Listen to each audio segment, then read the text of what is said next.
A Journey into the Interior of the Earth by Jules Verne. Chapter 1. The Professor and His Family. On the 24th of May, 1863, my uncle, Professor Lidenbrock, rushed into his little house, number 19 Königstrasse, one of the oldest streets in the oldest portion of the city of Hamburg. Martha must have concluded that she was very much behindhand, for the dinner had only just been put into the oven. "Well now," said I to myself, "if that most impatient of men is hungry, what a disturbance he will make!"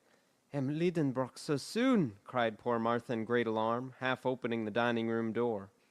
"Yes, Martha, but very likely the dinner is not half cooked, for it is not 2 yet. St. Michael's clock has only just struck 1:30. "Then why has the master come home so soon?" "Perhaps he will tell us that himself." "Here he is, Monsieur Axel. I will run and hide myself while you argue with him." And Martha retreated in safety into her own dominions. I was left alone. But how was it possible for a man of my undecided turn of mind to argue successfully with so irascible a person as the professor? With this persuasion I was hurrying away to my own little retreat upstairs, when the street door creaked upon its hinges. Heavy feet made the whole flight of stairs to shake, and the master of the house, passing rapidly through the dining-room, threw himself in haste into his own sanctum. But on his rapid way he had found time to fling his hazel stick into a corner, his rough broad-brim upon the table, and these few emphatic words at his nephew, "Axel, follow me!" I had scarcely had time to move when the professor was again shouting after me, "What, not come yet?" and I rushed into my redoubtable master's study. Otto Lidenbrock had no mischief in him, I willingly allow that. But unless he very considerably changes as he grows older, at the end he will be a most original character. He was a professor at the Johannum, and was delivering a series of lectures on mineralogy, in the course of every one of which he broke into a passion once or twice at least. Not at all that he was over-anxious about the improvement of his class, or about the degree of attention with which they listened to him, or the success which might eventually crown his labors. Such little matters of detail never troubled him much. His teaching was, as the German philosophy calls it, subjective. It was to benefit himself, not others. He was a learned egotist. He was a well of science, and the pulleys worked uneasily when you wanted to draw anything out of it. In a word, he was a learned miser. Germany has not a few professors of this sort. To his misfortune, my uncle was not gifted with the sufficiently rapid utterance, not, to be sure, when he was talking at home, but certainly in his public delivery. This is a want much to be deplored in a speaker. The fact is that during the course of his lectures at the Johannum, the professor often came to a complete standstill. He fought with willful words that refused to pass his struggling lips, such words as resist and distend the cheeks, and at last break out into the unasked-for shape of a round and most unscientific oath. Then his fury would gradually abate. Now, in mineralogy there are many half-Greek and half-Latin terms, very hard to articulate, and which would be most trying to a poet's measures.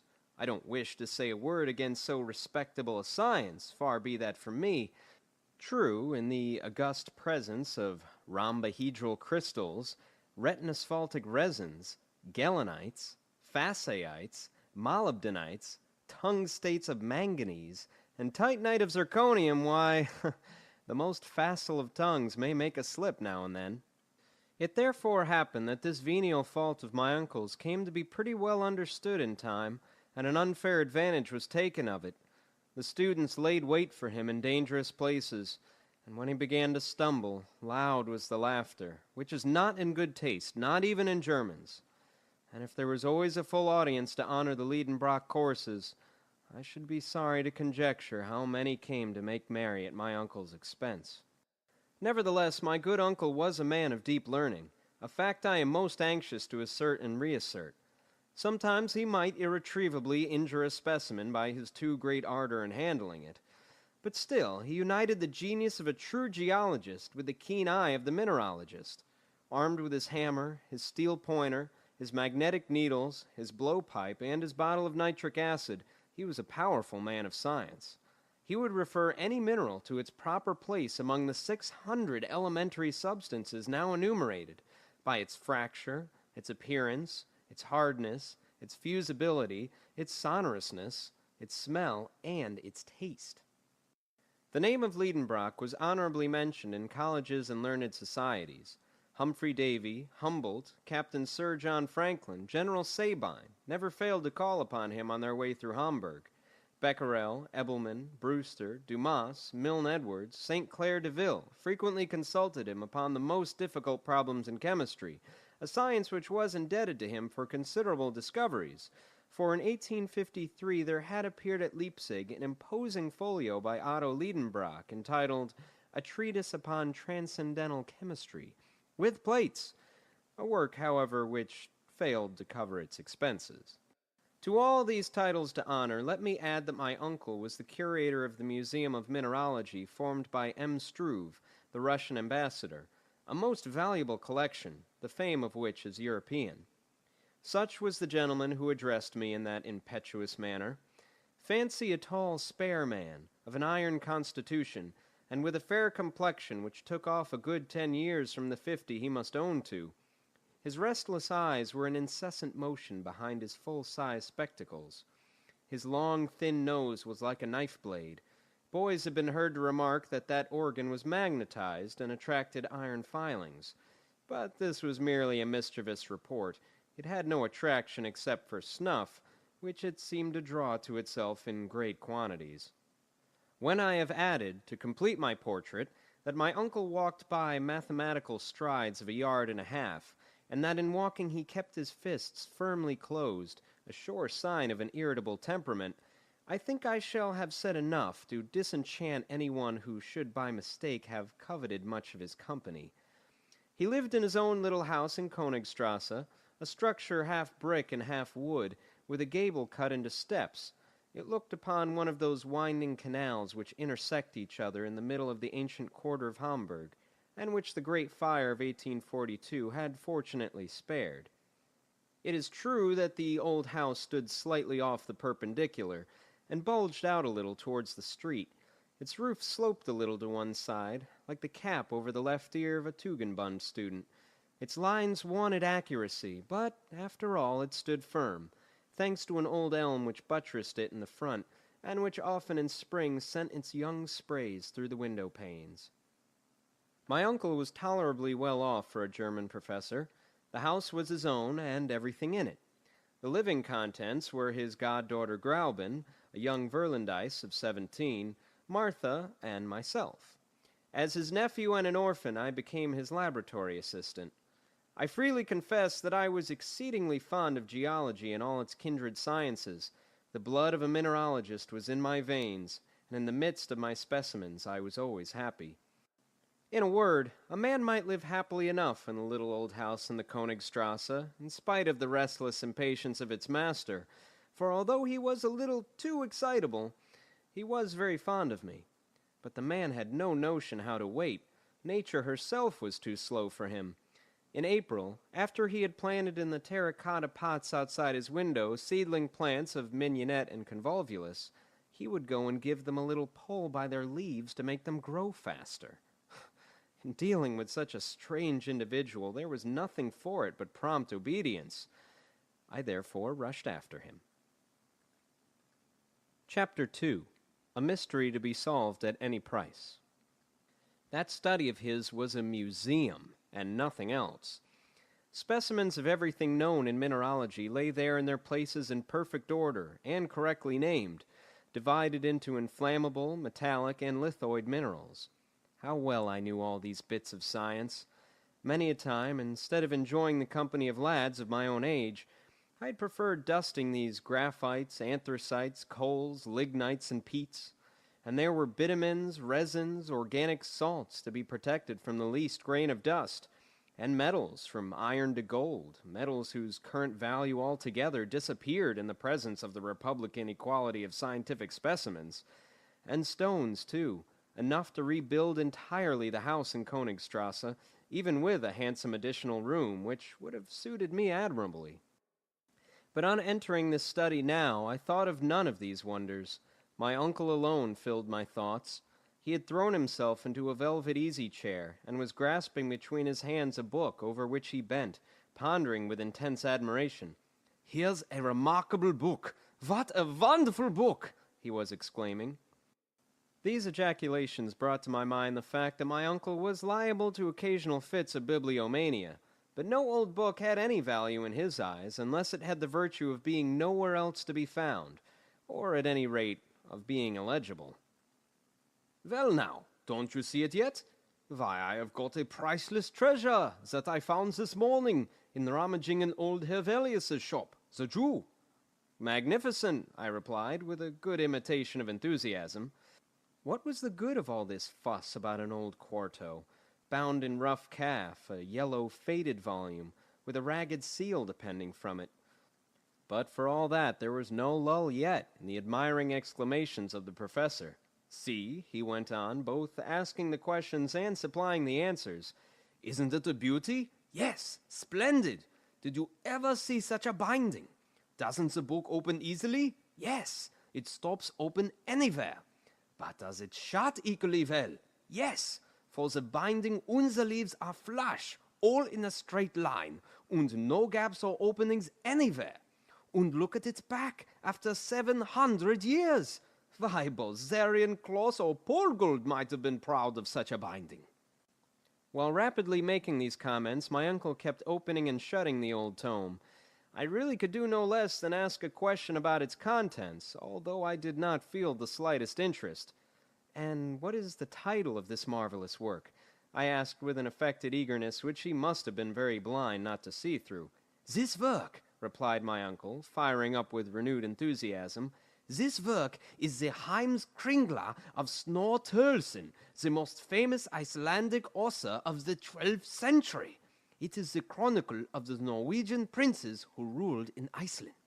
"Indeed," I cried, keeping up wonderfully. "Of course it is the German translation?" "What?" sharply replied the professor. "A translation? What should I do with a translation? This is the Icelandic original, in the magnificent idiomatic vernacular, which is both rich and simple, and admits of an infinite variety of grammatical combinations and verbal modifications." "Like German," I happily ventured.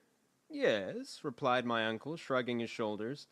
"But in addition to all this, the Icelandic has 3 numbers like the Greek, and irregular declensions of nouns proper like the Latin."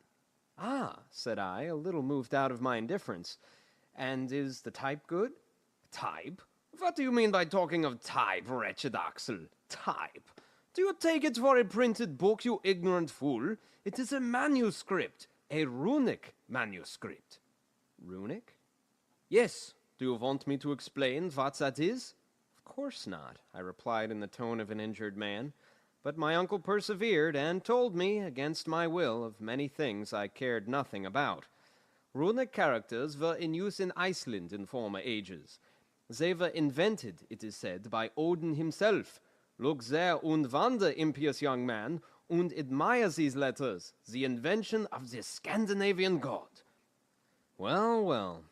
Not knowing what to say, I was going to prostrate myself before this wonderful book, a way of answering equally pleasing to gods and kings, and which has the advantage of never giving them any embarrassment, when a little incident happened to divert conversation into another channel.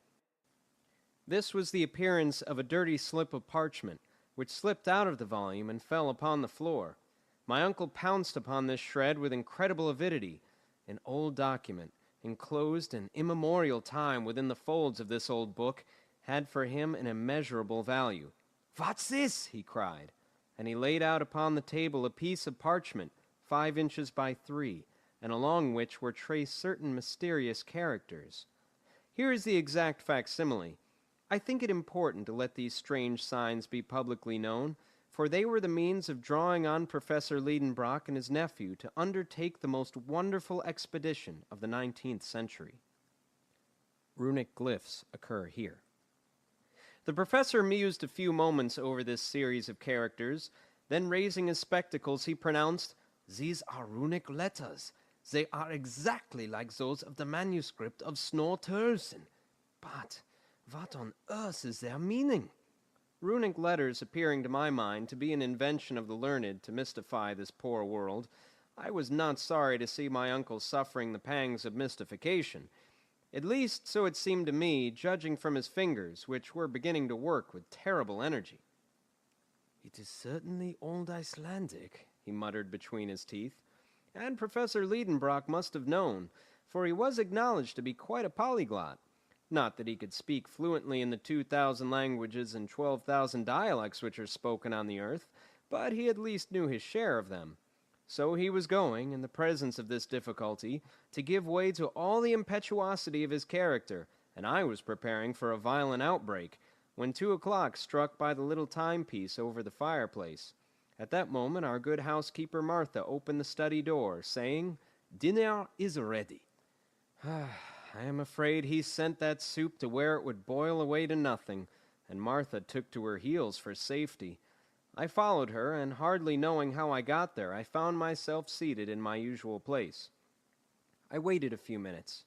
No professor came. Never within my remembrance had he missed the important ceremonial of dinner. And yet what a good dinner it was! There was parsley soup, an omelette of ham garnished with spiced sorrel, a fillet of veal with compote of prunes, for dessert crystallized fruit, the whole washed down with sweet moselle. All this my uncle was going to sacrifice to a bit of old parchment. As an affectionate and attentive nephew, I considered it my duty to eat for him as well as for myself, which I did conscientiously. "I have never known such a thing," said Martha. "Lidenbrock is not at table." "Who could have believed it?" I said, with my mouth full. "Something serious is going to happen," said the servant, shaking her head. My opinion was that nothing more serious would happen than an awful scene when my uncle should have discovered that his dinner was devoured. I had come to the last of the fruit when a very loud voice tore me away from the pleasures of my dessert. With one spring I bounded out of the dining room into the study. Chapter 3. The Runic Writing Exercises of the Professor. "Undoubtedly it is runic," said the professor, bending his brows. "But there is a secret in it, and I mean to discover the key." A violent gesture finished the sentence. "Sit there," he added, holding out his fist towards the table. "Sit there and write." I was seated in a trice. "Now I will dictate to you every letter of our alphabet which corresponds with each of these Icelandic characters. We will see what that will give us. But by St. Michael, if you should dare to deceive me—" The dictation commenced. I did my best. Every letter was given to me one after the other, with the following remarkable result: mm.rnlls, esrevel, seec capital IDE, sgtssmf, vnteief, NIEDRKE, KT, SAMN, ATRATE capital S, SAODRRN, EMTNAE capital I, NVAECT, RRIL capital SA, capital ATSAAR, .NVCRC, IEAABS, CCRMI, EEVT capital VL, FR capital ANTV, DT comma IAC, OSEIBO, KEDII capital I. When this work was ended, my uncle tore the paper from me and examined it attentively for a long time. "What does it all mean?" he kept repeating mechanically. Upon my honor, I could not have enlightened him. Besides, he did not ask me, and went on talking to himself. "This is what is called a cryptogram, or cipher," he said, "in which letters are purposely thrown in confusion, which, if properly arranged, would reveal their sense. Only think that under this jargon there may lie concealed the clue to some great discovery." As for me, I was of the opinion that there was nothing at all in it, though of course I took care not to say so. Then the professor took the book and the parchment, and diligently compared them together. These two writings are not by the same hand, he said. The cipher is of later date than the book, an undoubted proof of which I see in a moment. The first letter is a double M, a letter which is not to be found in Tolkien's book, and which was only added to the alphabet in the 14th century. Therefore, there are 200 years between the manuscript and the document. I admitted that this was a strictly logical conclusion. I am therefore led to imagine, continued my uncle, that some possessor of this book wrote these mysterious letters. But who was that possessor? Is his name nowhere to be found in the manuscript? My uncle raised his spectacles, took up a strong lens, and carefully examined the blank pages of the book.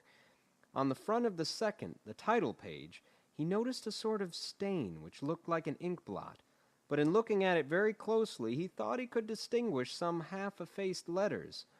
My uncle at once fastened upon this as the center of interest, and he labored at that blot until by the help of his microscope he ended by making out the following runic characters, which he read without difficulty. "An Saknusum," he cried in triumph. "Why, that is the name of another Icelander, a savant of the 16th century, a celebrated alchemist." I gazed at my uncle with satisfactory admiration. "Those alchemists," he resumed, "Avicenna, Bacon, Lully, Paracelsus, were the real and only savants of their time. They made discoveries at which we are astonished. Has not this Saknussemm concealed under his cryptogram some surprising invention? It is so. It must be so." The professor's imagination took fire at this hypothesis. "No doubt," I ventured to reply. "But what interest would he have in thus hiding so marvelous a discovery?" Why? How can I tell? Did not Galileo do the same by Saturn? We shall see. I will get at the secret of this document, and I will neither sleep nor eat until I have found it out." My comment on this was a half-suppressed, "Oh." "Nor you either, Axel," he added. "The deuce," said I to myself. "Then it is lucky I have eaten 2 dinners today." "First of all, we must find out the key to this cipher. That cannot be difficult." At these words I quickly raised my head, but my uncle went on soliloquizing. "There's nothing easier.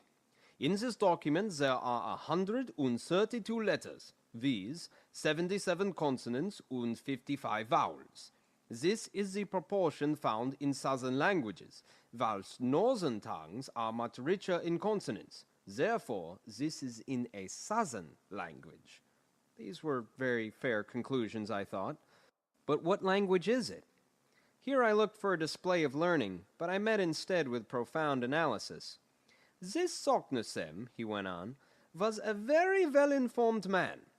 Now, since he was not writing in his own mother tongue, he would naturally select that which was currently adopted by the choice spirits of the 16th century. I mean Latin. If I am mistaken, I can but try Spanish, French, Italian, Greek, or Hebrew. But the savants of the 16th century generally wrote in Latin. I am therefore entitled to pronounce this, a priori, to be Latin. It is Latin."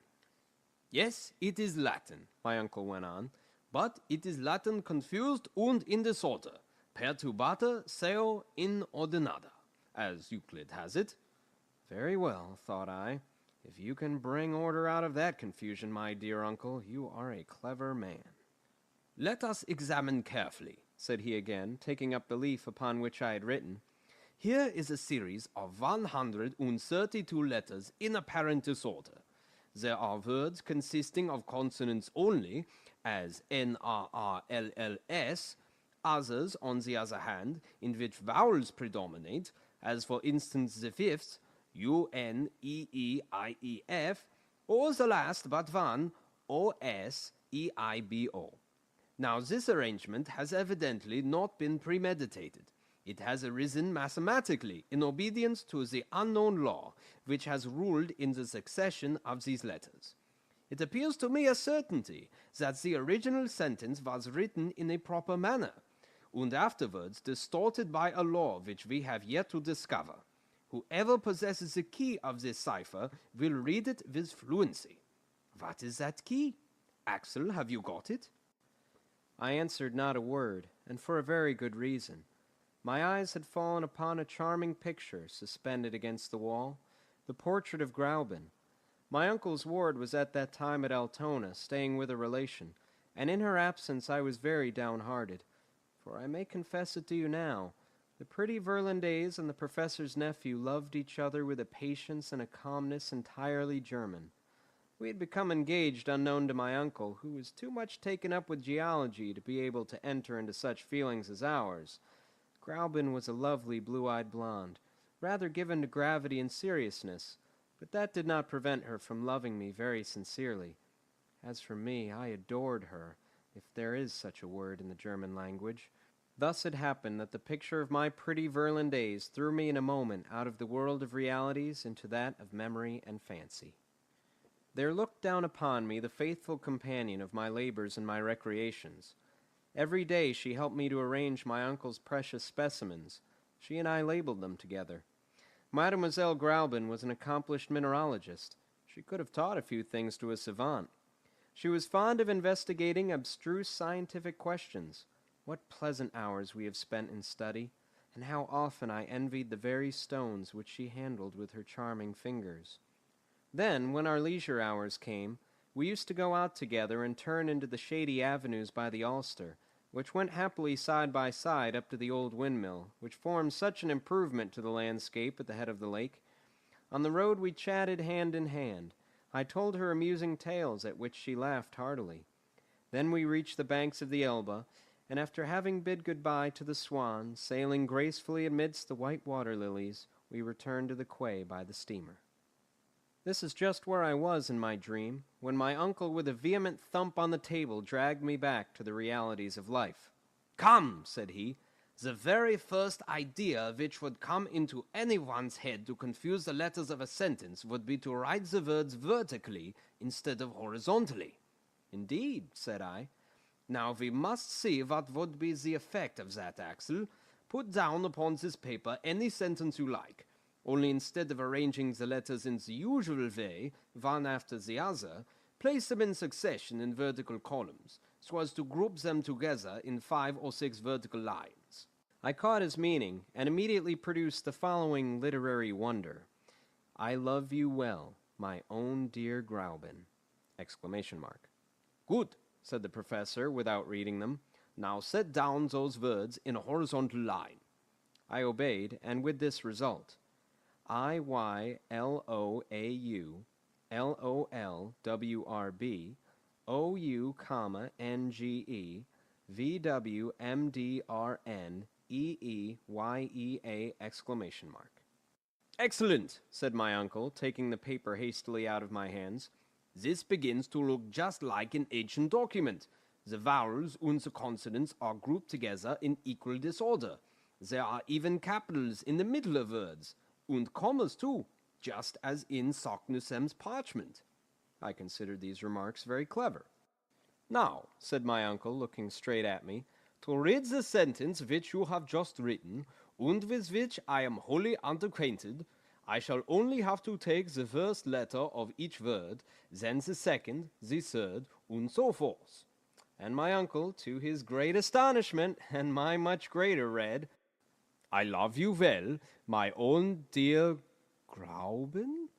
"Hello!" cried the professor. Yes, indeed, without knowing what I was about, like an awkward and unlucky lover, I had compromised myself by writing this unfortunate sentence. "Aha!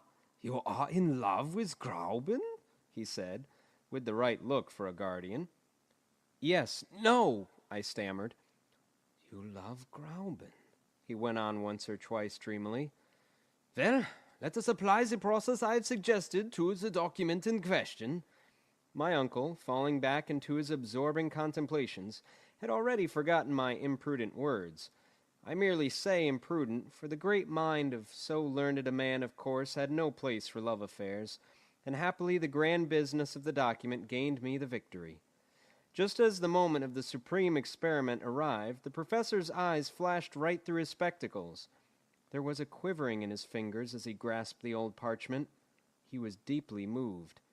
At last he gave a preliminary cough, and with profound gravity, Naming in succession the first, then the second letter of each word, he dictated me the following: MMESSVNKA, capital SENRA, period, ICEFDO, capital K, period, SEGNITTAMVRTN, ECERTSERRETTE, comma, ROTAISA, DVA, comma, EDNECSEDSADNE, LACARTNIII, LV, capital I, SIRATRAC, capital SARB, MVTABILEDMEK, MERETAR, CSILVOC, capital ISLEFFEN, capital SNI, period. I confess I felt considerably excited in coming to the end. These letters named, one at a time, had carried no sense to my mind. I therefore waited for the professor with great pomp to unfold the magnificent but hidden Latin of this mysterious phrase. But who could have foretold the result? A violent thump made the furniture rattle and spilt some ink, and my pen dropped from between my fingers. "That's not it!" cried my uncle. "There's no sense in it." Then darting out like a shot, bowling downstairs like an avalanche, he rushed into the Königstrasse and fled. Chapter 4. The Enemy to be Starved into Submission. "He is gone!" cried Martha, running out of her kitchen at the noise of the violent slamming of doors. "Yes," I replied, "completely gone." "Well, and how about his dinner?" said the old servant. "He won't have any." "And his supper?" "He won't have any." "What?" cried Martha, with clasped hands. "No, my dear Martha, he will eat no more. No one in the house is to eat anything at all. Uncle Lidenbrock is going to make us all fast until he has succeeded in deciphering an undecipherable scrawl." "Oh, my dear, must we then all die of hunger?" I hardly dared to confess that, with so absolute a ruler as my uncle, this fate was inevitable. The old servant, visibly moved, returned to the kitchen, moaning piteously. When I was alone, I thought I would go and tell Gräuben all about it. But how should I be able to escape from the house? The professor might return at any moment. And suppose he called me? And suppose he tackled me again with his logomachy, which might vainly have been set before ancient Oedipus? And if I did not obey his call, who could answer for what might happen? The wisest course was to remain where I was. A mineralogist at Besançon had just sent us a collection of siliceous nodules, which I had to classify. So I set to work.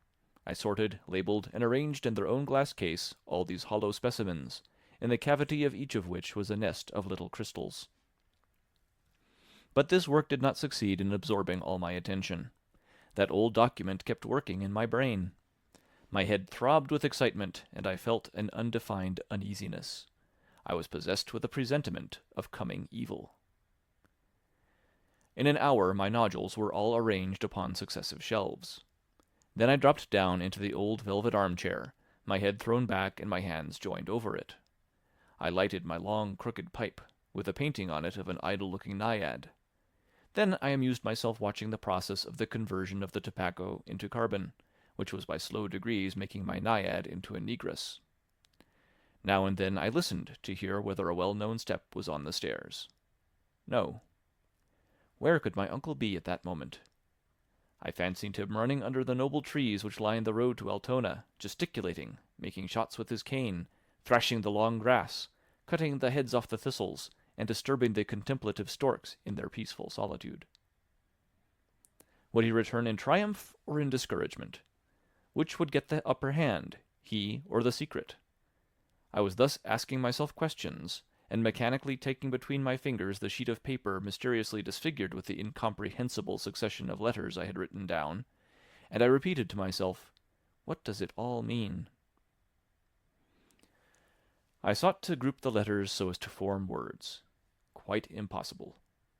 When I put them together by twos, threes, fives, or sixes, nothing came of it but nonsense. To be sure, the 14th, 15th, and 16th letters made the English word ice. The 83rd and two following made sir, and in the midst of the document, in the second and third lines, I observed the words rots, mutable, ira, net, and atra. Come now, I thought.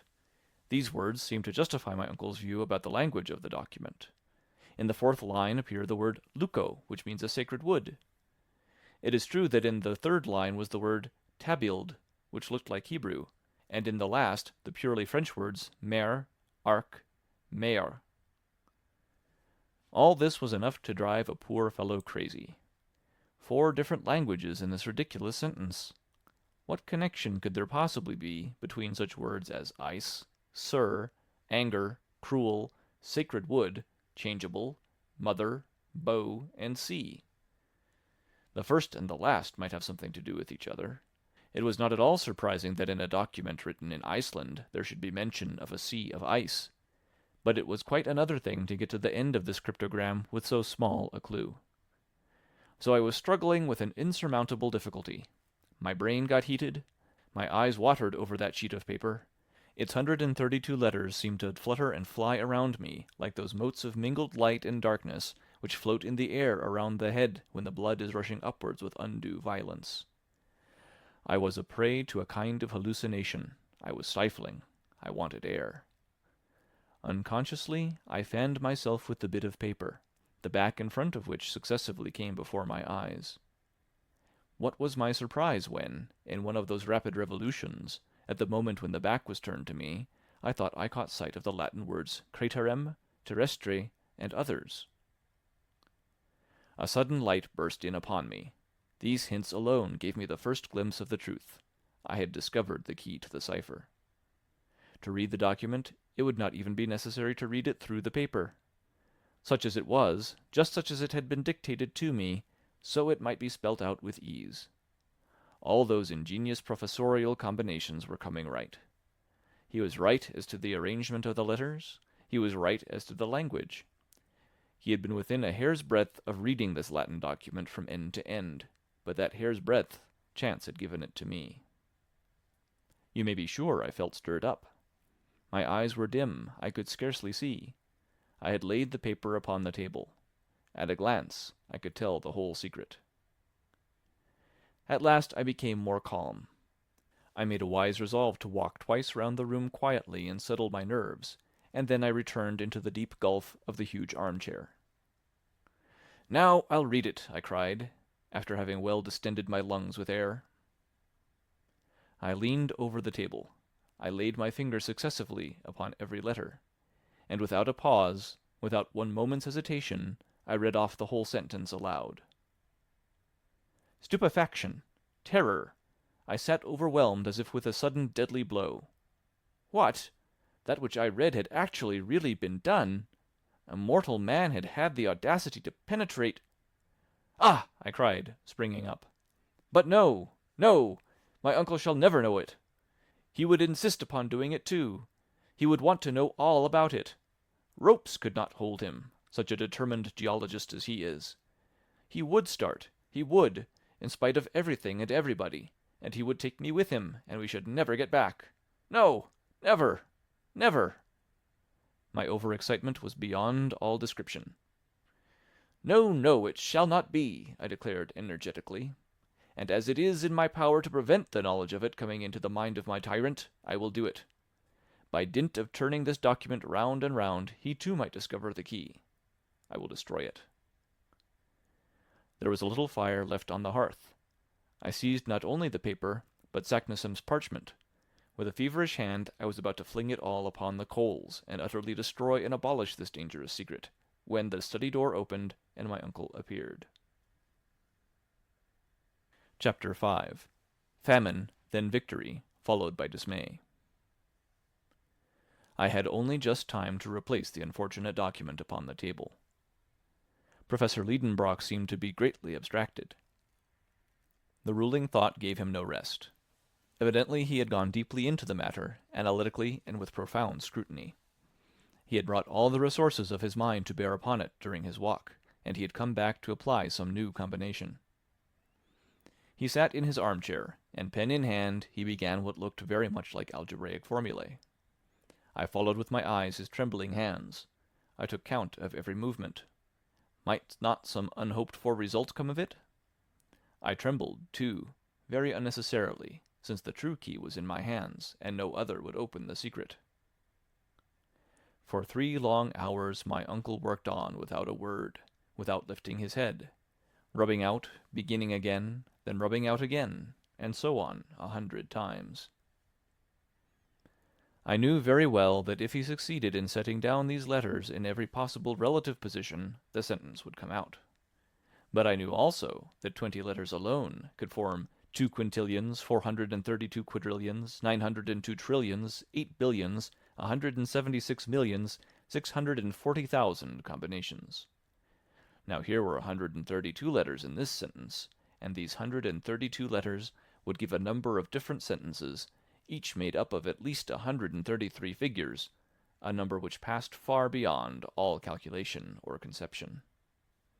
So I felt reassured as far as regarded this heroic method of solving the difficulty. But time was passing away. Night came on. The street noises ceased. My uncle, bending over his task, noticed nothing, not even Martha half opening the door. He heard not a sound, not even that excellent woman saying, "Will not monsieur take any supper tonight?" And poor Martha had to go away unanswered. As for me, after long resistance, I was overcome by sleep, and fell off at the end of the sofa, while Uncle Lidenbrock went on calculating and rubbing out his calculations. When I awoke next morning, that indefatigable worker was still at his post. His red eyes, his pale complexion, his hair tangled between his feverish fingers, the red spots on his cheeks, revealed his desperate struggle with impossibilities, and the weariness of spirit, the mental wrestlings he must have undergone all through that unhappy night. To tell the plain truth, I pitied him.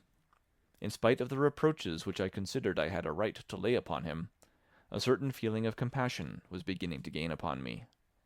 The poor man was so entirely taken up with his one idea that he had even forgotten how to get angry.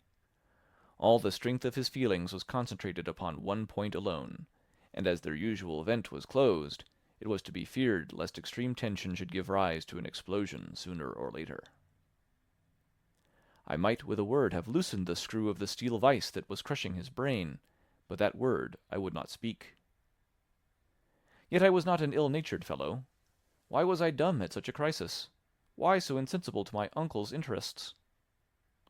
"No, no," I repeated, "I shall not speak. He would insist upon going.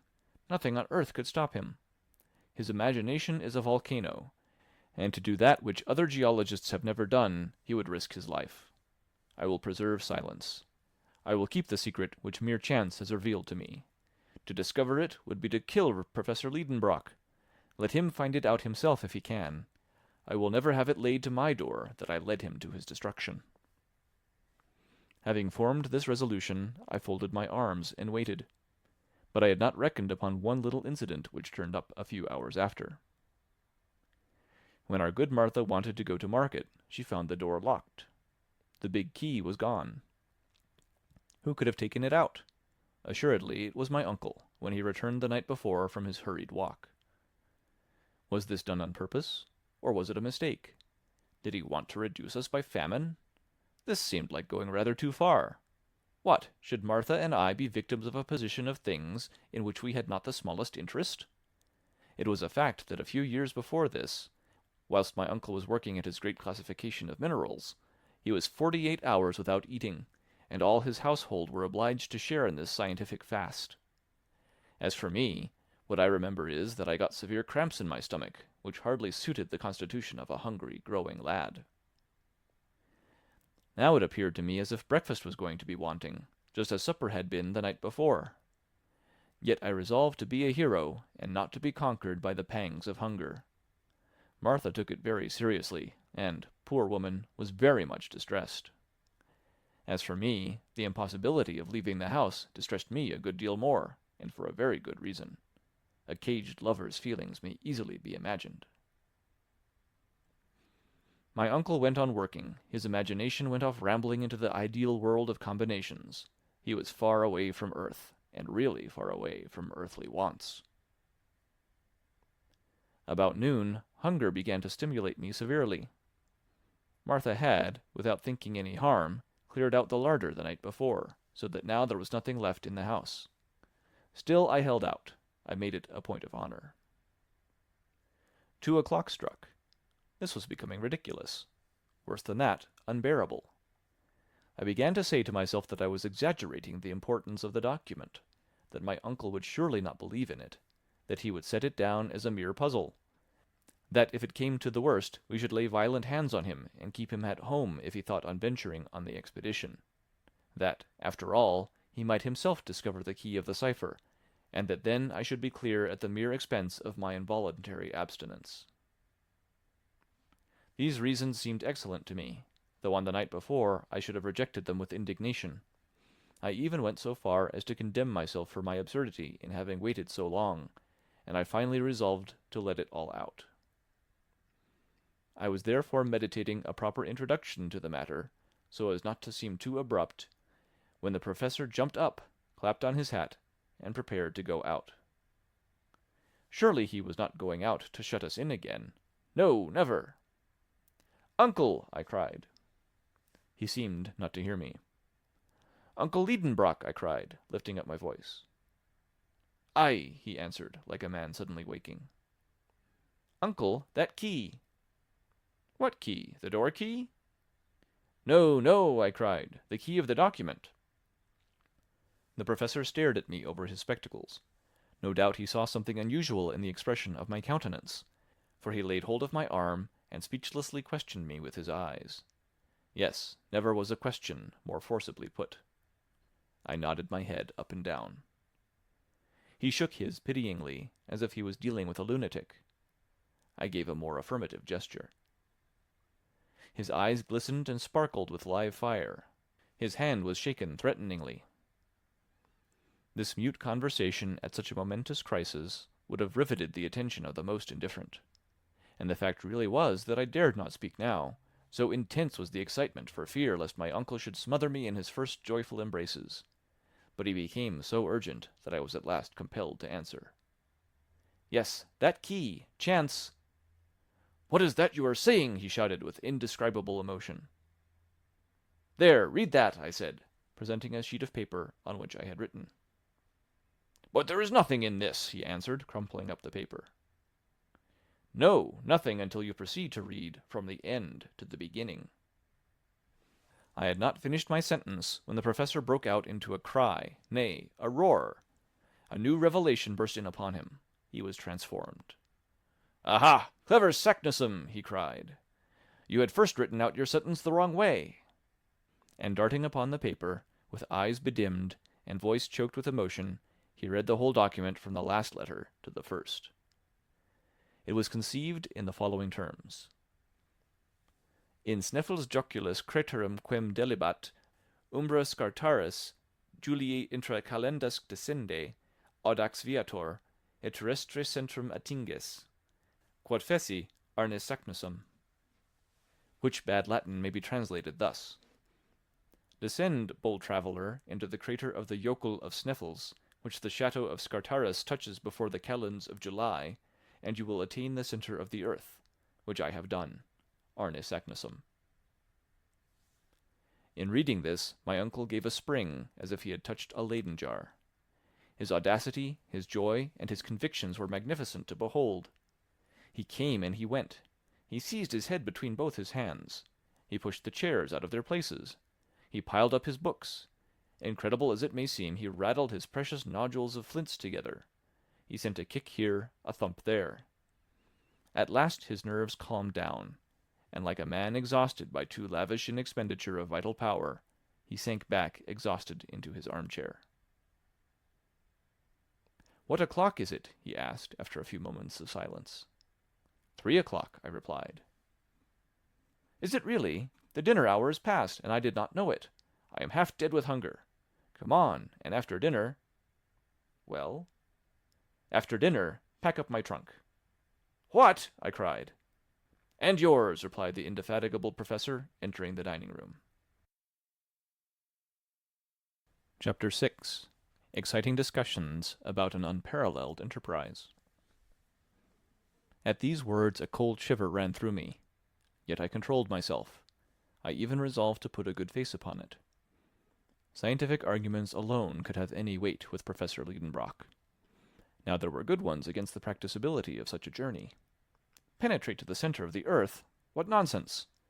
But I kept my dialectic battery in reserve for a suitable opportunity, and I interested myself in the prospect of my dinner, which was not yet forthcoming. It is no use to tell of the rage and imprecations of my uncle before the empty table. Explanations were given, Martha was set at liberty, ran off to the market, and did her part so well that in an hour afterwards my hunger was appeased, and I was able to return to the contemplation of the gravity of the situation. During all dinner-time my uncle was almost merry. He indulged in some of those learned jokes which never do anybody any harm. Dessert over, he beckoned me into his study. I obeyed. He sat at one end of his table, I at the other. "Axel," said he very mildly, "you are a very ingenious young man. You have done me a splendid service, at a moment when, wearied out with the struggle, I was going to abandon the contest. Where should I have lost myself? None can tell. Never, my lad, shall I forget it, and you shall have your share in the glory to which your discovery will lead." "Oh, come," thought I, "he is in a good way. Now is the time for discussing that same glory." "Before all things," my uncle resumed, "I enjoin you to preserve the most inviolable secrecy. You understand? There are not a few in the scientific world who envy my success, and many would be ready to undertake this enterprise, to whom our return should be the first news of it." "Do you really think there are many people bold enough?" said I. "Certainly. Who would hesitate to acquire such renown?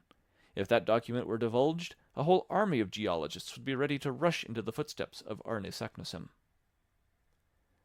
"I don't feel so very sure of that, uncle," I replied, "for we have no proof of the authenticity of this document." "What? Not of the book inside which we have discovered it?" "Granted. I admit that Saknussemm may have written these lines. But does it follow that he has really accomplished such a journey? And may it not be that this old parchment is intended to mislead?" I almost regretted having uttered this last word, which dropped from me in an unguarded moment. The professor bent his shaggy brows, and I feared I had seriously compromised my own safety. Happily, no great harm came of it. A smile flitted across the lip of my severe companion, and he answered, "That is what we shall see." "Ah," said I, rather put out. "But do let me exhaust all the possible objections against this document." "Speak, my boy, don't be afraid. You are quite at liberty to express your opinions. You are no longer my nephew only, but my colleague. Pray go on." "Well, in the first place, I wish to ask what are this yokel, this Sneffels, and this Scartaris, names which I have never heard before?" "Nothing easier. I received not long ago a map from my friend Augustus Petermann at Leipzig. Nothing could be more apropos. Take down the third atlas in the second shelf in the large bookcase, Series Z, Plate 4. I rose, and with the help of such precise instructions could not fail to find the required atlas. My uncle opened it and said, "Here is one of the best maps of Iceland, that of Henderson, and I believe this will solve the worst of our difficulties." I bent over the map. "You see this volcanic island," said the professor. "Observe that all the volcanoes are called jokels, a word which means glacier in Icelandic, and under the high latitude of Iceland nearly all the active volcanoes discharge through beds of ice. Hence this term of yokel is applied to all the eruptive mountains in Iceland." "Very good," said I. "But what of Sneffels?" I was hoping that this question would be unanswerable, but I was mistaken. My uncle replied, "Follow my finger along the west coast of Iceland. Do you see Reykjavik, the capital? You do. Well, ascend the innumerable fjords that indent those sea-beaten shores, and stop at the 65th degree of latitude. What do you see there?" "I see a peninsula looking like a thigh bone with the knee bone at the end of it." "A very fair comparison, my lad. Now do you see anything upon that knee bone?" Yes, a mountain rising out of the sea. Right. That is Snæfell. That Snæfell? It is. It is a mountain 5,000 feet high, one of the most remarkable in the world, if its crater leads down to the center of the earth. But that is impossible, I said, shrugging my shoulders, and disgusted at such a ridiculous supposition. Impossible, said the professor severely. And why, pray? Because this crater is evidently filled with lava and burning rocks, and therefore— But suppose it is an extinct volcano. Extinct? Yes. The number of active volcanoes on the surface of the globe is at the present time only about 300, but there is a very much larger number of extinct ones. Now, Snæfell is one of these. Since historic times there has been but one eruption of this mountain, that of 1219. From that time it has quieted down more, and now it is no longer reckoned among active volcanoes. To such positive statements I could make no reply. I therefore took refuge in other dark passages of the document. What is the meaning of this word Scartaris, and what have the calends of July to do with it? My uncle took a few minutes to consider. For one short moment I felt a ray of hope, speedily to be extinguished. For he soon answered thus: What is darkness to you is light to me. This proves the ingenious care with which Saknussemm guarded and defined his discovery. Sneffels, or Snæfell, has several craters. It was therefore necessary to point out which of these leads to the center of the globe. What did the Icelandic sage do? He observed that at the approach of the calends of July, that is to say, in the last day of June, one of the peaks, called Scartaris, flung its shadow down the mouth of that particular crater, and he committed that fact to his document. Could there possibly have been a more exact guide? As soon as we have arrived at the summit of Snæfell, we shall have no hesitation as to the proper road to take. Decidedly, my uncle had answered every one of my objections. I saw that his position on the old parchment was impregnable. I therefore ceased to press him upon that part of the subject, and as above all things he must be convinced, I passed on to scientific objections, which in my opinion were far more serious. Well then, I said, I am forced to admit that Saknussemm's sentence is clear, and leaves no room for doubt. I will even allow that the document bears every mark and evidence of authenticity. That learned philosopher did get to the bottom of Sneffels. He has seen the shadow of Scartaris touch the edge of the crater before the calends of July. He may even have heard the legendary stories told in his day about that crater reaching to the center of the world. But as for reaching it himself, as for performing the journey, and returning if he ever went, I say no, he never did that. Now for your reason, said my uncle ironically. All the theories of science demonstrate such a feat to be impracticable. The theories say that, do they? Replied the professor in the tone of a meek disciple. Oh, unpleasant theories! How the theories will hinder us, won't they? I saw that he was only laughing at me, but I went on all the same. Yes, it is perfectly well known that the internal temperature rises 1 degree for every 70 feet in depth.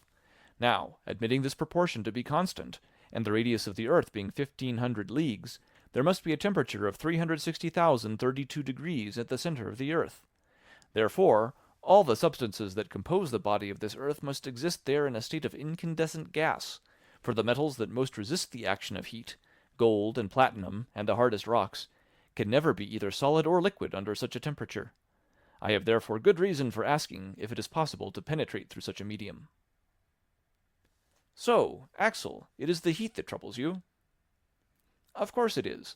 Were we to reach a depth of 30 miles, we should have arrived at the limit of the terrestrial crust, for there the temperature will be more than 2,372 degrees. Are you afraid of being put into a state of fusion? I will leave you to decide that question, I answered rather sullenly. This is my decision, replied Professor Lidenbrock, putting on one of his grandest airs. Neither you nor anybody else knows with any certainty what is going on in the interior of this globe, since not the 12,000th part of its radius is known. Science is eminently perfectible, and every new theory is soon routed by a newer. Was it not always believed until Fourier that the temperature of the interplanetary spaces decreased perpetually? And is it not known at the present time that the greatest cold of the ethereal regions is never lower than 40 degrees below zero? Why should it not be the same with the internal heat? Why should it not, at a certain depth, attain an impassable limit, instead of rising to such a point as to fuse the most infusible metals? As my uncle was now taking his stand upon hypotheses, of course, there was nothing to be said.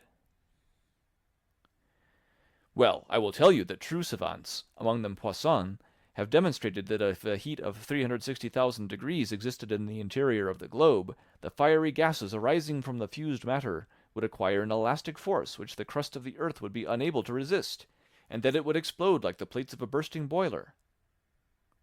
That is Poisson's opinion, my uncle, nothing more. Granted, but it is likewise the creed adopted by other distinguished geologists, that the interior of the globe is neither gas nor water, nor any of the heaviest minerals known, for in none of these cases would the earth weigh what it does. Oh, with figures you may prove anything.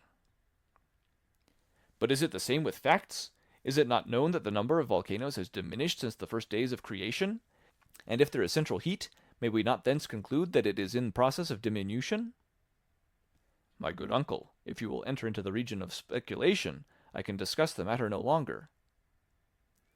But I have to tell you that the highest names have come to the support of my views. Do you remember a visit paid to me by the celebrated chemist Humphrey Davy in 1825? Not at all, for I was not born until 19 years afterwards.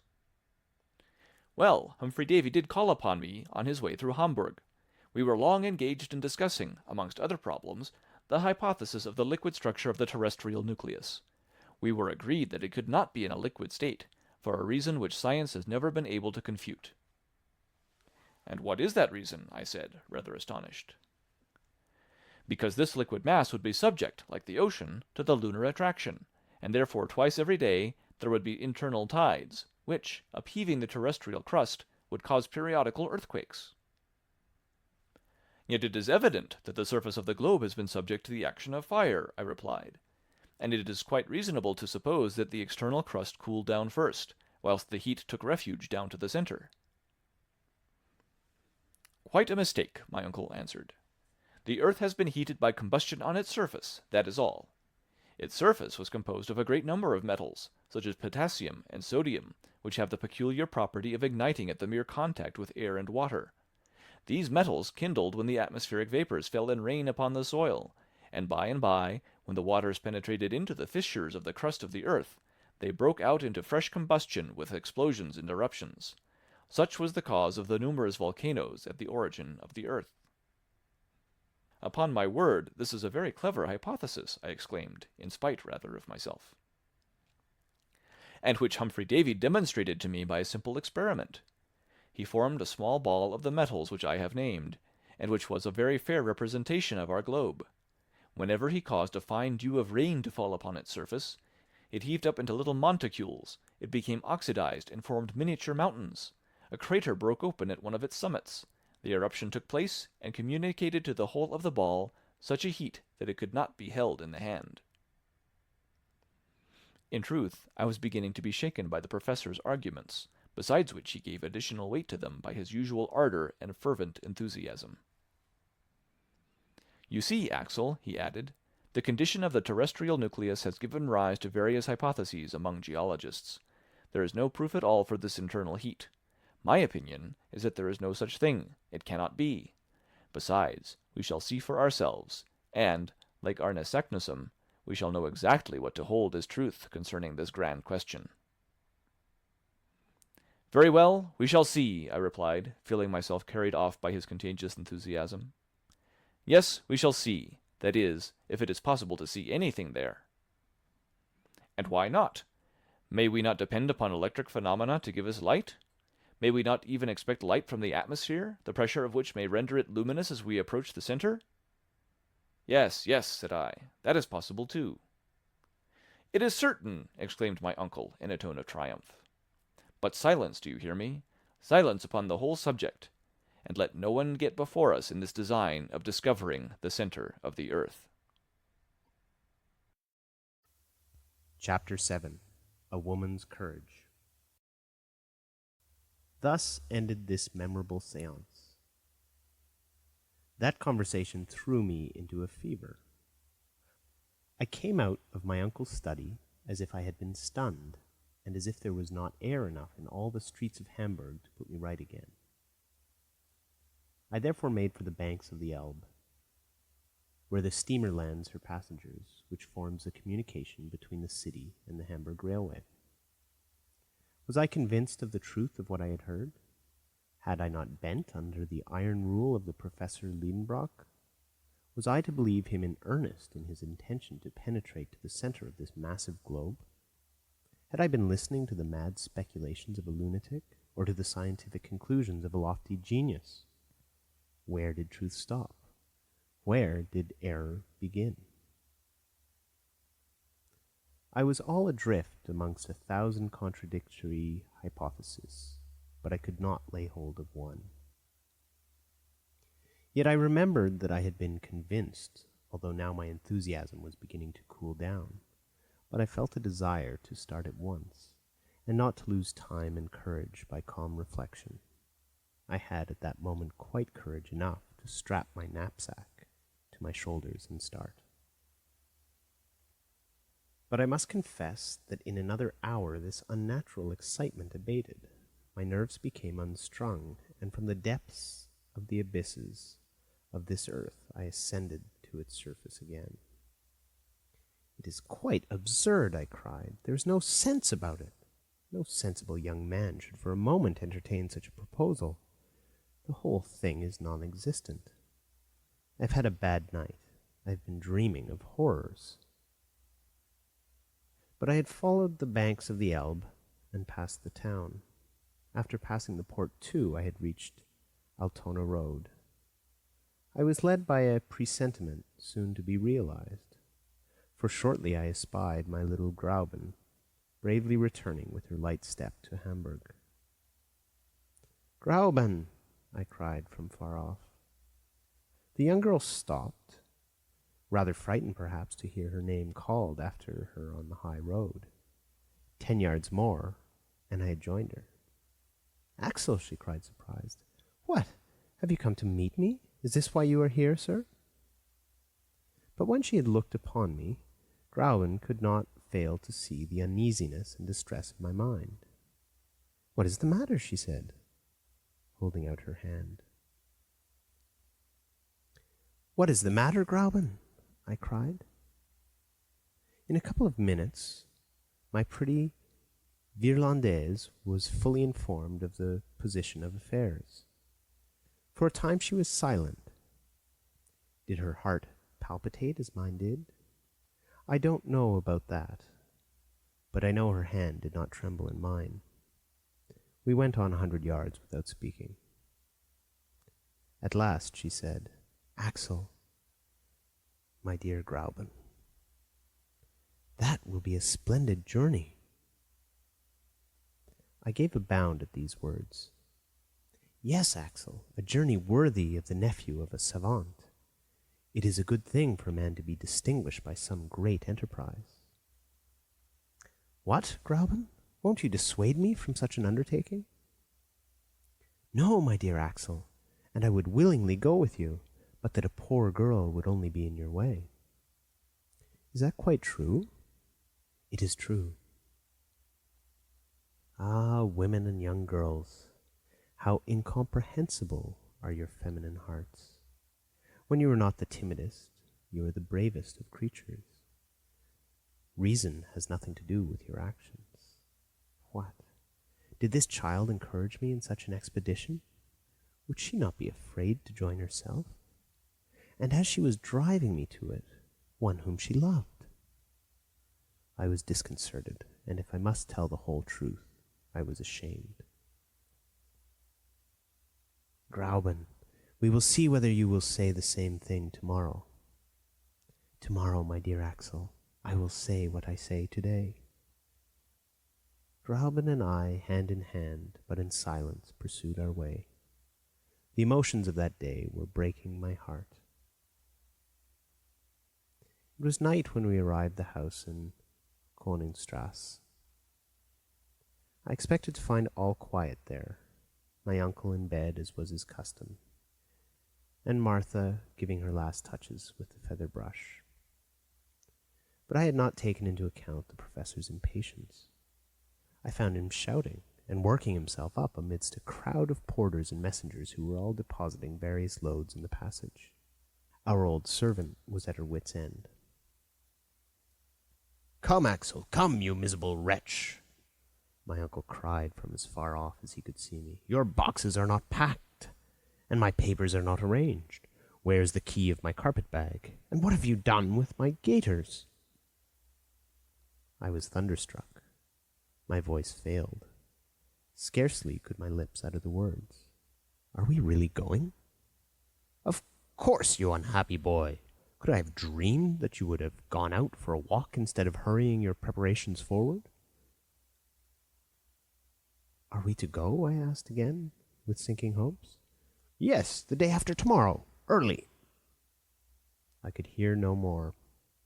I fled for refuge into my own little room.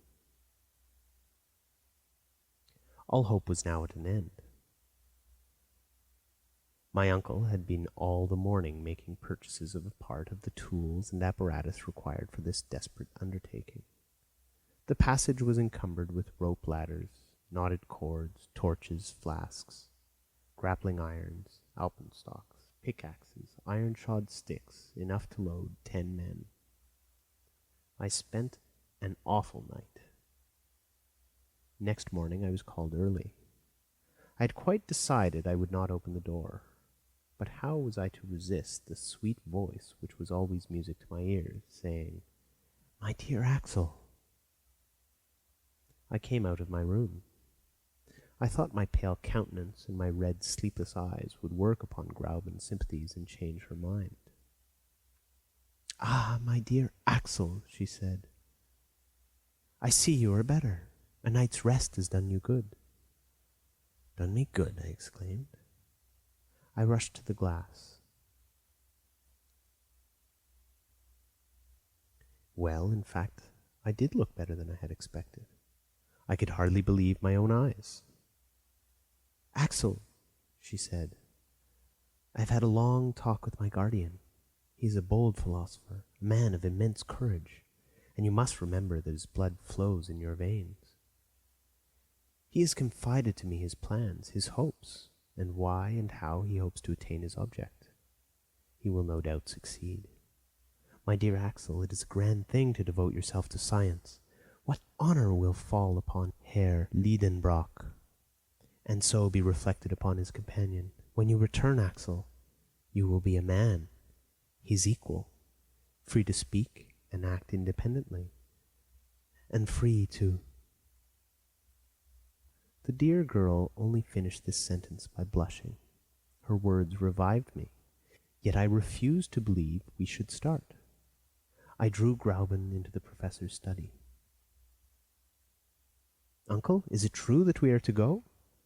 "Why do you doubt?" "Well, I don't doubt," I said, not to vex him. "But I ask, what need is there to hurry?" Time flying with irreparable rapidity." "But it is only the 16th of May. And until the end of June—" "What, you monument of ignorance! Do you think you can get to Iceland in a couple of days? If you had not deserted me like a fool, I should have taken you to the Copenhagen office, to Liffender and Company, and you would have learned then that there is only one trip every month from Copenhagen to Reykjavik, on the 22nd. Well? Well, if we wait for the 22nd of June, we should be too late to see the shadow of Skartaris touch the crater of Sneffels. Therefore we must get to Copenhagen as fast as we can to secure our passage. Go and pack up." There was no reply to this. I went to my room. Gräuben followed me. She undertook to pack up all things necessary for my voyage. She was no more moved than if I had been starting for a little trip to Lübeck or Heligoland. Her little hands moved without haste. She talked quietly. She supplied me with sensible reasons for our expedition. She delighted me, and yet I was angry with her. Now and then I felt I ought to break out into a passion, but she took no notice and went on her way as methodically as ever. Finally, the last strap was buckled. I came downstairs. All that day, the philosophical instrument makers and the electricians kept coming and going. Martha was distracted. "Is master mad?" she asked. I nodded my head. "And is he going to take you with him?" I nodded again. "Where to?" I pointed my finger downwards. "Down into the cellar?" cried the old servant. "No," I said. "Lower down than that." Night came, but I knew nothing about the lapse of time. "Tomorrow morning, at 6 precisely," my uncle decreed, "we start." At 10 o'clock I fell upon my bed, a dead lump of inert matter. All through the night the terror had hold of me. I spent it dreaming of abysses. I was a prey to delirium. I felt myself grasped by the professor's sinewy hand, dragged along, hurled down, shattered into little bits. I dropped down unfathomable precipices with the accelerating velocity of bodies falling through space. My life had become an endless fall. I awoke at 5 with shattered nerves, trembling and weary. I came downstairs. My uncle was at table, devouring his breakfast. I stared at him with horror and disgust. But dear Gräuben was there, so I said nothing, and could eat nothing. At 5:30 there was a rattle of wheels outside. A large carriage was there to take us to the Altona railway station. It was soon piled up with my uncle's multifarious preparations. "Where is your box?" he cried. "It is ready," I replied with faltering voice. "Then make haste down, or we shall lose the train."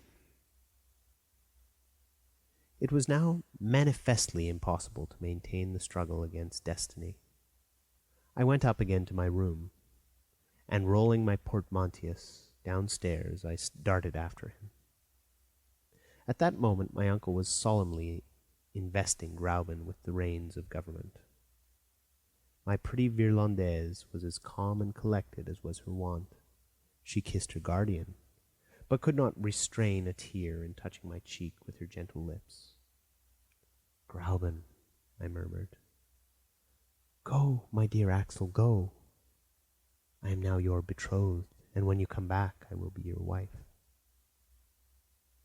I pressed her in my arms and took my place in the carriage.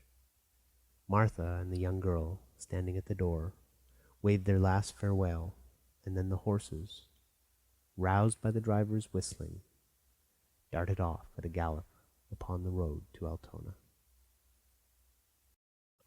Chapter 8. Serious Preparations for Vertical Descent. Altona, which is but a suburb of Hamburg, is the terminus of the Kiel Railway, which was to carry us to the Belts. In 20 minutes we were in Holstein. At 6:30 the carriage stopped at the station.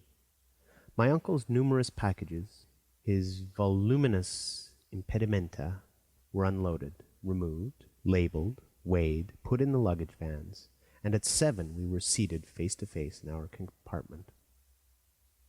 The whistle sounded, the engine started. We were off. Was I resigned? No, not yet. Yet the cool morning air and the scenes on the road, rapidly changed by the swiftness of the train, drew me away somewhat from my sad reflections. As for the professor's reflections, they went far in advance of the swiftest express. We were alone in the carriage, but we sat in silence.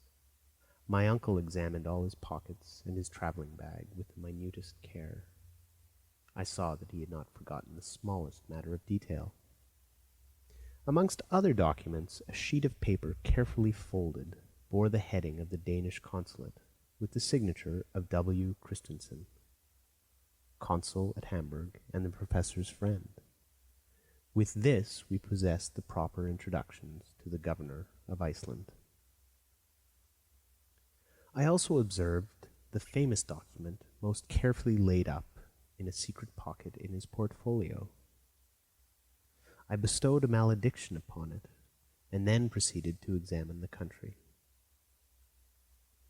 It was a very long succession of uninteresting, loamy, and fertile flats, a very easy country for the construction of railways, and propitious for the laying down of these direct level lines so dear to railway companies.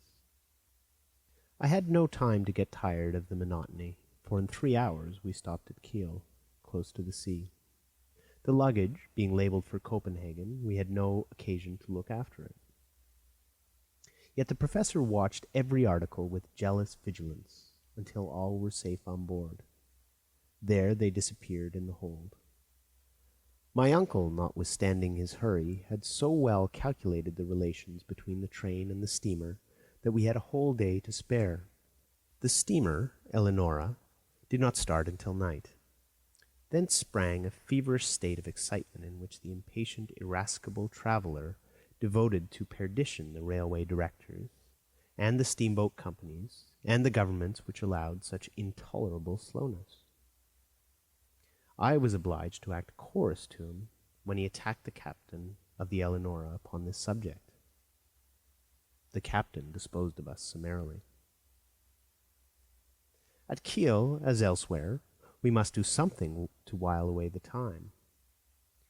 What with walking on the verdant shores of the bay within which nestles the little town, exploring thick woods which make it look like a nest embowered amongst thick foliage, admiring the villas, each provided with a little bathing house, and moving about and grumbling, at last 10 o'clock came.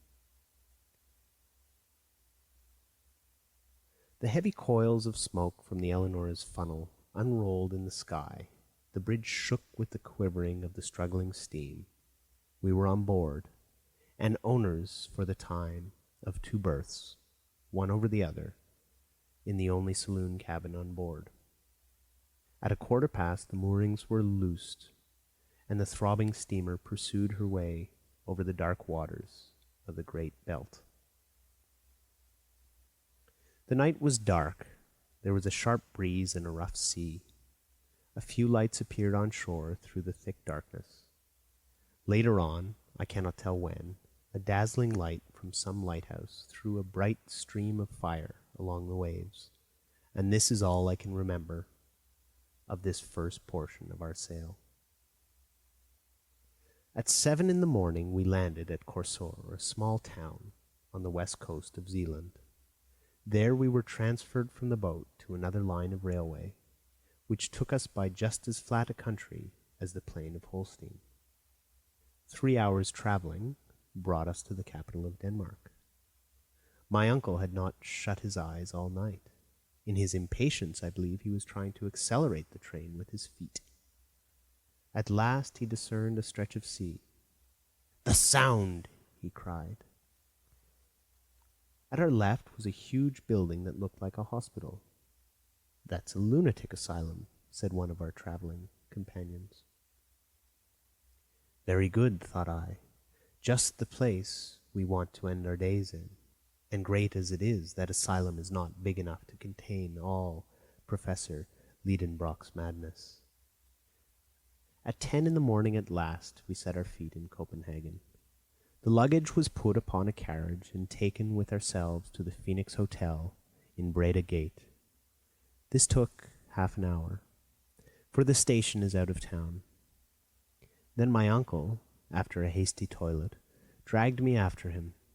The porter at the hotel could speak German and English, but the professor, as a polyglot, questioned him in good Danish, and it was in the same language that the personage directed him to the Museum of Northern Antiquities. The curator of this curious establishment, in which wonders are gathered together, out of which the ancient history of the country might be reconstructed by means of its stone weapons, its cups, and its jewels, was a learned savant, the friend of the Danish consul at Hamburg, Professor Thomsen. My uncle had a cordial letter of introduction to him. As a general rule, one savant greets another with coolness, but here the case was different. Mr. Thompson, like a good friend, gave the Professor Lidenbrock a cordial greeting, and he even vouchsafed the same kindness to his nephew. It is hardly necessary to say the secret was sacredly kept from the excellent curator. We were simply disinterested travelers visiting Iceland out of harmless curiosity. Mr. Thompson placed his services at our disposal, and we visited the quays with the object of finding out the next vessel to sail. I was yet in hopes that there would be no means of getting to Iceland, but there was no such luck. A small Danish schooner, the Valkyria, was to set sail for Reykjavik on the 2nd of June. The captain, Mr. Bjarne, was on board. His intending passenger was so joyful that he almost squeezed his hands till they ached. That good man was rather surprised at his energy. To him it seemed a very simple thing to go to Iceland, as that was his business. But to my uncle it was sublime. The worthy captain took advantage of his enthusiasm to charge double fares, but we did not trouble ourselves about mere trifles. "You must be on board on Tuesday at 7 in the morning," said Captain Bjarne, after having pocketed more dollars than were his due. Then we thanked Mr. Thompson for his kindness, and we returned to the Phoenix Hotel. "It's all right, my uncle repeated. "How fortunate we are to have found this boat ready for sailing. Now, let us have some breakfast and go about the town." We went first to Coggan's Torv, an irregular square in which are two innocent-looking guns, which need not alarm anyone. Close by, at number 5, there was a French restaurant kept by a cook of the name of Vincent, where we had an ample breakfast for 4 marks each. Then I took a childish pleasure in exploring the city. My uncle let me take him with me, but he took notice of nothing, neither the insignificant King's Palace, nor the pretty 17th-century bridge, which spans the canal before the museum, nor that immense cenotaph of Thorvaldsens, adorned with horrible mural painting, and containing within it a collection of the sculptor's works, nor in a fine park the toy-like chateau of Rosenberg, nor the beautiful Renaissance edifice of the Exchange, nor its spire composed of the twisted tails of 4 bronze dragons, nor the great windmill on the ramparts, whose huge arm dialed in the sea breeze like the sails of a ship. What delicious walks we should have had together, my pretty Virlandaise and I, along the harbor where the 2-deckers and the frigates slept peaceably by the red roofing of the warehouse, by the green banks of the strait, through the deep shades of the trees amongst which the fort is half concealed, where the guns are thrusting out their black throats between branches of alder and willow. But alas, Grauben was far away, and I never hoped to see her again. But if my uncle felt no attraction towards these romantic scenes, he was very much struck with the aspect of a certain church spire situated in the island of Amak, which forms the southwest quarter of Copenhagen. I was ordered to direct my feet that way. I embarked on a small steamer which piles on the canals, and in a few minutes she touched the quay of the dockyard. After crossing a few narrow streets where some convicts in trousers half yellow and half grey were at work under the orders of the gangers, we arrived at the Vor Frelsers Kirke. There was nothing remarkable about the church, but there was a reason why its tall spire had attracted the professor's attention. Starting from the top of the tower, an external staircase wound around the spire, the spirals circling up into the sky. "Let us get to the top," said my uncle. "I shall be dizzy," I said. "The more reason why we should go up. We must get used to it. But come, I tell you, don't waste our time." I had to obey. A keeper who lived at the other end of the street handed us the key, and the ascent began. My uncle went ahead with a light step. I followed him not without alarm, for my head was very apt to feel dizzy. I possessed neither the equilibrium of an eagle nor his fearless nature. As long as we were protected on the inside of the winding staircase up the tower, all was well enough. But after toiling up 150 steps, the fresh air came to salute my face, and we were on the leads of the tower. There the aerial staircase began its gyrations, only guarded by a thin iron rail, and the narrowing steps seemed to ascend into infinite space. "Never shall I be able to do it," I said. "Don't be a coward. Come up, sir," said my uncle with the coldest cruelty. I had to follow, clutching at every step. The keen air made me giddy. I felt the spire rocking with every gust of wind. My knees began to fail. Soon I was crawling on my knees, then creeping on my stomach. I closed my eyes. I seemed to be lost in space. At last I reached the apex, with the assistance of my uncle dragging me up by the collar. "Look down," he cried. "Look down well. You must take a lesson in abysses." I opened my eyes. I saw houses squashed flat as if they had all fallen down from the skies. A smoke fog seemed to drown them. Over my head ragged clouds were drifting past, and by an optical inversion they seemed stationary, while the steeple, the ball, and I were all spinning along with fantastic speed. Far away on one side was the green country. On the other the sea sparkled, bathed in sunlight.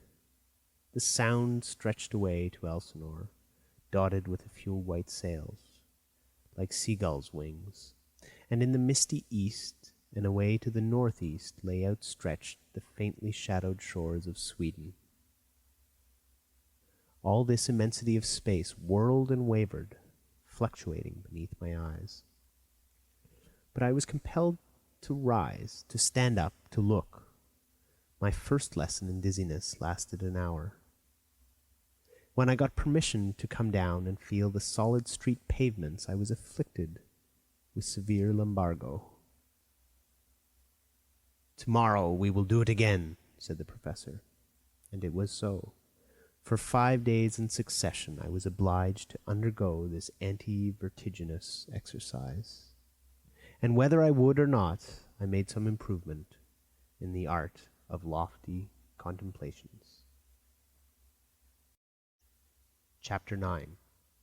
Iceland, but what next? The day of our departure arrived. The day before it, our kind friend Mr. Thompson brought us letters of introduction to the Count Trampe, the governor of Iceland, Mr. Picturson, the bishop's suffragan, and Mr. Finson, mayor of Reykjavik. My uncle expressed his gratitude by tremendous compression of both his hands. On the 2nd, at 6 in the evening, all our precious baggage being safely on board the Valkyria, the captain took us into a very narrow cabin. "Is the wind favorable?" my uncle asked. "Excellent," replied Captain Bjarne. "A sou'easter. We shall pass down the Sound full speed, with all sails set." In a few minutes the schooner, under her mizzen, brigantine, topsail, and topgallant sail, loosed from her moorings and made full sail through the straits. In an hour the capital of Denmark seemed to sink below the distant waves, and the Valkyria was skirting the coast by Elsinore. In my nervous frame of mind I expected to see the ghost of Hamlet wandering on the legendary castle terrace. "Sublime madman," I said, "no doubt you would approve of our expedition. Perhaps you would keep us company to the center of the globe to find the solution to your eternal doubts." But there was no ghostly shape upon the ancient walls. Indeed, the castle is much younger than the heroic Prince of Denmark. It now answers the purpose of a sumptuous lodge for the doorkeeper of the Straits of the Sound, before which every year there pass 15,000 ships of all nations. The castle of Kronsberg soon disappeared in the mist, as well as the tower of Helsingborg, built on the Swedish coast, and the schooner passed lightly on her way, urged by the breezes of the Kattegat. The Valkyria was a splendid sailor, but on a sailing vessel you can place no dependence. She was taking to Reykjavik coal, household goods, earthenware, woolen clothing, and a cargo of wheat. The crew consisted of 5 men, all Danes. "How long will the passage take?" my uncle asked. 10 days, replied the captain, "if we don't meet a nor'wester in passing the Faroes." "But are you not subject to considerable delays?" "No, Mr. Lidenbrock. Don't be uneasy. We shall get there in good time." At evening the schooner doubled the Skaw at the northern point of Denmark. In the night passed the Skagerrak, skirted Norway by Cape Lindness, and entered the North Sea. In 2 days more we sighted the coast of Scotland near Peterhead, and the Valkyria turned her lead towards the Faroe Islands, passing between the Orkneys and the Shetlands. Soon the schooner encountered the great Atlantic swell. She had to tack against the north wind, and reached the Faroes only with some difficulty. On the 8th the captain made out Myganus, the southernmost of these islands, and from that moment took a straight course for Cape Portland, the most southerly point of Iceland. The passage was marked with nothing unusual. I bore the troubles of the sea pretty well. My uncle, to his own intense disgust and his great shame, was ill all through the voyage. He was therefore unable to converse with the captain about Snaefell, the way to get to it, the facilities for transport. He was obliged to put off these inquiries until his arrival, and spent all his time at full length in his cabin, of which the timbers creaked and shook with every pitch he took. It must be confessed that he was not undeserving of his punishment. On the 11th we reached Cape Portland. The clear, open weather gave us a good view of Myrdalsjökull, which overhangs it. The cape is merely a low hill, with steep sides, standing lonely by the beach. The Valkyria kept at some distance from the coast, taking a westerly course amidst great shoals of whales and sharks. Soon we came in sight of an enormous perforated rock, through which the sea dashed furiously. The Westman islets seemed to rise out of the ocean like a group of rocks in a liquid plain. From that time the schooner took a wide berth and swept at a great distance round Cape Reykjanes, which forms the western point of Iceland.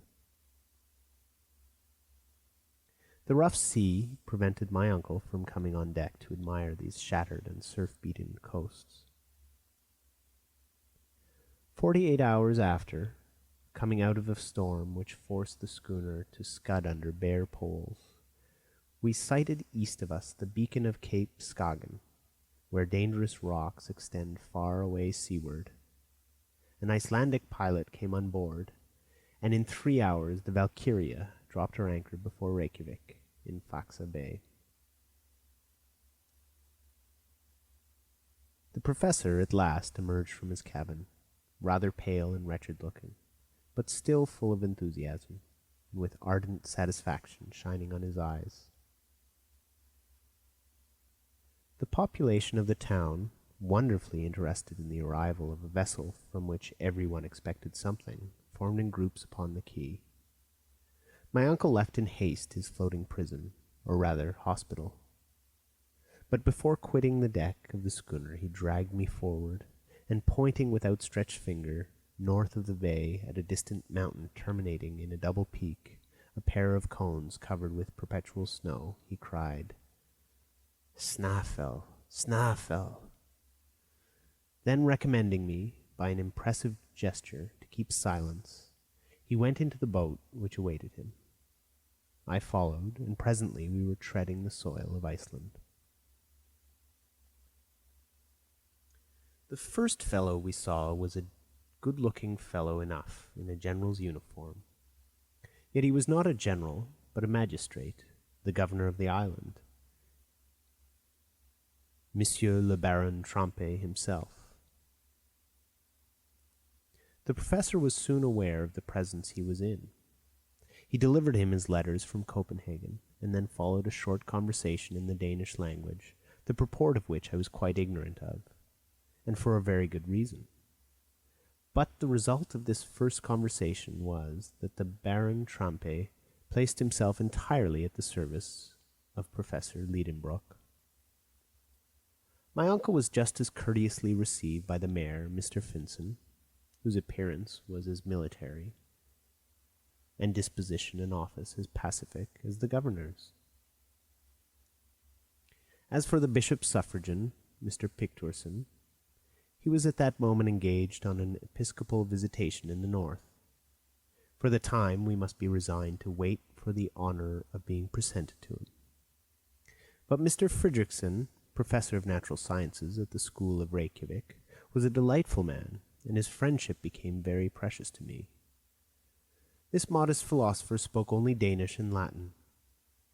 He came to proffer me his good offices in the language of Horace, and I felt that we were made to understand each other. In fact, he was the only person in Iceland with whom I could converse at all. This good-natured gentleman made over to us 2 of the 3 rooms which his house contained, and we were soon installed in it with our luggage, the abundance of which rather astonished the good people of Reykjavik. "Well, Axel," said my uncle, "we are getting on, and now the worst is over." "The worst?" I said, astonished. "To be sure. Now we have nothing to do but go down." "Oh, if that is all, you are quite right. But after all, when we have gone down, we shall have to get up again, I suppose." "Oh, I don't trouble myself about that. Come, there's no time to lose. I'm going to the library.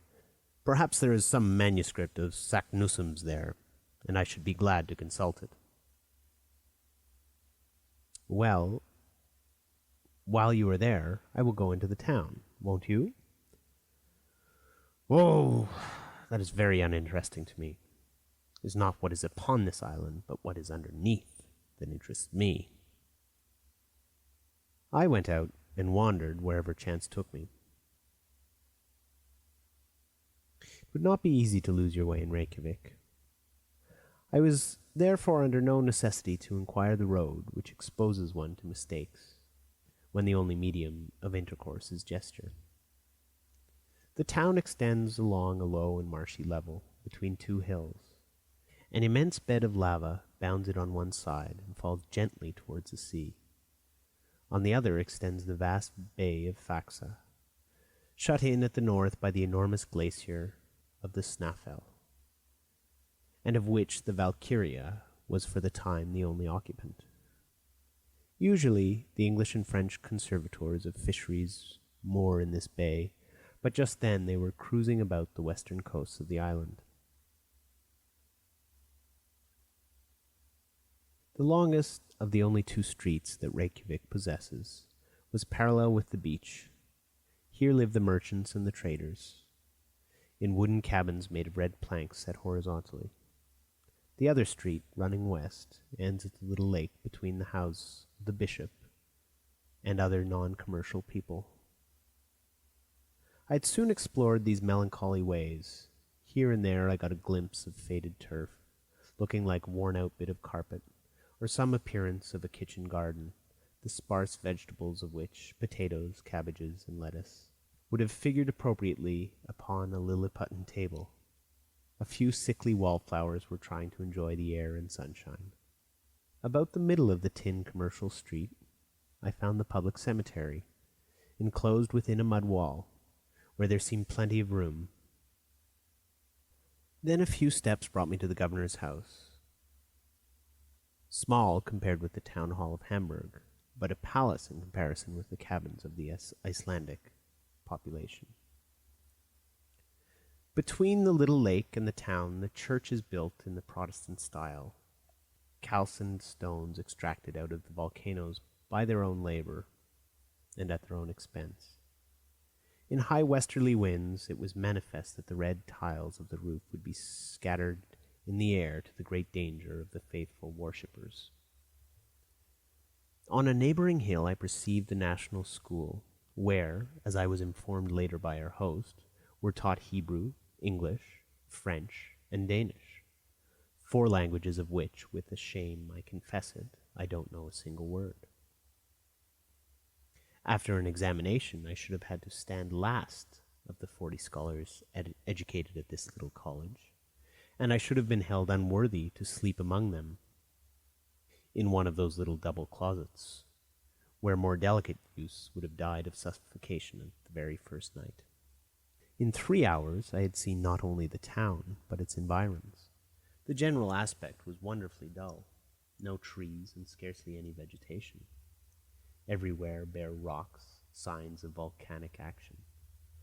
The Icelandic butts are made of earth and turf, and the walls slope inward. They rather resemble roofs placed on the ground, but then these roofs are meadows of comparative fertility, thanks to the internal heat. The grass grows on them to some degree of perfection. It is carefully mown in the hay season. If it were not, the horses would come to pasture on these green abodes. In my excursion I met but few people. On returning to the main street, I found the greater part of the population busied in drying, salting, and putting on board codfish, their chief export. The men looked like robust but heavy blond Germans with pensive eyes, conscious of being far removed from their fellow creatures, poor exiles relegated to this land of ice, poor creatures who should have been Eskimo, since nature had condemned them to live only just outside the Arctic Circle. In vain did I try to detect a smile upon their lips. Sometimes, by a spasmodic and involuntary contraction of the muscles, they seemed to laugh, but they never smiled. Their costume consisted of a coarse jacket of black woolen cloth called in Scandinavian lands of vadmel, a hat with a very broad brim, trousers with a narrow edge of red, and a bit of leather rolled around the foot for shoes. The women looked as sad and as resigned as the men. Their faces were agreeable but expressionless, and they wore gowns and petticoats of dark vadmel. As maidens they wore over their braided hair a little knitted brown cap. When married, they put around their heads a colored handkerchief, crowned with a peak of white linen. After a good walk, I returned to Mr. Fridrikssen's house, where I found my uncle already in his host's company. Chapter 10. Interesting Conversations with Icelandic Savants. Dinner was ready. Professor Lidenbrock devoured his portion voraciously, for his compulsory fast on board had converted his stomach into a vast unfathomable gulf. There was nothing remarkable in the meal itself, but the hospitality of our host, more Danish than Icelandic, reminded me of the heroes of old. It was evident that we were more at home than he was himself. The conversation was carried on in the vernacular tongue, which my uncle mixed with German, and Mr. Fridrikssen with Latin for my benefit. It turned upon scientific questions as befits philosophers. But Professor Lidenbrock was excessively reserved, and at every sentence spoke to me with his eyes, enjoining the most absolute silence upon our plans. In the first place, Mr. Fridrikssen wanted to know what success my uncle had had at the library. "Your library! Why, there is nothing but a few tattered books upon almost deserted shelves." "Indeed," replied Mr. Fridrikssen. "Why, we possess 8,000 volumes, many of them valuable and scarce, works in the old Scandinavian language, and we have all the novelties that Copenhagen sends us every year." Where do you keep your 8,000 volumes? For my part, oh, Mr. Lidenbrock, they are all over the country. In this icy region we are fond of study. There is not a farmer nor a fisherman that cannot read and does not read. Our principle is that books, instead of growing mouldy behind an iron grating, should be worn out under the eyes of many readers. Therefore these volumes are passed from one to another, read over and over, referred to again and again. And it often happens that they find their way back to their shelves only after an absence of a year or two. And in the meantime, said my uncle rather spitefully, strangers... Well, what would you have? Foreigners have their libraries at home, and the first essential for labouring people is that they should be educated. I repeat to you, the love of reading runs in Icelandic blood. In 1816 we founded a prosperous literary society. Learned strangers think themselves honoured in becoming members of it. It publishes books which educate our fellow countrymen, and do the country great service. If you will consent to be a corresponding member, Herr Lidenbrock, you will be giving us a great pleasure. My uncle, who had already joined about 100 learned societies, accepted with a grace which evidently touched Mr. Fridriksson. Now, said he, will you be kind enough to tell me what books you hope to find in our library, and I may perhaps enable you to consult them. My uncle's eyes and mine met. He hesitated. This direct question went to the root of the matter, but after a moment's reflection he decided on speaking. Monsieur Fridriksson, I wish to know if amongst your ancient books you possessed any of the works of Arne Saknussemm. Arne Saknussemm, replied the Reykjavik professor. You mean that learned 16th century savant, a naturalist, a chemist, and a traveller? Just so. One of the glories of Icelandic literature and science? That's the man. An illustrious man anywhere. Quite so. And whose courage was equal to his genius. I see that you know him well. My uncle was bathed in delight at hearing his hero thus described. He feasted his eyes upon Mr. Fridriksson's face. Well, he cried, where are his works? His works? We have them not. What? Not in Iceland? They are neither in Iceland nor anywhere else. Why is that? Because Arne Saknussemm was persecuted for heresy, and in 1573 his books were burned by the hands of the common hangman. Very good, excellent, cried my uncle, to the great scandal of the professor of natural history. What? He cried. Yes, now it is all clear, now it is all unravelled, and I see why Saknussemm, put into the Index Expurgatorius, and compelled to hide the discoveries made by his genius, was obliged to bury in an incomprehensible cryptogram the secret... What secret? Asked Mr. Fridriksson, starting.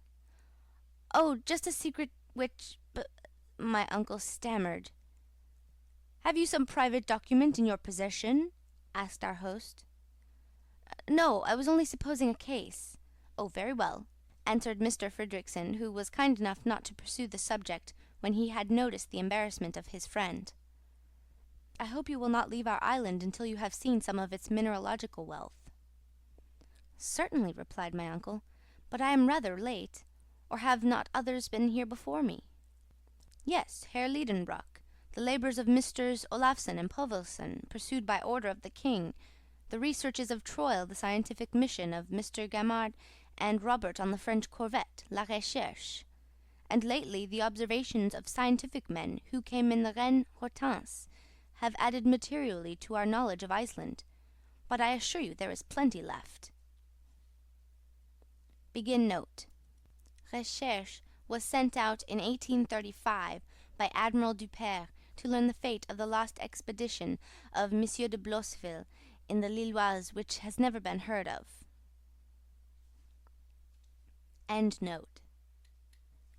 Do you think so? Said my uncle, pretending to look very modest, and trying to hide the curiosity was flashing out of his eyes. Oh, yes. How many mountains, glaciers, and volcanoes there are to study, which are as yet but imperfectly known. Then, without going any further, that mountain in the horizon, that is Snæfell. Ah, said my uncle, as coolly as he was able. Is that Snæfell? Yes, one of the most curious volcanoes, and the crater of which has scarcely ever been visited.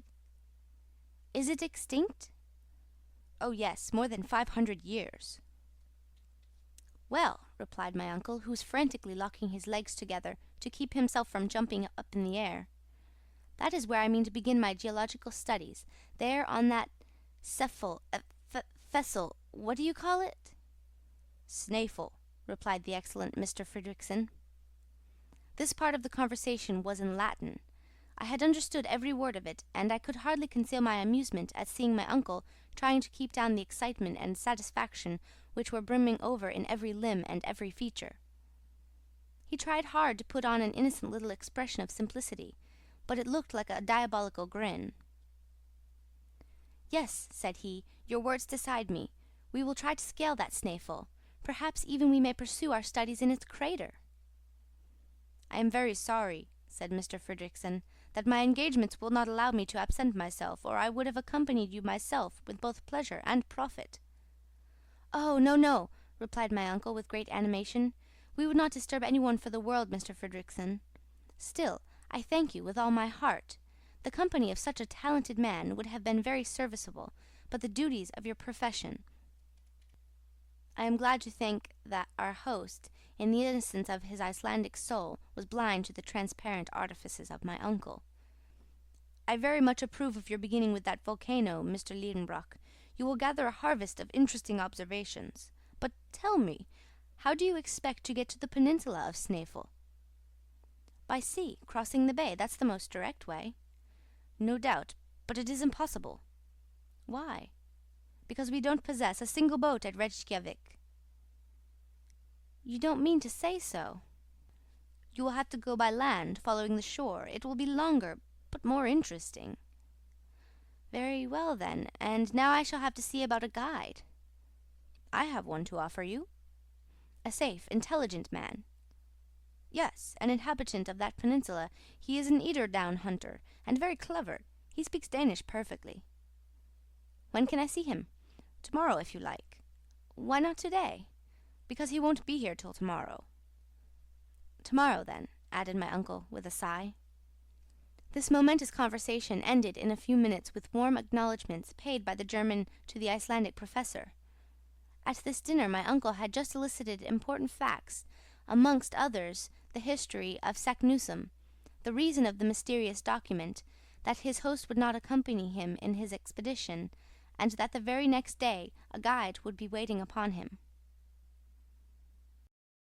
Chapter 11. A Guide Found to the Center of the Earth. In the evening I took a short walk on the beach and returned at night to my plank bed, where I slept soundly all night. When I awoke, I heard my uncle talking at a great rate in the next room. I immediately dressed and joined him. He was conversing in the Danish language with a tall man of robust build. This fine fellow must have been possessed of great strength. His eyes, set in a large and ingenuous face, seemed to me very intelligent. They were of a dreamy sea blue. Long hair, which would have been called red even in England, fell in long meshes upon his broad shoulders. The movements of this native were lithe and supple, but he made little use of his arms in speaking, like a man who knew nothing or cared nothing about the language of gestures. His whole appearance bespoke perfect calmness and self-possession, not indolence but tranquillity. It was felt at once that he would be beholden to nobody, that he worked for his own convenience, and that nothing in this world could astonish or disturb this philosophic calmness. I caught the shades of this Icelander's character by the way in which he listened to the impassioned flow of words which fell from the professor. He stood with arms crossed, perfectly unmoved by my uncle's incessant gesticulations. A negative was expressed by a slow movement of the head from left to right, an affirmative by a slight bend, so slight that his long hair scarcely moved. He carried economy of motion even to parsimony. Certainly I should never have dreamt, in looking at this man, that he was a hunter. He did not look likely to frighten his game, nor did he seem as if he would even get near it. But the mystery was explained when Mr. Fridriksson informed me that this tranquil personage was only a hunter of the eider duck, whose under plumage constitutes the chief wealth of the island. This is the celebrated eiderdown, and it requires no great rapidity of movement to get it. Early in summer, the female, a very pretty bird, goes to build her nest among the rocks of the fjords with which the coast is fringed. After building the nest, she feathers it with down plucked from her own breast. Immediately, the hunter, or rather the trader, comes and robs the nest, and the female recommences her work. This goes on as long as she has any down left. When she has stripped herself bare, the male takes his turn to pluck himself. But as the coarse and hard plumage of the male has no commercial value, the hunter does not take the trouble to rob the nest of this. The female, therefore, lays her eggs in the spoils of her mate, the young are hatched, and next year the harvest begins again.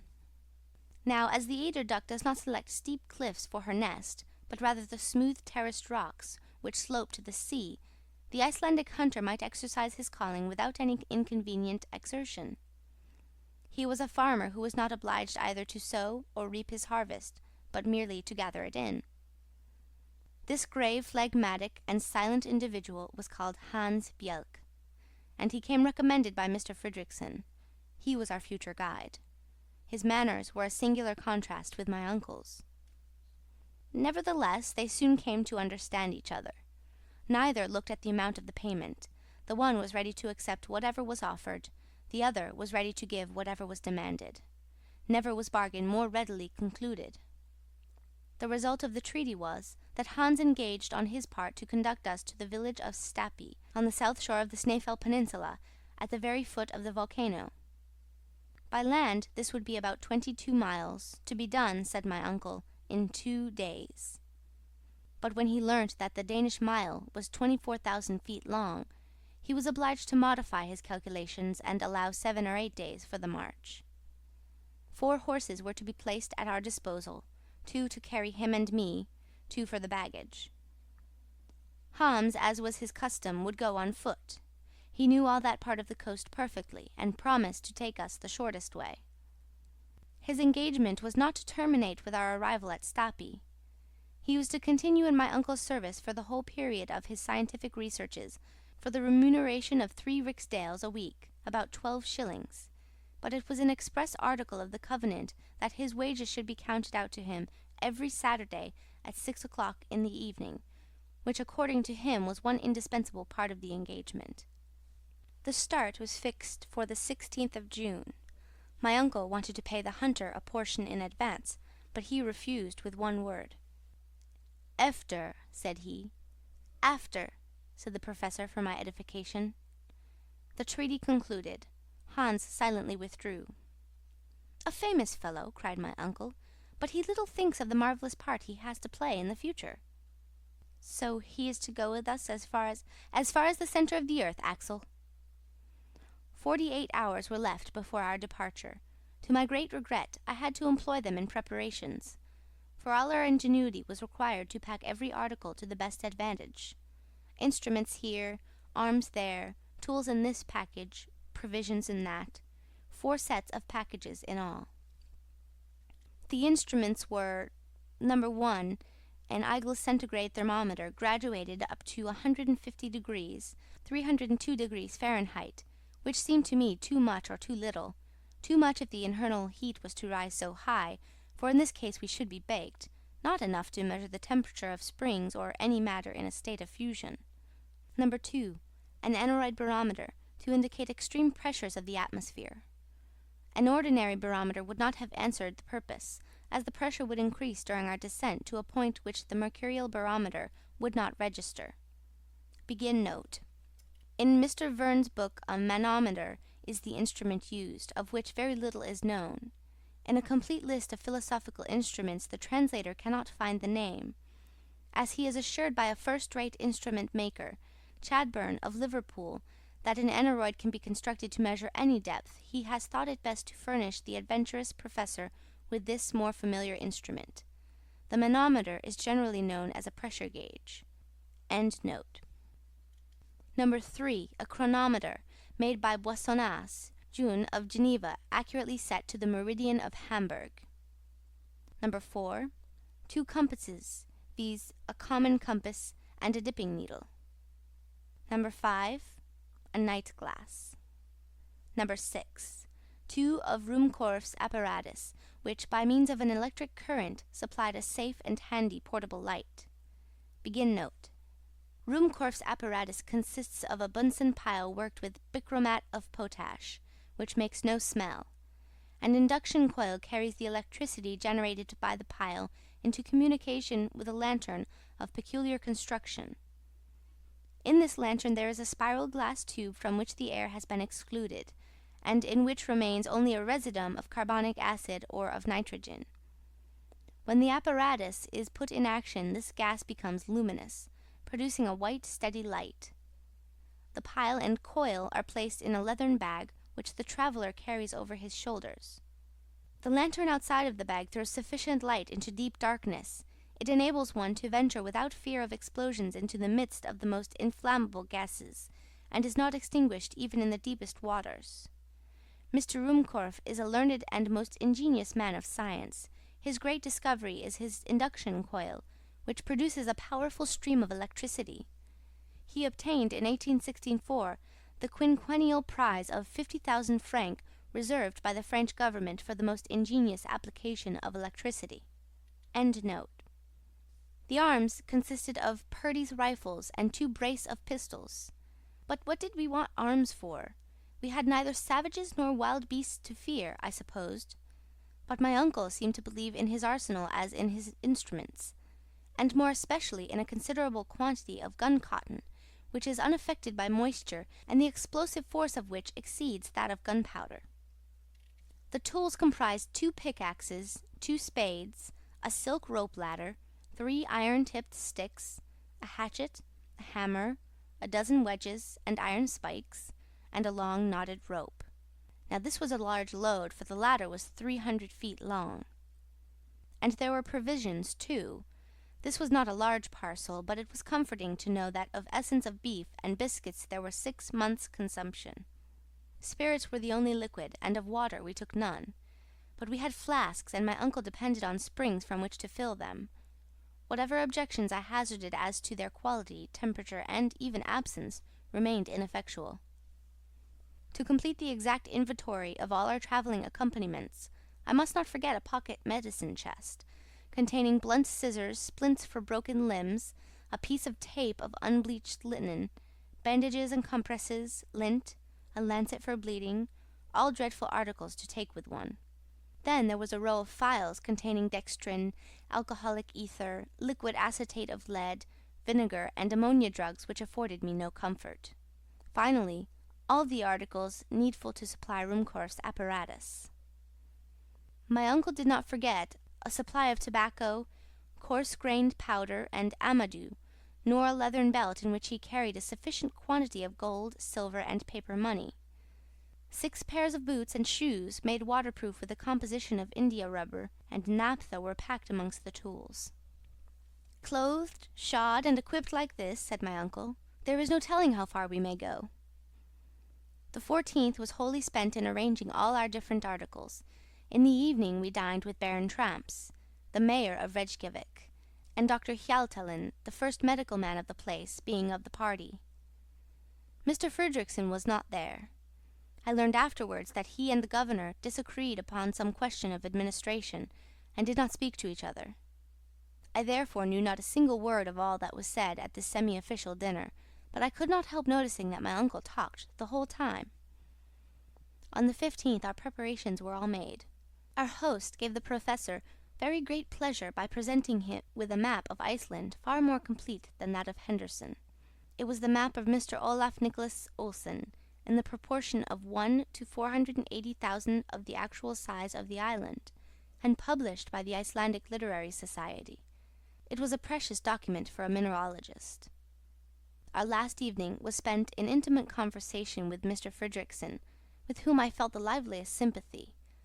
Then, after the talk, succeeded, for me at any rate, a disturbed and restless night. At 5 in the morning I was awoke by the neighing and pawing of 4 horses under my window. I dressed hastily and came down into the street. Hans was finishing our packing, almost as it were without moving a limb, and yet he did his work cleverly. My uncle made more noise than execution, and the guide seemed to pay very little attention to his energetic directions. At 6 o'clock our preparations were over. Mr. Fridriksson shook hands with us. My uncle thanked him heartily for his extreme kindness. I constructed a few fine Latin sentences to express my cordial farewell. Then we bestrode our steeds, and with his last adieu, Mr. Fridriksson treated me to a line of Virgil eminently applicable to such uncertain wanderers as we were likely to be. Et quacumque viam dedent fortuna sequamur. Therever fortune clears a way, thither our ready footsteps stray. Chapter 12. A Barren Land. We had started under a sky overcast but calm. There was no fear of heat, none of disastrous rain. It was just the weather for tourists. The pleasure of riding on horseback over an unknown country made me easy to be pleased at our first start. I threw myself wholly into the pleasure of the trip, and enjoyed the feeling of freedom and satisfied desire. I was beginning to take a real share in the enterprise. Besides, I said to myself, where's the risk? Here we are, travelling all through a most interesting country. We are about to climb a very remarkable mountain. At the worst, we are going to scramble down an extinct crater. It is evident that Saknussemm did nothing more than this. As for a passage leading to the centre of the globe, it is mere rubbish, perfectly impossible. Very well, then. Let us get all the good we can out of this expedition, and don't let us haggle about the chances. This reasoning having settled my mind, we got out of Reykjavik. Hans moved steadily on, keeping ahead of us at an even, smooth, and rapid pace. The baggage horses followed him without giving any trouble. Then came my uncle and myself, looking not so very ill-mounted on our small but hardy animals. Iceland is one of the largest islands in Europe.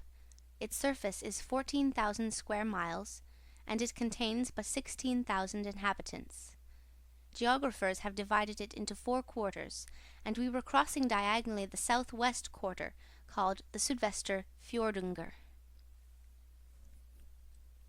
On leaving Reykjavik, Hans took us by the seashore. We passed lean pastures which were trying very hard, but in vain, to look green. Yellow came out best. The rugged peaks of the trachyte rocks presented faint outlines on the eastern horizon. At times a few patches of snow, concentrating the vague light, glittered upon the slopes of the distant mountains. Certain peaks, boldly uprising, passed through the grey clouds, and reappeared above the moving mists like breakers emerging in the heavens. Often these chains of barren rocks made a dip towards the sea, and encroached upon the scanty pasturage, but there was always enough room to pass. Besides, our horse instinctively chose the easiest places without ever slackening their pace. My uncle was refused even the satisfaction of stirring up his beast with whip or voice. He had no excuse for being impatient. He could not help smiling to see so tall a man on so small a pony, and his long legs nearly touched the ground. He looked like a 6-legged centaur. Good horse, he kept saying. You will see, Axel, that there is no more sagacious animal than the Icelandic horse. He is stopped by neither snow, nor storm, nor impassable roads, nor rocks, glaciers, or anything. He is courageous, sober, and sure-footed. He never makes a false step, never shies. If there is a river or fjord to cross, and we shall meet with many, you will see him plunge in at once, just as if he were amphibious, and gain the opposite bank. But we must not hurry him. We must let him have his way, and we shall get on at the rate of 30 miles a day. We may, but how about our guide? Oh, never mind him. People like him get over the ground without a thought. There is so little action in this man that he will never get tired. And besides, if he wants it, he shall have my horse. I shall get cramped if I don't have a little action. The arms are all right, but the legs want exercise. We were advancing at a rapid pace. The country was already almost a desert. Here and there was a lonely farm, called a boer, built either of wood or of sods, or of pieces of lava, looking like a poor beggar by the wayside. These ruinous huts seemed to solicit charity from passers-by, and on very small provocation we should have given alms for the relief of the poor inmates. In this country there were no roads and paths, and the poor vegetation, however slow, would soon efface the rare traveller's footsteps. Yet this part of the province, at a very small distance from the capital, is reckoned among the inhabited and cultivated portions of Iceland. What, then, must other tracts be, more desert than this desert? In the first half-mile we had not seen one farmer standing before his cabin door, nor one shepherd tending a flock less wild than himself, nothing but a few cows and sheep left to themselves. What then would be those convulsed regions upon which we were advancing, regions subject to the dire phenomena of eruptions, the offspring of volcanic explosions and subterranean convulsions? We were to know them before too long, but on consulting Olsen's map, I saw that they would be avoided by winding along the seashore.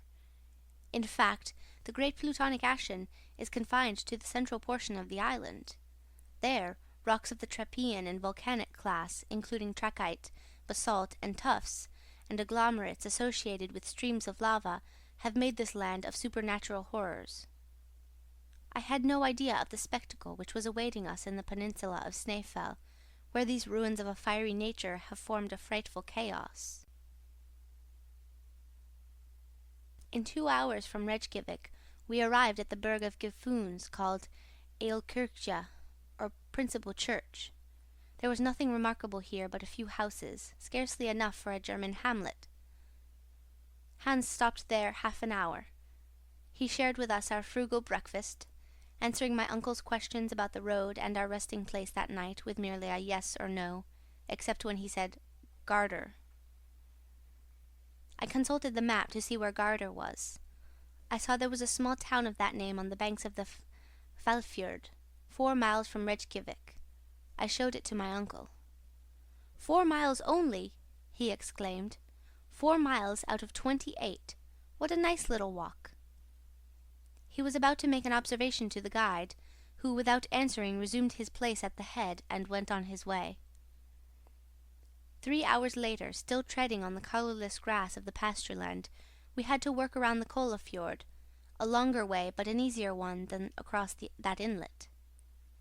We soon entered into a pingstaur, or parish, called Edilberg, from whose steeple 12 o'clock would have struck, if Icelandic churches were rich enough to possess clocks. But they are like the parishioners who have no watches and do without. There our horses were baited. Then, taking the narrow path to left between a chain of hills and the sea, they carried us to our next stage, the Eilkirkja of Brantar, and 1 mile further on, to Saurbor, Annexia, a chapel of ease built on the south shore of Hvalfjord. It was now 4 o'clock, and we had gone 4 Icelandic miles, or 24 English miles. In that place the fjord was at least 3 English miles wide. The waves rolled with a rushing din upon the sharp-pointed rocks. This inlet was confined between walls of rock, precipices crowned by sharp peaks 2,000 feet high, and remarkable for the brown strata which separated the beds of reddish tuff. However much I might respect the intelligence of our quadrupeds, I hardly cared to put it to the test by trusting myself to it on horseback across an arm of the sea. If they are as intelligent as they are said to be, I thought, they won't try it. In any case, I will tax my intelligence to direct theirs. But my uncle would not wait. He spurred on to the edge. His steed lowered his head to examine the nearest waves, and stopped. My uncle, who had an instinct of his own, too applied pressure, and was again refused by the animal significantly shaking his head. Then followed strong language and the whip, but the brute answered these arguments with kicks and endeavours to throw his rider. At last, the clever little pony, with a bend of his knees, started from under the professor's legs, and left him standing upon 2 boulders on the shore, just like the Colossus of Rhodes. "Confounded brute!" cried the unhorsed horseman, suddenly degraded into a pedestrian, just as ashamed as a cavalry officer degraded to a foot soldier. "Farja," said the guide, touching his shoulder. "What, a boat?" "Der, replied Hans, pointing to one. Yes, I cried, there is a boat. Why did you not say so then? Well, let us go on. Tid vatten, said the guide. What is he saying? He says tide, said my uncle, translating the Danish word. No doubt we must wait for the tide. Forbidde, said my uncle. Ja, replied Hans. My uncle stamped with his foot while the horses went on to the boat. I perfectly understood the necessity of abiding a particular moment of the tide to undertake the crossing of the fjord, when the sea, having reached its greatest height, it should be slack water. Then the ebb and flow have no sensible effect, and the boat does not risk being carried either to the bottom or out to the sea. That favourable moment arrived only with 6 o'clock, when my uncle, myself, the guide, 2 other passengers, and the 4 horses trusted ourselves to a somewhat fragile raft. Accustomed as I was to the swift and sure steamers on the Elbe, I found the oars of the rowers rather a slow means of propulsion. It took us more than an hour to cross the fjord, but the passage was effected without any mishap. In another half-hour we reached the Aalkirche of Gardar. Chapter 13. Hospitality under the Arctic Circle. It ought to have been night time, but under the 65th parallel there was nothing surprising in the nocturnal polar light. In Iceland, during the months of June and July, the sun does not set. But the temperature was much lower. I was cold, and more hungry than cold. Welcome was the sight of the boyer, which was hospitably open to receive us. It was a peasant's house, but in point of hospitality it was equal to a king's. On our arrival the master came with outstretched hands, and without more ceremony he beckoned us to follow him.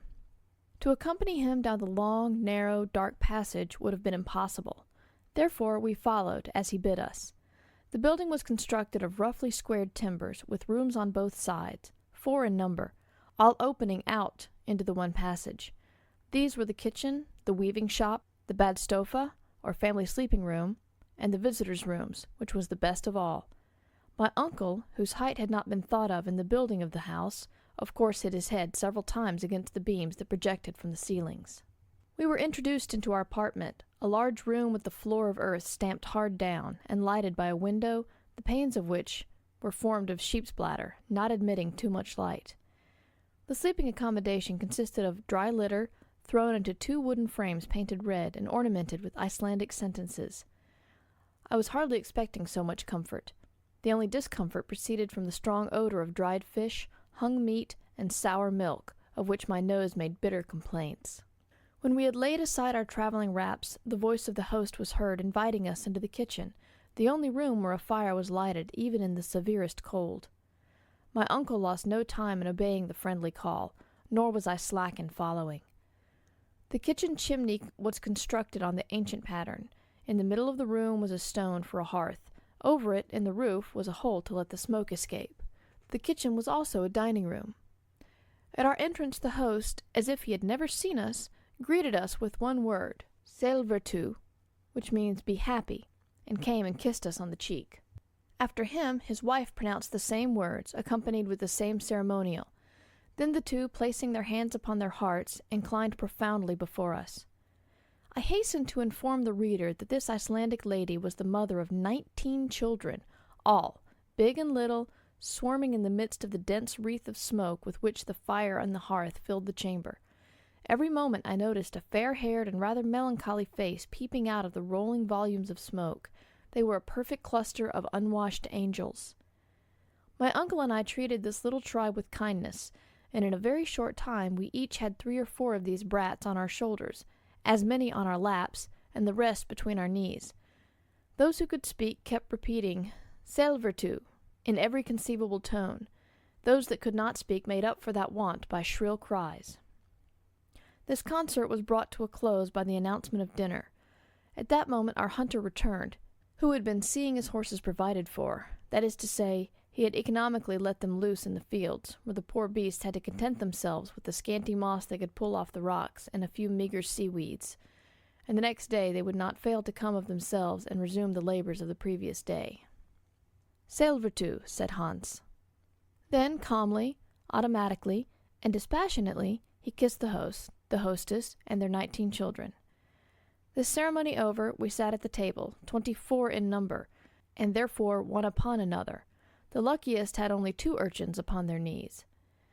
But silence reigned in all this little world at the arrival of the soup, and the national taciturnity resumed its empire even over the children. The host served out to us soup made of lichen, and by no means unpleasant, then an immense piece of dried fish floating in butter rancid with 20 years' keeping, and therefore, according to Icelandic gastronomy, much preferable to fresh butter. Along with this we had sky, a sort of clotted milk, with biscuits, and a liquid prepared from juniper berries. For beverage, we had a thin milk mixed with water, called in this country blanda. It is not for me to decide whether this diet is wholesome or not. All I can say is that I was desperately hungry, and that at dessert I swallowed to the very last gulp of a thick broth made from buckwheat. As soon as the meal was over, the children disappeared, and their elders gathered round the peat fire, which also burnt such miscellaneous fuel as briars, cow dung, and fish bones. After this little pinch of warmth, the different groups retired to their respective rooms. Our hostess hospitably offered us her assistance in undressing, according to Icelandic usage. But on our gracefully declining, she insisted no longer, and I was able at last to curl myself up in my mossy bed. At 5 next morning we bade our host farewell, my uncle with difficulty persuading him to accept a proper remuneration, and Hans signaled the start. At 100 yards from Gardar, the soil began to change its aspect. It became boggy and less favorable to progress. On our right, the chain of mountains was indefinitely prolonged like an immense system of natural fortifications, of which we were following the counterscarp, or lesser steep. Often we were met by streams, which we had to ford with great care, not to wet our packages. The desert became wilder and more hideous, yet from time to time we seemed to descry a human figure that fled at our approach. Sometimes a sharp turn would bring us suddenly within a short distance of one of these spectres, and I was filled with loathing at the sight of a huge deformed head, the skin shining and hairless, and repulsive sores visible through the gaps in the poor creature's wretched rags. The unhappy being forbore to approach us and offer his misshapen hand. He fled away, but not before Hans had saluted him with the customary "Selvertu." "Spetels," said he. "A leper," my uncle repeated. This word produced a repulsive effect. The horrible disease of leprosy is too common in Iceland. It is not contagious, but hereditary, and lepers are forbidden to marry. These apparitions were not cheerful, and they did not throw any charm over the less and less attractive landscapes. The last tufts of grass had disappeared from beneath our feet. Not a tree was to be seen, unless we except a few dwarf birches as low as brushwood. Not an animal, but a few wandering ponies that their owners would not feed. Sometimes we would see a hawk balancing himself on his wings under the gray cloud, and then darting away south with a rapid flight. I felt melancholy under the savage aspect of nature, and my thoughts went away to the cheerful scenes I had left in the far south. We had to cross a few narrow fjords, and at last quite a wide gulf. The tide, then high, allowed us to pass over without delay, and to reach the hamlet of Alftanes, 1 mile beyond. That evening, after having forded 2 rivers full of trout and pike, called Afta and Heta, we were obliged to spend the night in a deserted building worthy to be haunted by all the elfins of Scandinavia. The Ice King certainly held court here, and gave us all night-long samples of what he could do. No particular event marked the next day. Bogs, dead levels, melancholy desert tracks, wherever we traveled. By nightfall we had accomplished half our journey, and we lay at Krosholt. On the 19th of June, for about a mile, that is an Icelandic mile, we walked upon hardened lava. This ground is called in the country hran. The writhen surface presented the appearance of disordered, twisted cables, sometimes stretched in length, sometimes contorted together. An immense torrent, once liquid, now solid, ran from the nearest mountains, now extinct volcanoes, but the ruins around revealed the violence of the past eruptions. Yet here and there were a few jets of steam from hot springs. We had no time to watch this phenomena. We had to proceed on our way.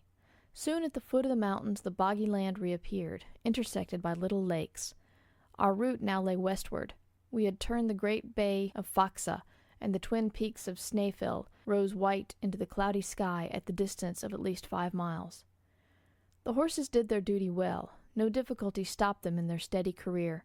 I was getting tired, but my uncle was as firm and straight as he was at our first start. I could not help admiring his persistency, as well as the hunters, who treated our expedition like a mere promenade. June 20th. At 6 p.m. we reached Burder, a village on the seashore, and the guide there claiming his due, my uncle settled with him. It was Hans's own family, that is, his uncles and cousins, who gave us hospitality. We were kindly received, and without taxing too much the goodness of these folks, I would willingly have tarried here to recruit after my fatigue. But my uncle, who wanted no recruiting, would not hear of it, and the next morning we had to bestride our beasts again. The soil told of the neighborhood of the mountain, whose granite foundations rose from the earth like the knotted roots of some huge oak. We were rounding the immense base of the volcano. The professor hardly took his eyes off it. He tossed up his arms and seemed to defy it, and to declare, "There stands the giant that I shall conquer." After about 4 hours walking, the horses stopped of their own accord at the door of the priest's house at Stapi. Chapter 14. But Arctics can be inhospitable, too. Stapi is a village consisting of about 30 huts, built of lava, at the south side of the base of the volcano. It extends along the inner edge of a small fjord, enclosed between basaltic walls of the strangest construction. Basalt is a brownish rock of igneous origin. It assumes regular forms, the arrangement of which is often very surprising. Here nature had done her work geometrically, with square and compass and plummet. Everywhere else her art consists alone in throwing down huge masses together in disorder.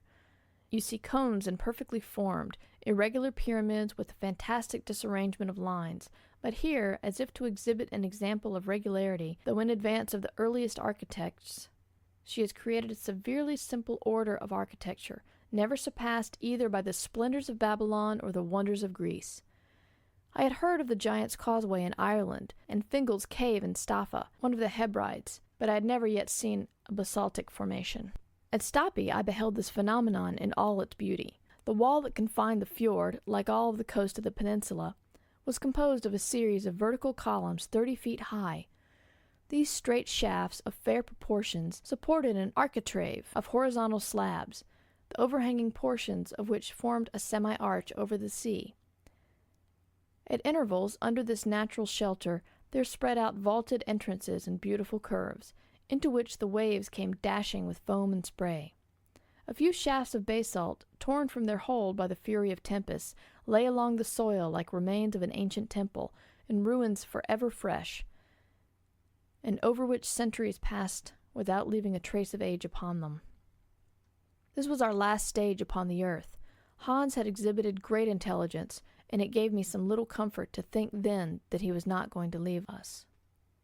On arriving at the door of the rector's house, which was not different from the others, I saw a man shoeing a horse, hammer in hand, with a leathern apron on. "Silver too," said the hunter. "God dag," said the blacksmith in good Danish. "Kyrkoherde," said Hans, turning round to my uncle. "The rector," repeated the professor. "It seems, Axel, that this good man is the rector." Our guide in the meanwhile was making the kyrkoherde aware of the position of things, when the latter, suspending his labors for a moment, uttered a sound no doubt understood between horses and farriers, and immediately a tall and ugly hag appeared from the hut. She must have been 6 feet tall at the least. I was in great alarm lest she should treat me to the Icelandic kiss, but there was no occasion to fear, nor did she do the honors at all too gracefully. The visitor's room seemed to me the worst in the whole cabin. It was close, dirty, and evil-smelling, but we had to be content.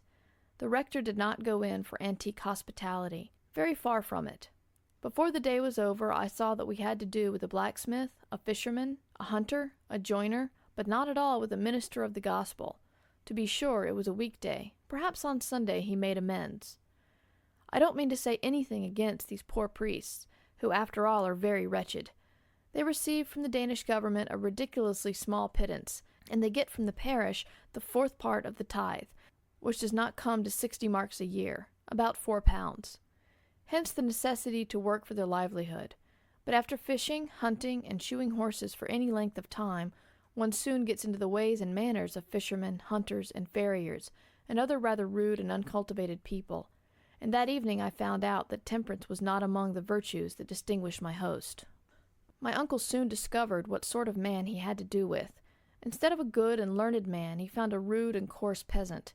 He therefore resolved to commence the grand expedition at once, and to leave this inhospitable parsonage. He cared nothing about fatigue, and resolved to spend some days upon the mountain. The preparations for our departure were therefore made the very day after our arrival at Stapi.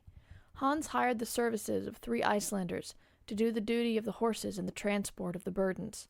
But as soon as we had arrived at the crater, these natives were to turn back and leave us to our own devices. This was to be clearly understood. My uncle now took the opportunity to explain to Hans that it was his intention to explore the interior of the volcano to its farthest limits. Hans merely nodded. There or elsewhere, down in the bowels of the earth, or anywhere on the surface, all was alike to him. For my own part, the incidents of the journey had hitherto kept me amused, and made me forgetful of coming evils, but now my fears again were beginning to get the better of me. But what could I do? The place to resist the professor would have been Hamburg, not the foot of Snæfell. One thought, above all others, harassed and alarmed me. It was one calculated to shake firmer nerves than mine.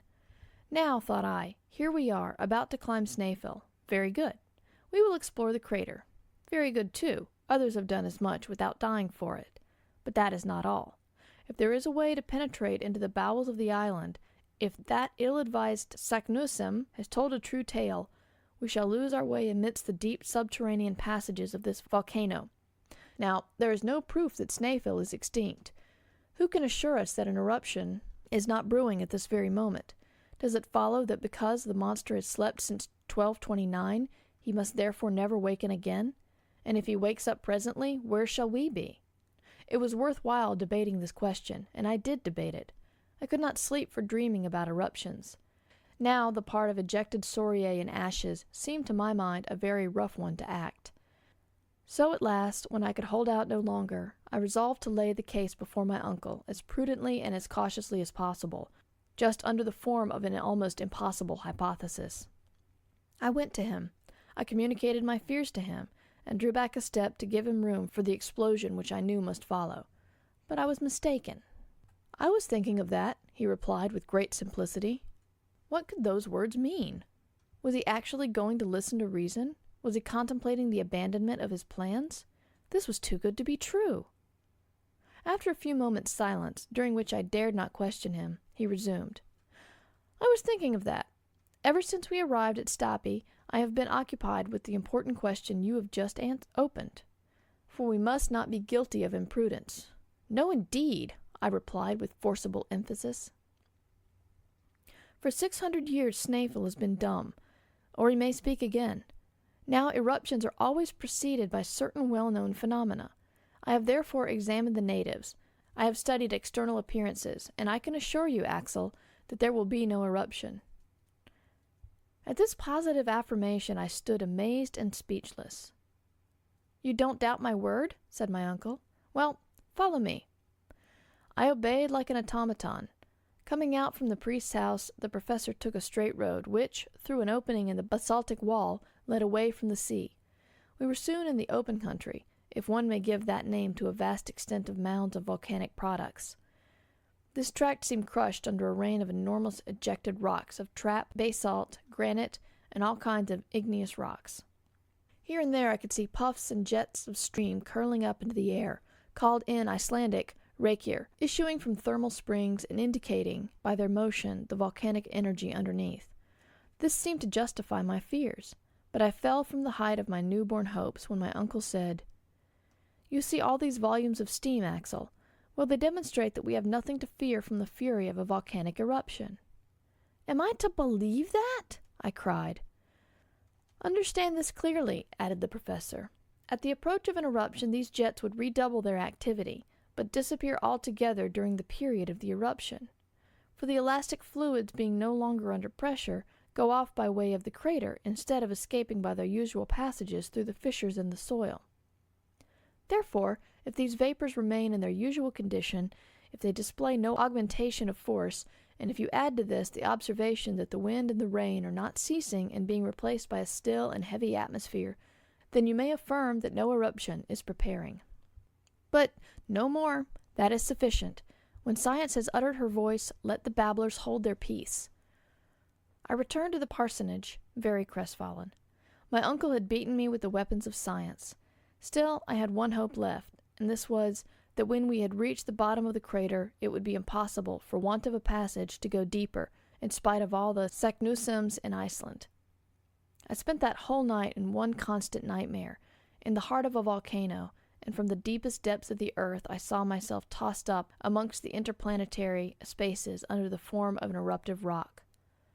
The next day, June 23rd, Hans was awaiting us with his companions carrying provisions, tools, and instruments. 2 iron-pointed sticks, 2 rifles, and 2 shot belts were for my uncle and myself. Hans, as a cautious man, had added to our luggage a leathern bottle full of water, which, with that in our flasks, would ensure us a supply of water for 8 days. It was 9 in the morning. The priest and his tall maigre were awaiting us at the door. We supposed they were standing there to bid us a kind farewell, but the farewell was put in the unexpected form of a heavy bill, in which everything was charged, even to the very air we breathed in the pastoral house, infected as it was. This worthy couple were fleecing us just as a Swiss innkeeper might have done, and estimated their imperfect hospitality at the highest price. My uncle paid without remark. A man who is starting for the center of the earth need not be particular about a few rix dollars. This point being settled, Hans gave the signal, and we soon left Stapi behind us. Chapter 15. Snæfell at last. Snæfell is 5,000 feet high. Its double cone forms the limit of a tractic belt which stands out distinctly in the mountain system of the island. From our starting point, we could see the 2 peaks boldly projected against the dark gray sky. I could see an enormous cap of snow coming low down upon the giant's brow. We walked in single file, headed by the hunter, who ascended by narrow tracks, where 2 could not have gone abreast. There was, therefore, no room for conversation. After we had passed the basaltic wall of the fjord of Stapi, we passed over a vegetable fibrous peat bog, left from the ancient vegetation of this peninsula. The vast quantity of this unworked fuel would be sufficient to warm the whole population of Iceland for a century. This vast turbary, measured in certain ravines, had in many places a depth of 70 feet, and presented layers of carbonized remains of vegetation altering with thinner layers of tufaceous pumice. As a true nephew of the Professor Lidenbrock, and in spite of my dismal prospects, I could not help observing with interest the mineralogical curiosities which lay about me as in a vast museum, and I constructed for myself a complete geological account of Iceland. This most curious island has evidently been projected from the bottom of the sea at a comparatively recent date. Possibly it may still be subject to gradual elevation. If this is the case, its origin may well be attributed to subterranean fires. Therefore, in this case, the theory of Sir Humphrey Davy, Saknussum's document, and my uncle's theories would all go off in smoke. This hypothesis led me to examine with more attention the appearance of the surface, and I soon arrived at a conclusion as to the nature of the forces which presided at its birth. Iceland, which is entirely devoid of all alluvial soil, is wholly composed of volcanic tufa, that is to say, an agglomeration of porous rocks and stones. Before the volcanoes broke out, it consisted of trap rocks, slowly upraised to the level of the sea by the action of central forces. The internal fires had not yet forced their way through. But at a later period, a wide chasm formed diagonally from the southwest to northeast, through which was gradually forced out the trachyte, which was to form a mountain chain. No violence accompanied this change. The matter thrown out was in vast quantities, and the liquid material oozing out from the abysses of the earth slowly spread in extensive plains or in hillocky masses. To this period belonged the feldspar, syenites, and porphyries. But with the help of this outflow, the thickness of the crust of the island increased materially, and therefore also its powers of resistance. It may easily be conceived what vast quantities of elastic gases, what masses of molten matter accumulated beneath its solid surface, whilst no exit was practicable after the cooling of the trachytic crust. Therefore a time would come when the elastic and explosive forces of the imprisoned gases would upheave this ponderous cover and drive out for themselves openings through tall chimneys. Hence then the volcano would distend and lift up the crust, and then burst through a crater suddenly formed at the summit or thinnest part of the volcano. To the eruption succeeded other volcanic phenomena. Through the outlets now made, first escaped the ejected basalt, of which the plain we had just left presented with such marvelous specimens. We were moving over gray rocks of dense and massive formation, which in cooling had formed into hexagonal prisms. Everywhere around us we saw truncated cones, formerly so many fiery mouths. After the exhaustion of the basalt, the volcano, the power of which grew by the extinction of the lesser craters, supplied an egress to lava, ashes, and scoriae, of which I could see lengthened screes streaming down the sides of the mountain like flowing hair. Such was the succession of phenomena which produced Iceland, all arising from the action of internal fire, and to suppose that the mass within did not still exist in a state of liquid incandescence was absurd, and nothing could surpass the absurdity of fancying that it was possible to reach the earth's center. So I felt a little comforted as we advanced to the assault of Snæfell. The way was growing more and more arduous, the ascent steeper and steeper. The loose fragments of rocks trembled beneath us, and the utmost care was needed to avoid dangerous falls. Hans went on as quietly as if he were on level ground. Sometimes he disappeared altogether behind the huge blocks, then a shrill whistle would direct us on our way to him. Sometimes he would halt, pick up a few bits of stone, build them up into a recognizable form, and thus make landmarks to guide us on our way back. A very wise precaution in itself, but, as things turned out, quite useless. 3 hours' fatiguing march had only brought us to the base of the mountain. There Hans bid us come to a halt, and a hasty breakfast was served out. My uncle swallowed 2 mouthfuls at a time to get on faster, but whether he liked it or not, this was a rest as well as a breakfast hour, and he had to wait till it pleased our guide to move on, which came to pass in an hour. The 3 Icelanders, just as taciturn as their comrade the hunted, never spoke, and ate their breakfast in silence. We were now beginning to scale the steep sides of Snæfell. Its snowy summit, by an optical illusion not unfrequent in mountains, seemed close to us, and yet how many weary hours it took to reach it! The stones, adhering by no soil or fibrous roots of vegetation, rolled away from under our feet, and rushed down the precipice below with the swiftness of an avalanche. At some places the flanks of the mountain formed an angle with the horizon of at least 36 degrees. It was impossible to climb them, and these stony cliffs had to be tracked round, not without great difficulty. Then we helped each other with our sticks. I must admit that my uncle kept as close to me as he could. He never lost sight of me, and in many straits his arm furnished me with powerful support. He himself seemed to possess an instinct for equilibrium, for he never stumbled. The Icelanders, though burdened with our loads, climbed with the agility of mountaineers. To judge by the distant appearance of the summit of Snæfell, it would have seemed too steep to ascend on our side. Fortunately, after an hour of fatigue and athletic exercises, in the midst of the vast surface of snow presented by the hollow between the 2 peaks, a kind of staircase appeared unexpectedly, which greatly facilitated our ascent.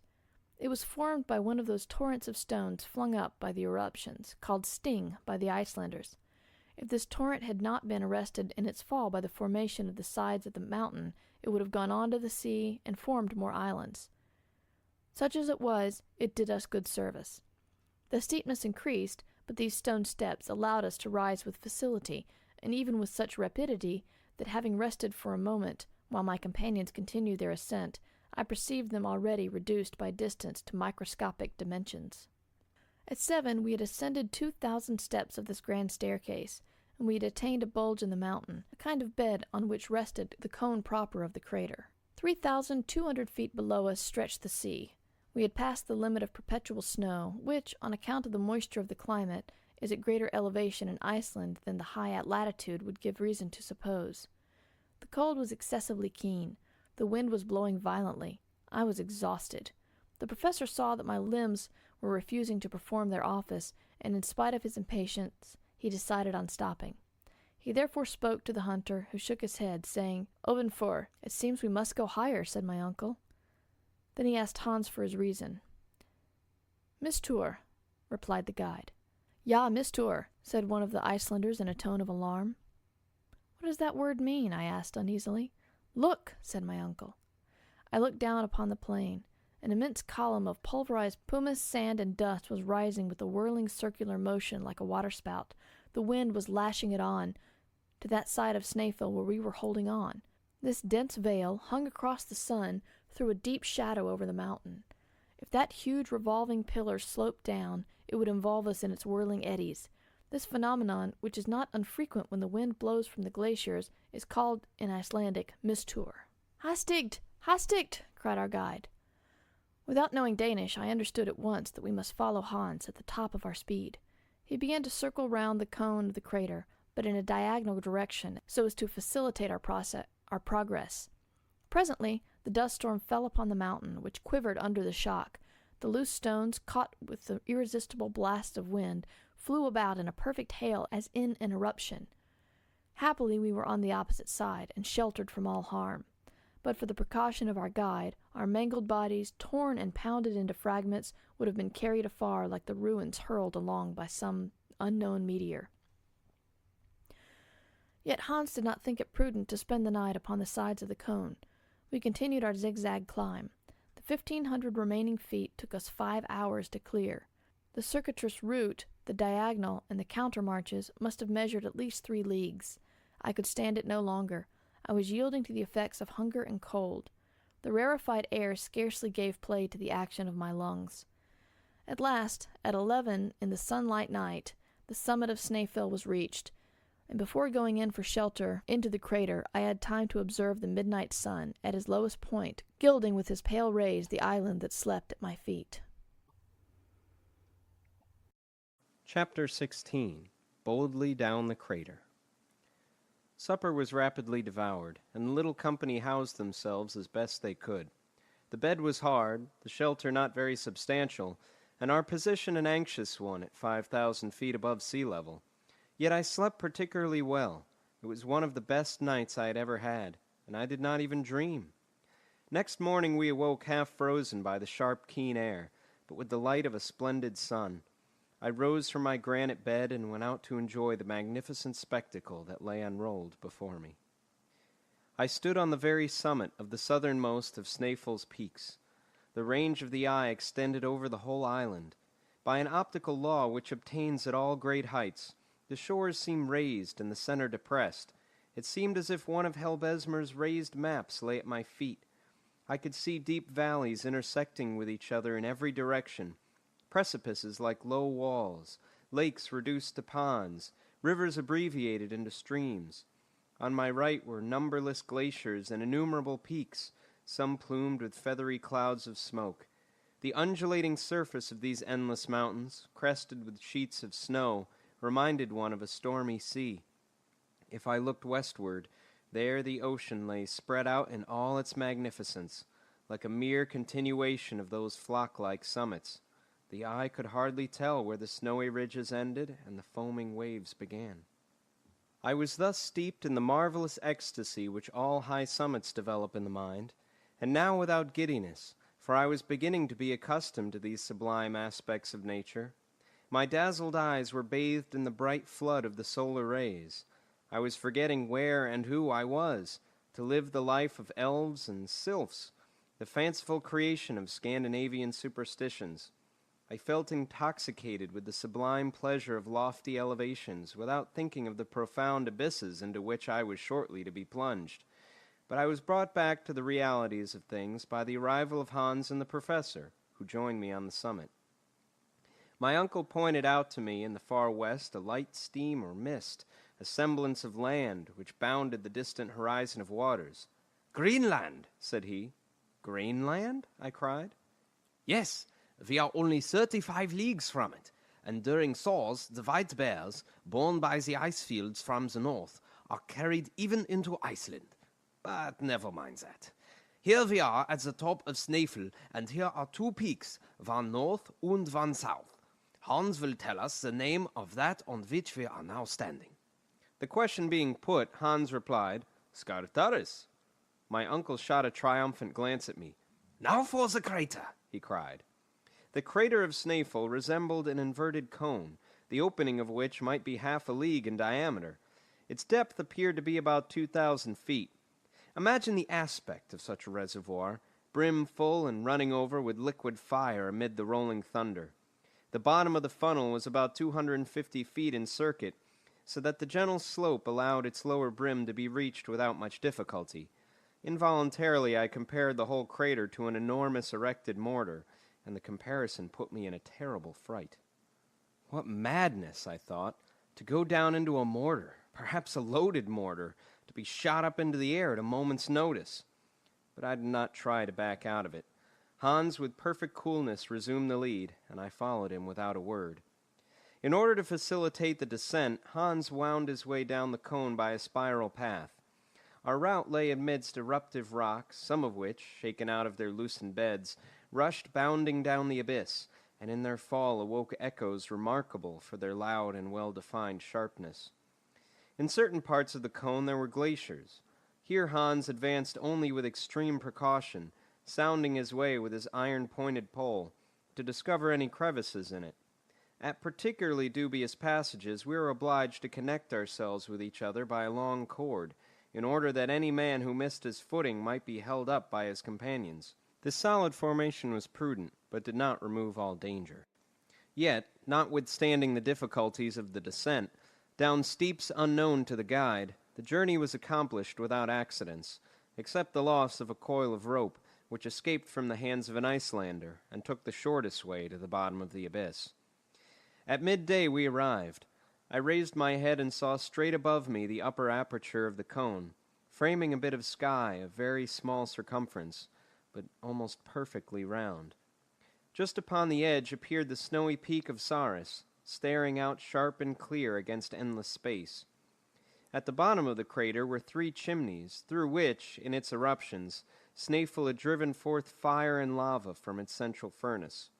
Each of these chimneys was 100 feet in diameter. They gaped before us, right in our path. I had not the courage to look down either of them. But Professor Lidenbrock had hastily surveyed all 3. He was panting, running from one to the other, gesticulating, and uttering incoherent expressions. Hans and his comrades, seated upon loose lava rocks, looked at him with as much wonder as they knew how to express, and perhaps taking him for an escaped lunatic. Suddenly my uncle uttered a cry. I thought his foot must have slipped and that he had fallen down one of the holes. But no, I saw him, with arms outstretched and legs straddling wide apart, erect before a granite rock that stood in the center of the crater, just like a pedestal made ready to receive a statue of Pluto. He stood like a man stupefied, but the stupefaction soon gave way to delirious rapture. "Axel! Axel!" he cried. "Come! Come!" I ran. Hans and the Icelanders never stirred. "Look!" cried the professor. And, sharing his astonishment, but I think not his joy, I read on the western face of the block, in runic characters, half mouldered away with lapse of ages, this thrice accursed name. At this point, a runic text appears. "Arne Saknusum," replied my uncle. "Do you yet doubt?" I made no answer, and I returned in silence to my lava seat in a state of utter speechless consternation. Here was crushing evidence. How long I remained plunged in agonizing reflections I cannot tell. All that I know is that on raising my head again, I saw only my uncle and Hans at the bottom of the crater. The Icelanders had been dismissed, and they were now descending the outer slopes of Snæfell to return to Stapi. Hans slept peaceably at the foot of a rock, in a lava bed, where he had found a suitable couch for himself, but my uncle was pacing around the bottom of the crater like a wild beast in a cage. I had neither the wish nor the strength to rise, and following the guide's example, I went off into an unhappy slumber, fancying I could hear ominous noises or feel tremblings within the recesses of the mountain. Thus the first night in the crater passed away. The next morning, a gray, heavy, cloudy sky seemed to droop over the summit of the cone. I did not know this first from the appearances of nature, but I found it out by my uncle's impetuous wrath. I soon found out the cause, and hope dawned again in my heart, for this reason. Of the 3 ways open before us, one had been taken by Saknussemm. The indications of the learned Icelander, hinted at in the cryptogram, pointed to this fact that the shadow of Scartaris came to touch that particular way during the latter days of the month of June. That sharp peak might hence be considered as the gnomon of a vast sundial, the shadow projected from which on a certain day would point out the road to the center of the earth. Now, no sun, no shadow, and therefore no guide. Here was June 25th, If the sun was clouded for 6 days, we must postpone our visit till next year.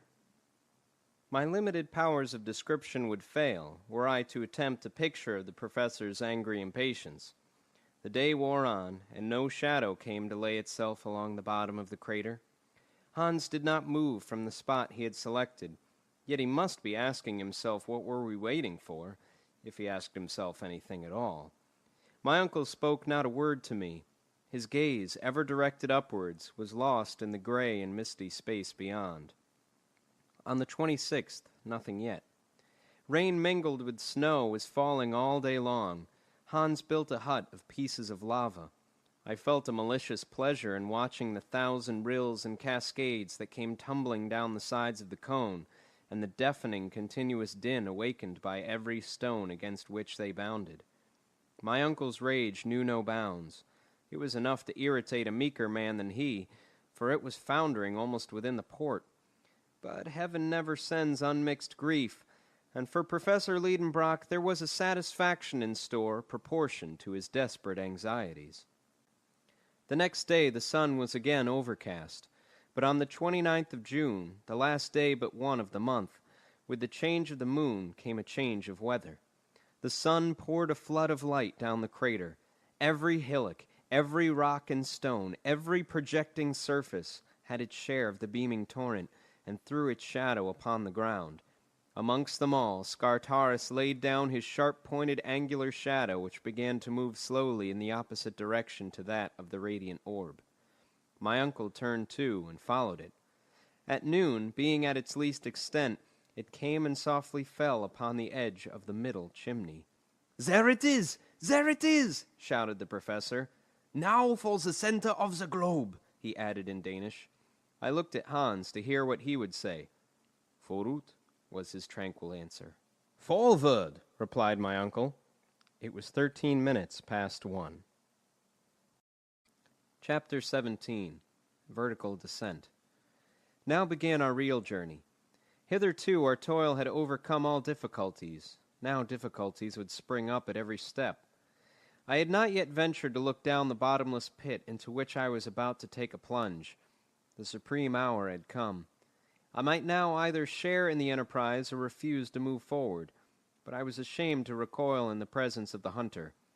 Hans accepted the enterprise with such calmness, such indifference, such perfect disregard of any possible danger that I blushed at the idea of being less brave than he. If I had been alone, I might once more have tried the effect of argument, but in the presence of the guide I held my peace. My heart flew back to my sweet Verlin days, and I approached the central chimney. I have already mentioned that it was 100 feet in diameter and 300 feet round. I bent over a projecting rock and gazed down. My hair stood on end with terror.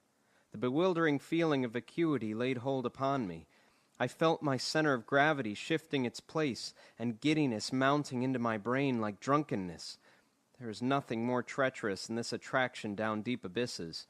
I was just about to drop down when a hand laid hold of me. It was that of Hans. I suppose I had not taken as many lessons on Gulf exploration as I ought to have done in Frelser's Kirk at Copenhagen. But, however short was my examination of this well, I had taken some account of its conformation. Its almost perpendicular walls were bristling with innumerable projections which would facilitate the descent. But if there was no want of steps, there still was no rail. A rope fastened to the edge of the aperture might have helped us down, but how were we to unfasten it when arrived at the other end? My uncle employed a very simple expedient to obviate this difficulty. He uncoiled a cord of the thickness of a finger and 400 feet long. First he dropped half of it down, then he passed it round a lava block that projected conveniently, and threw the other half down the chimney. Each of us could then descend by holding with the hand both halves of the rope, which would not be able to unroll itself from its hold. When 200 feet down, it would be easy to get possession of the whole of the rope by letting one end go and pulling down by the other. Then the exercise would go on again ad infinitum. "Now," said my uncle, after having completed these preparations, "now let us look to our loads. I will divide them into 3 lots. Each of us will strap one upon his back. I mean only fragile articles." Of course, we were not included under that head. "Hans," said he, will take charge of the tools and a portion of the provisions. You, Axel, will take another third of the provisions and the arms, and I will take the rest of the provisions and the delicate instruments." "But," said I, "the clothes and that mass of ladders and ropes, what is to become of them?" "They will go down by themselves." "How so?" I asked. "You will see presently." My uncle was always willing to employ magnificent resources. Obeying orders, Hans tied all the non-fragile articles in one bundle, corded them firmly, and sent them bodily down the gulf before us. I listened to the dull thuds of the descending bale. My uncle, leaning over the abyss, followed the descent of the luggage with a satisfied nod, and only rose erect when he had quite lost sight of it. "Very well. Now it is our turn." Now, I ask any sensible man if it was possible to hear those words without a shudder. The professor fastened his package of instruments upon his shoulders. Hans took the tools, I took the arms, and the descent commenced in the following order: Hans, my uncle, and myself. It was effected in profound silence, broken only by the descent of loosened stones down the dark gulf. I dropped, as it were, frantically clutching the double cord with one hand and buttressing myself from the wall with the other by means of my stick. One idea overpowered me almost, fear lest the rock should give way from which I was hanging. This cord seemed a fragile thing for 3 persons to be suspended from. I made as little use of it as possible, performing wonderful feats of equilibrium upon the lava projections which my foot seemed to catch hold of like a hand. When one of these slippery steps shook under the heavier form of Hans, he said in his tranquil voice, "Gift acht." "Attention!" repeated my uncle. In half an hour we were standing upon the surface of a rock jammed in across the chimney from one side to the other. Hans pulled the rope by one of its ends, the other rose in the air. After passing the higher rock it came down again, bringing with it a rather dangerous shower of bits of stone and lava. Leaning over the edge of our narrow standing ground, I observed that the bottom of the hole was still invisible.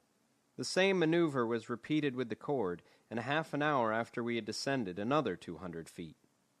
I don't suppose the maddest geologist under such circumstances would have studied the nature of the rocks that we were passing. I am sure I did trouble my head about them. Pliocene, Miocene, Eocene, Cretaceous, Jurassic, Triassic, Permian, Carboniferous, Devonian, Silurian, or Primitive was all one to me. But the professor, no doubt, was pursuing his observations or taking notes, for in one of our halts he said to me, "The farther I go, the more confidence I feel. The order of these volcanic formations affords the strongest confirmation to the series of Davy. We are now among the primitive rocks, upon which the chemical operations took place which are produced by the contact of elementary bases of metals with water. I repudiate the notion of central heat altogether. We shall see further proof of that very soon." No variation, always the same conclusion. Of course I was not inclined to argue. My silence was taken for consent, and the descent went on. Another 3 hours, and I saw no bottom to the chimney yet. When I lifted my head, I perceived the gradual contraction of its aperture. Its walls, by a gentle incline, were drawing closer to each other, and it was beginning to grow darker. Still we kept descending. It seemed to me that the falling stones were meeting with an earlier resistance, and that the concussion gave a more abrupt and deadened sound. As I had taken care to keep an exact account of our maneuvers with the rope, which I knew that we had repeated 14 times, each descent occupying half an hour, the conclusion was easy that we had been 7 hours plus 14 quarters of rest, making 10 hours and a half. We had started at 1. It must therefore now be 11 o'clock, and the depth to which we had descended was 14 times 200 feet, or 2,800 feet. At this moment I heard the voice of Hans. "Halt!" he cried. I stopped short just as I was going to place my feet upon my uncle's head. "We are there!" he cried. "Where?" said I, stepping near to him. "At the bottom of the perpendicular chimney," he answered. "Is there no way farther?" "Yes, there is a sort of passage which inclines to the right. We will see about that tomorrow. Let us have our supper, and go to sleep." The darkness was not yet complete. The provision case was opened. We refreshed ourselves and went to sleep as well as we could upon a bed of stones and lava fragments. When lying on my back, I opened my eyes and saw a bright sparkling point of light at the extremity of the gigantic tube 3,000 feet long, now a vast telescope. It was a star which, seen from this depth, had lost all scintillation, and which by my computation should be 46 Ursa Minor. Then I fell fast asleep. Chapter 18. The Wonders of Terrestrial Depths. At 8 in the morning, a ray of daylight came to wake us up. The 1,000 shining surfaces of lava on the walls received it on its passage and scattered it like a shower of sparks. There was light enough to distinguish surrounding objects. "Well, Axel, what do you say to it?" cried my uncle, rubbing his hands. "Did you ever spend a quieter night in our little house at Königsberg? No noise of cartwheels, no cries of basket women, no boatmen shouting." No doubt it is very quiet at the bottom of this well, but there's something alarming in the quietness itself. "Now come," my uncle cried. "If you are frightened already, what will you be by and by? We have not gone a single inch yet into the bowels of the earth." What do you mean? I mean that we have only reached the level of the island. This long vertical tube, which terminates at the mouth of the crater, has its lower end only at the level of the sea. Are you sure of that? Quite sure. Consult your barometer. In fact, the mercury, which had risen in the instrument as fast as we had descended, had stopped at 29 inches. "You see," said the professor, "we have only now the pressure of our atmosphere. And I shall be glad when the aneroid takes the place of the barometer." And in truth, this instrument would become useless as soon as the weight of the atmosphere should exceed the pressure ascertained at the level of the sea. But, I said, is there not reason to fear that this ever-increasing pressure will become at last very painful to bear? "No. We shall descend at a slow rate, and our lungs will become inured to a denser atmosphere. Aeronauts find the want of air as they rise to higher elevations, but we shall perhaps have too much. Of the two, this is what I would prefer. Don't let us lose a moment. Where's the bundle we sent down before us?" I then remembered that we had searched for it in vain the evening before. My uncle questioned Hans, who, after having examined attentively with the eye of a huntsman, replied, "Der Hub, up there." And so it was. The bundle had been caught by a projection 100 feet above us. Immediately the Icelander climbed up like a cat, and in a few minutes the package was in our possession. "Now," said my uncle, "let us breakfast. But we must lay in a good stock, for we don't know how long we may have to go on." The biscuit and extract of meat were washed down with a draught of water mingled with a little gin. Breakfast over, my uncle drew from his pocket a small notebook intended for scientific observations. He consulted his instruments and recorded Monday, July 1. Chronometer, 8:17 a.m. Barometer, 297 inches. Thermometer, 6 degrees, 43 degrees Fahrenheit. Direction, east-southeast. This last observation applied to the dark gallery, and was indicated by the compass. "Now, Axel," cried the professor with enthusiasm, "now we are really going into the interior of the earth. At this precise moment, the journey commences." So saying, my uncle took in one hand Ruhmkorff's apparatus, which was hanging from his neck, and with the other he formed an electric communication with the coil in the lantern, and a sufficiently bright light dispersed the darkness of the passage. Hans carried the other apparatus, which was also put into action. This ingenious application of electricity would enable us to go on for a long time by creating an artificial light even in the midst of the most inflammable gases. "Now march!" cried my uncle. Each shouldered his package. Hans drove before him the load of cords and clothes, and, myself, walking fast, we entered the gallery. At the moment of becoming engulfed in this dark gallery, I raised my head and saw for the last time through the length of that vast tube the sky of Iceland, which I was never to behold again. The lava, in the last eruption of 1229, had forced a passage through this tunnel. It still lined the walls with a thick and glistening coat. The electric light was here intensified 100-fold by reflection. The only difficulty in proceeding lay in not sliding too fast down an incline of about 45 degrees. Happily, certain asperities and a few blisterings here and there formed steps, and we descended, letting our baggage slip before us from the end of a long rope. But that which formed steps under our feet became stalactites overhead. The lava, which was porous in many places, had formed a surface covered with small rounded blisters, crystals of opaque quartz, set with limpid tiers of glass, and hanging like clustered chandeliers from the vaulted roof, seemed as if it were to kindle and form a sudden illumination as we passed on our way. It seemed as if the genii of the depths were lighting up their palace to receive their terrestrial guests. "It is magnificent!" I cried spontaneously. "My uncle, what a sight! Don't you admire those blending hues of lava, passing from reddish-brown to bright yellow by imperceptible shades? And these crystals are just like globes of light." "Ali, you think so, do you, Axel, my boy? Well, you will see greater splendors than these, I hope. Now, let us march. March!" He had better have said slide, for we did nothing but drop down the steep inclines. It was the Facifs Descensus Averni of Virgil. The compass, which I consulted frequently, gave our direction as southeast with inflexible steadiness. This lava stream deviated neither to the right nor to the left. Yet there was no sensible increase of temperature. This justified Davy's theory, and more than once I consulted the thermometer with surprise. 2 hours after our departure it only marked 10 degrees, 50 degrees Fahrenheit, an increase of only 4 degrees. This gave reason for believing that our descent was more horizontal than vertical. As for the exact depth reached, it was very easy to ascertain that. The professor measured accurately the angles of deviation and inclination on the road, but he kept the results to himself. About 8 in the evening he signaled to stop.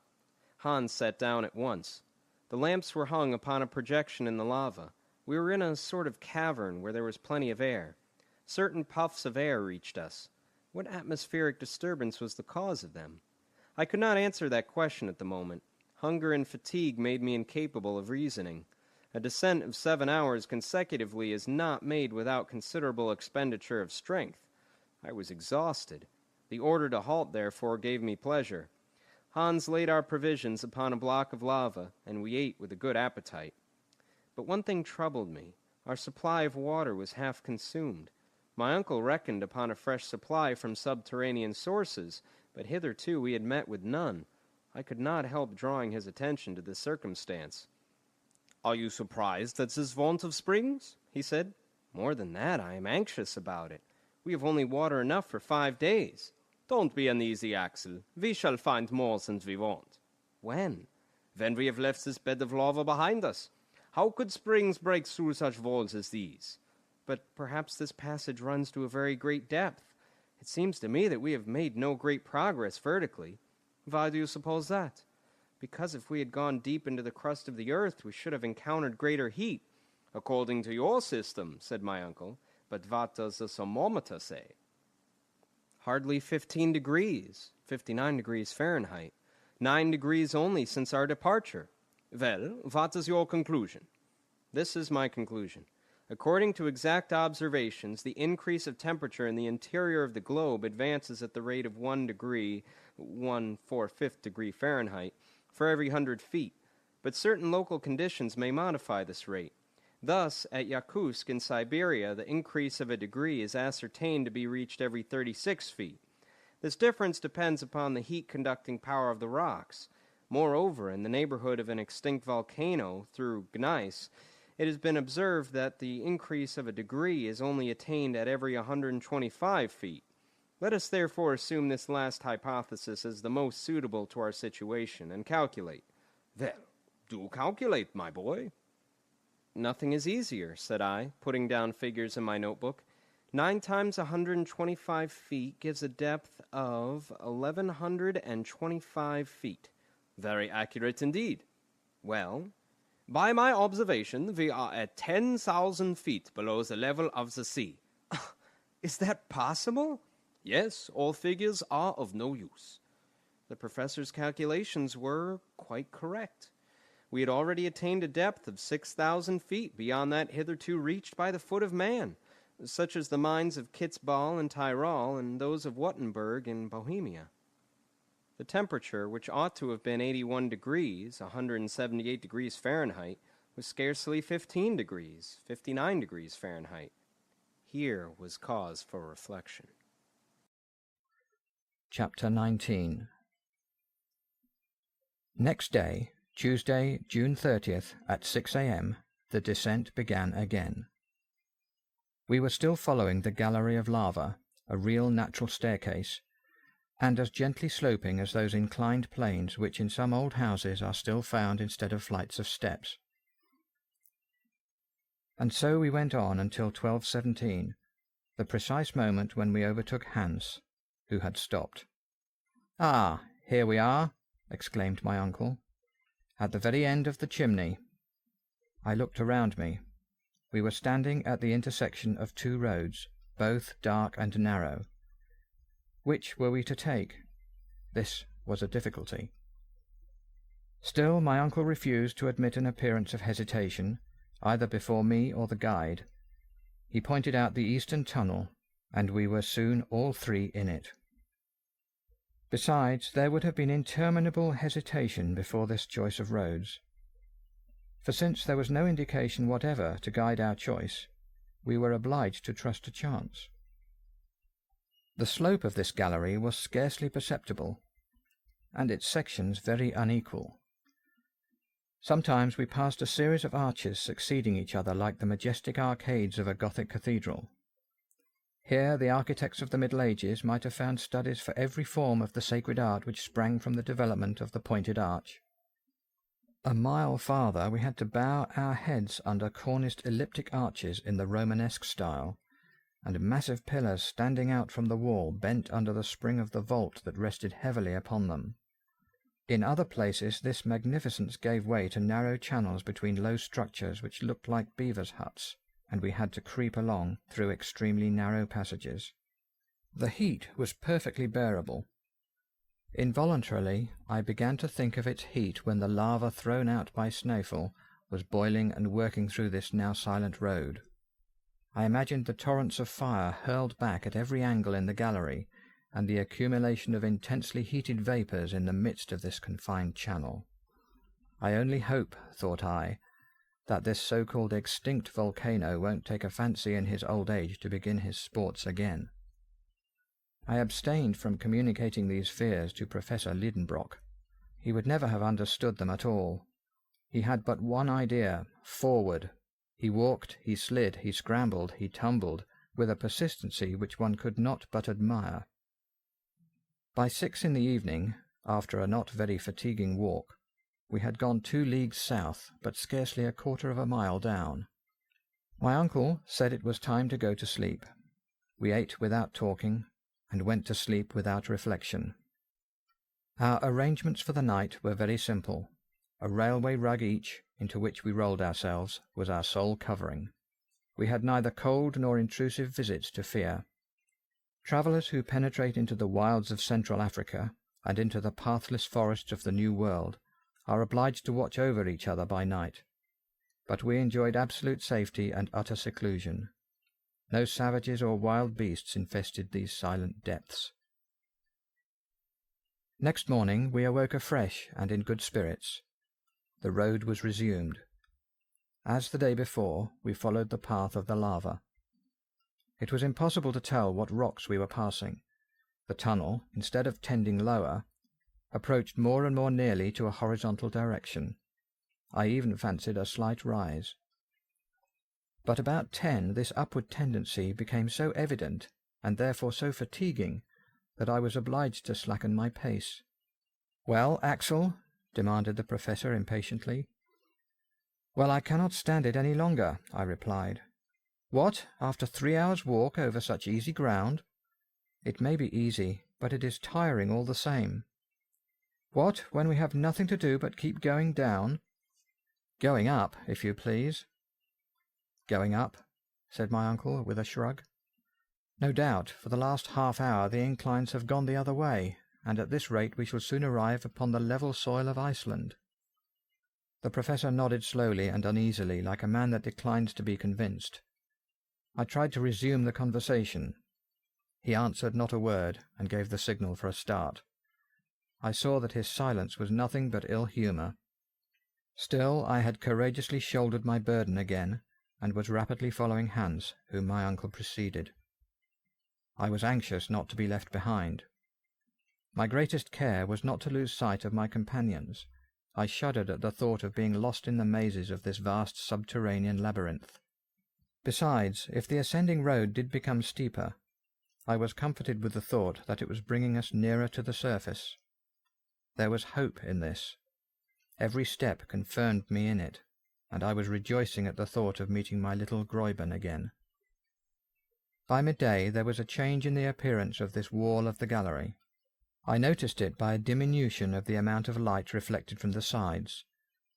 Solid rock was appearing in the place of the lava coating. The mass was composed of inclined and sometimes vertical strata. We were passing through rocks of the transition or Silurian system. "It is evident," I cried, "the marine deposits formed in the second period, these shales, limestones, and sandstones.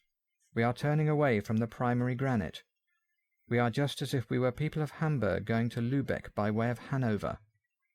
I had better have kept my observations to myself, but my geological instinct was stronger than my prudence, and Uncle Lidenbrock heard my exclamation. "What's that you are saying?" he asked. "See," I said, pointing to the various series of sandstones and limestones, and the first indication of slate. "Well?" "We are at the period when the first plants and animals appeared." "Do you think so?" "Look close and examine." I obliged the professor to move his lamp over the walls of the gallery. I expected some signs of astonishment, but he spoke not a word, and went on. Had he understood me or not? Did he refuse to admit, out of self-love as an uncle and a philosopher, that he had mistaken his way when he chose the eastern tunnel? Or was he determined to examine this passage to its farthest extremity? It was evident that we had left the lava path, and that this road could not possibly lead to the extinct furnace of Snæfell. Yet I asked myself if I was not depending too much on this change in the rock. Might I not myself be mistaken? Were we really crossing the layers of rock which overlie the granite foundation? If I am right, I thought, I must soon find some fossil remains of primitive life, and then we must yield to evidence. I will look. I had not gone 100 paces before incontestable proofs presented themselves. It could not be otherwise, for in the Silurian age the seas contained at least 1,500 vegetable and animal species. My feet, which had become accustomed to the indurated lava floor, suddenly rested upon a dust composed of the debris of plants and shells. In the walls were distinct impressions of fucoids and lycopodites. Professor Lidenbrock could not be mistaken, I thought, and yet he pushed on, with, I suppose, his eyes resolutely shut. This was only invincible obstinacy. I could hold out no longer. I picked up a perfectly formed shell, which had belonged to an animal not unlike the woodlouse. Then, joining my uncle, I said, "Look at this." "Very well," said he quietly. "It is the shell of a crustacean, of an extinct species called a trilobite, nothing more. But don't you conclude—" "Just what you conclude yourself. Yes, I do, perfectly. We have left the granite and the lava. It is possible that I may be mistaken, but I cannot be sure of that until I have reached the very end of this gallery. You are right in doing this, my uncle, and I should quite approve of your determination if there were not a danger threatening us nearer and nearer." "What danger?" "The want of water." "Well, Axel, we will put ourselves upon rations." Chapter 20. In fact, we had to ration ourselves. Our provision of water could not last more than 3 days. I found that out for certain when supper time came, and, to our sorrow, we had little reason to expect to find a spring in these transition beds. The whole of the next day the gallery opened before us its endless arcades. We moved on almost without a word. Hans' silence seemed to be infecting us. The road was now not ascending, at least not perceptibly. Sometimes, even, it seemed to have a slight fall. But this tendency, which was very trifling, could not do anything to reassure the professor, for there was no change in the beds, and the transitional characteristics became more and more decided. The electric light was reflected in sparkling splendour from the schist, limestone, and old red sandstone of the walls. It might have been thought that we were passing through a section of Wales, of which an ancient people gave its name to this system. Specimens of magnificent marbles clothed the walls, some of a greyish agate fantastically veined with white, others of rich crimson or yellow dashed with splotches of red. Then came dark cherry-coloured marbles relieved by the lighter tints of limestone. The greater part of these bore impressions of primitive organisms. Creation had evidently advanced since the day before. Instead of rudimentary trilobites, I noticed remains of a more perfect order of beings, amongst others ganoid fishes and some of those sauroids in which paleontologists have discovered the earliest reptile forms. The Devonian seas were peopled by animals of these species, and deposited them by thousands in the rocks of the newer formation. It was evident that we were ascending that scale of animal life in which man fills the highest place. But Professor Lidenbrock seemed not to notice it. He was awaiting one of two events, either the appearance of a vertical well opening before his feet, down which our descent might be resumed, or that of some obstacle which would effectually turn us back on our own footsteps. But evening came, and neither wish was gratified.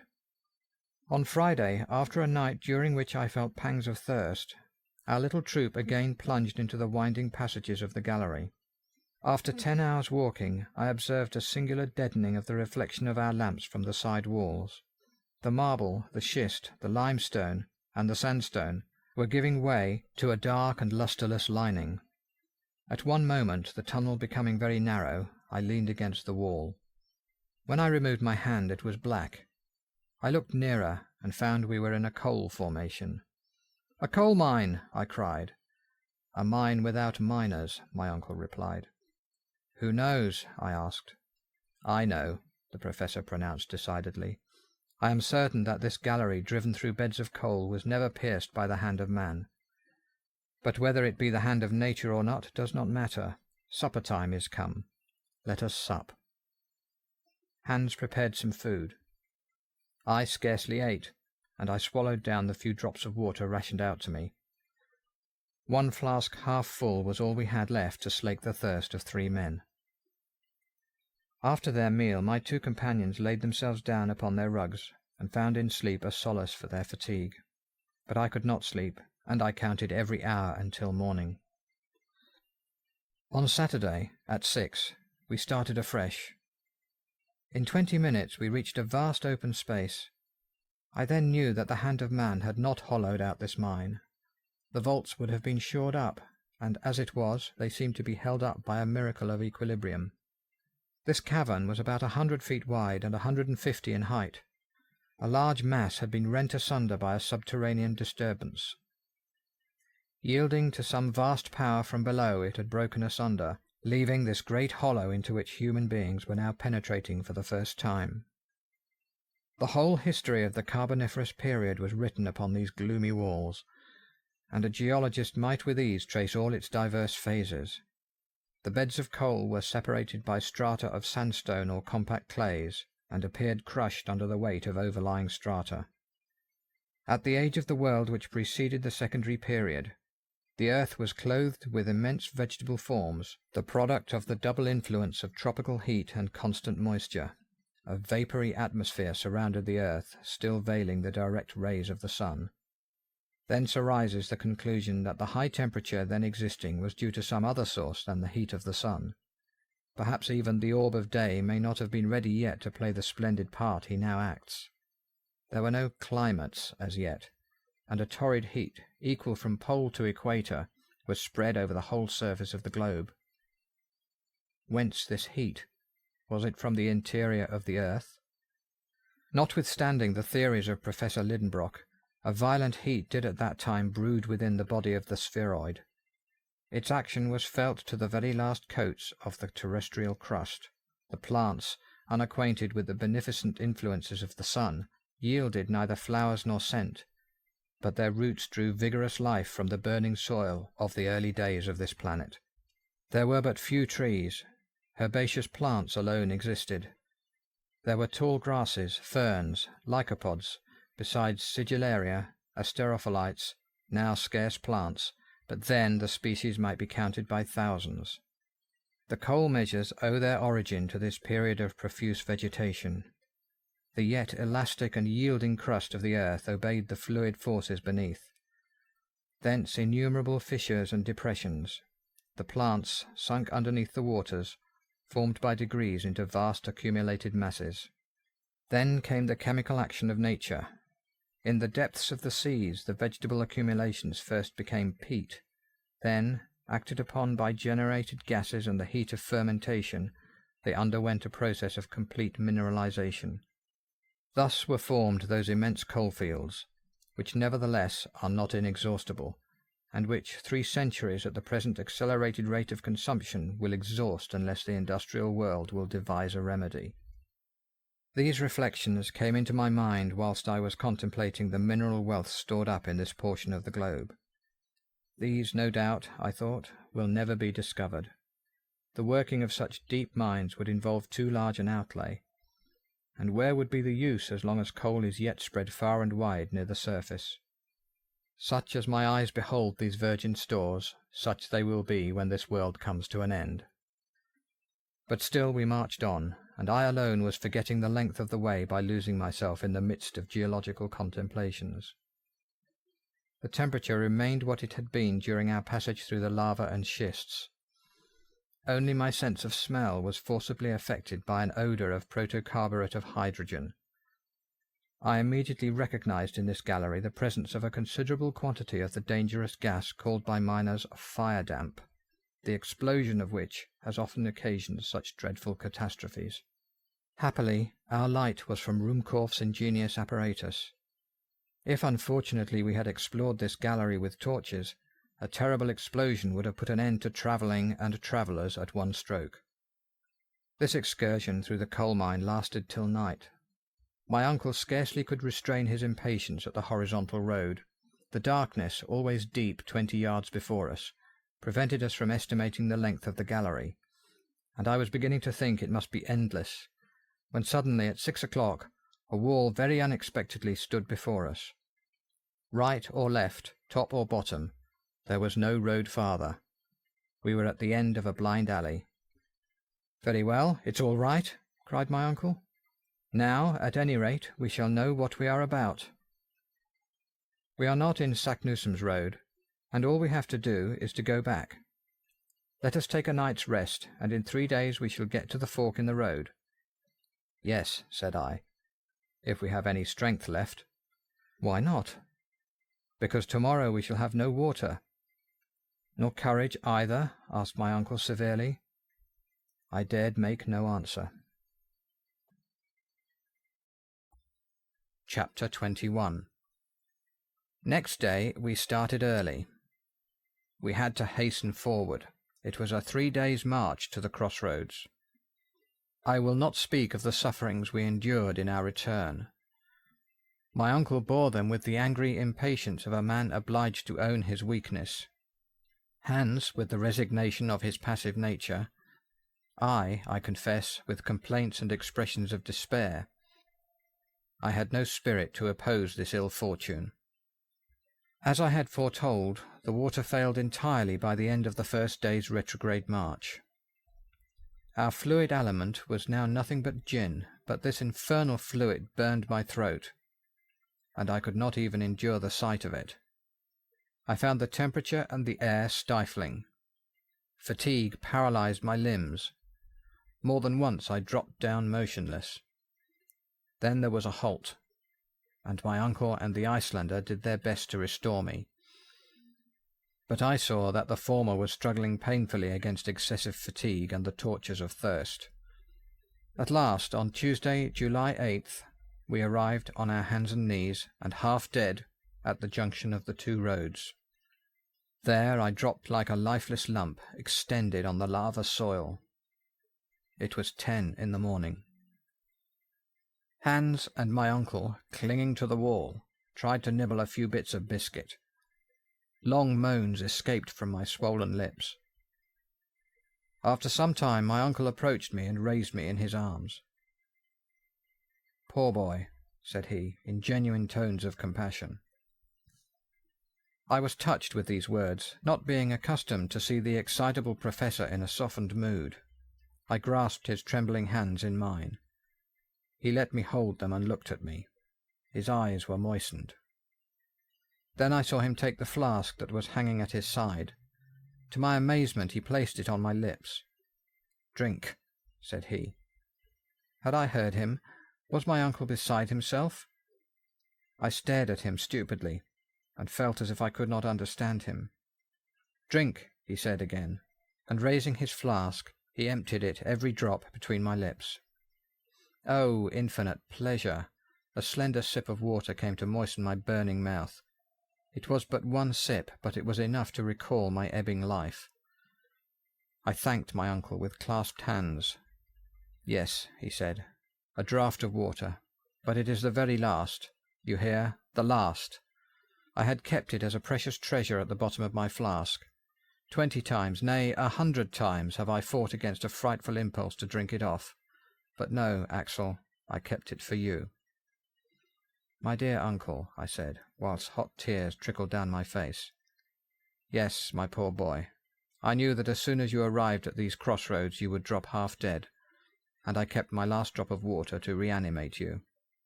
Thank you," I said. Although my thirst was only partially quenched, yet some strength had returned. The muscles of my throat, until then contracted, now relaxed again, and the inflammation of my lips abated somewhat, and I was now able to speak. "Let us see," I said. "We have now but one thing to do. We have no water. We must go back."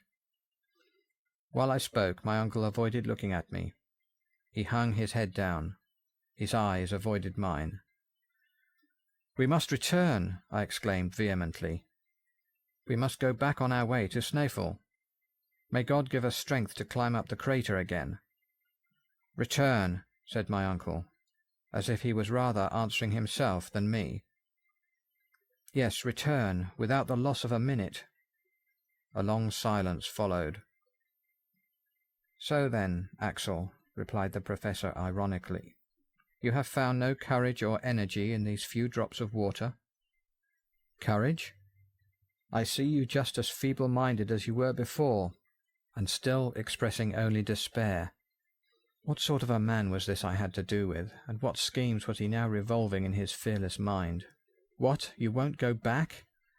Should I renounce this expedition just when we have the fairest chance of success?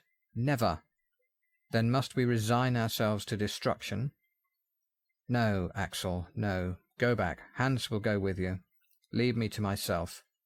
"Leave you here?" "Leave me, I tell you. I have undertaken this expedition. I will carry it out to the end, and I will not return. Go, Axel, go." My uncle was in high state of excitement. His voice, which had for a moment been tender and gentle, had now become hard and threatening. He was struggling with gloomy resolutions against impossibilities. I would not leave him in this bottomless abyss, and on the other hand the instinct of self-preservation prompted me to fly. The guide watched this scene with his usual phlegmatic unconcern, yet he understood perfectly well what was going on between his two companions.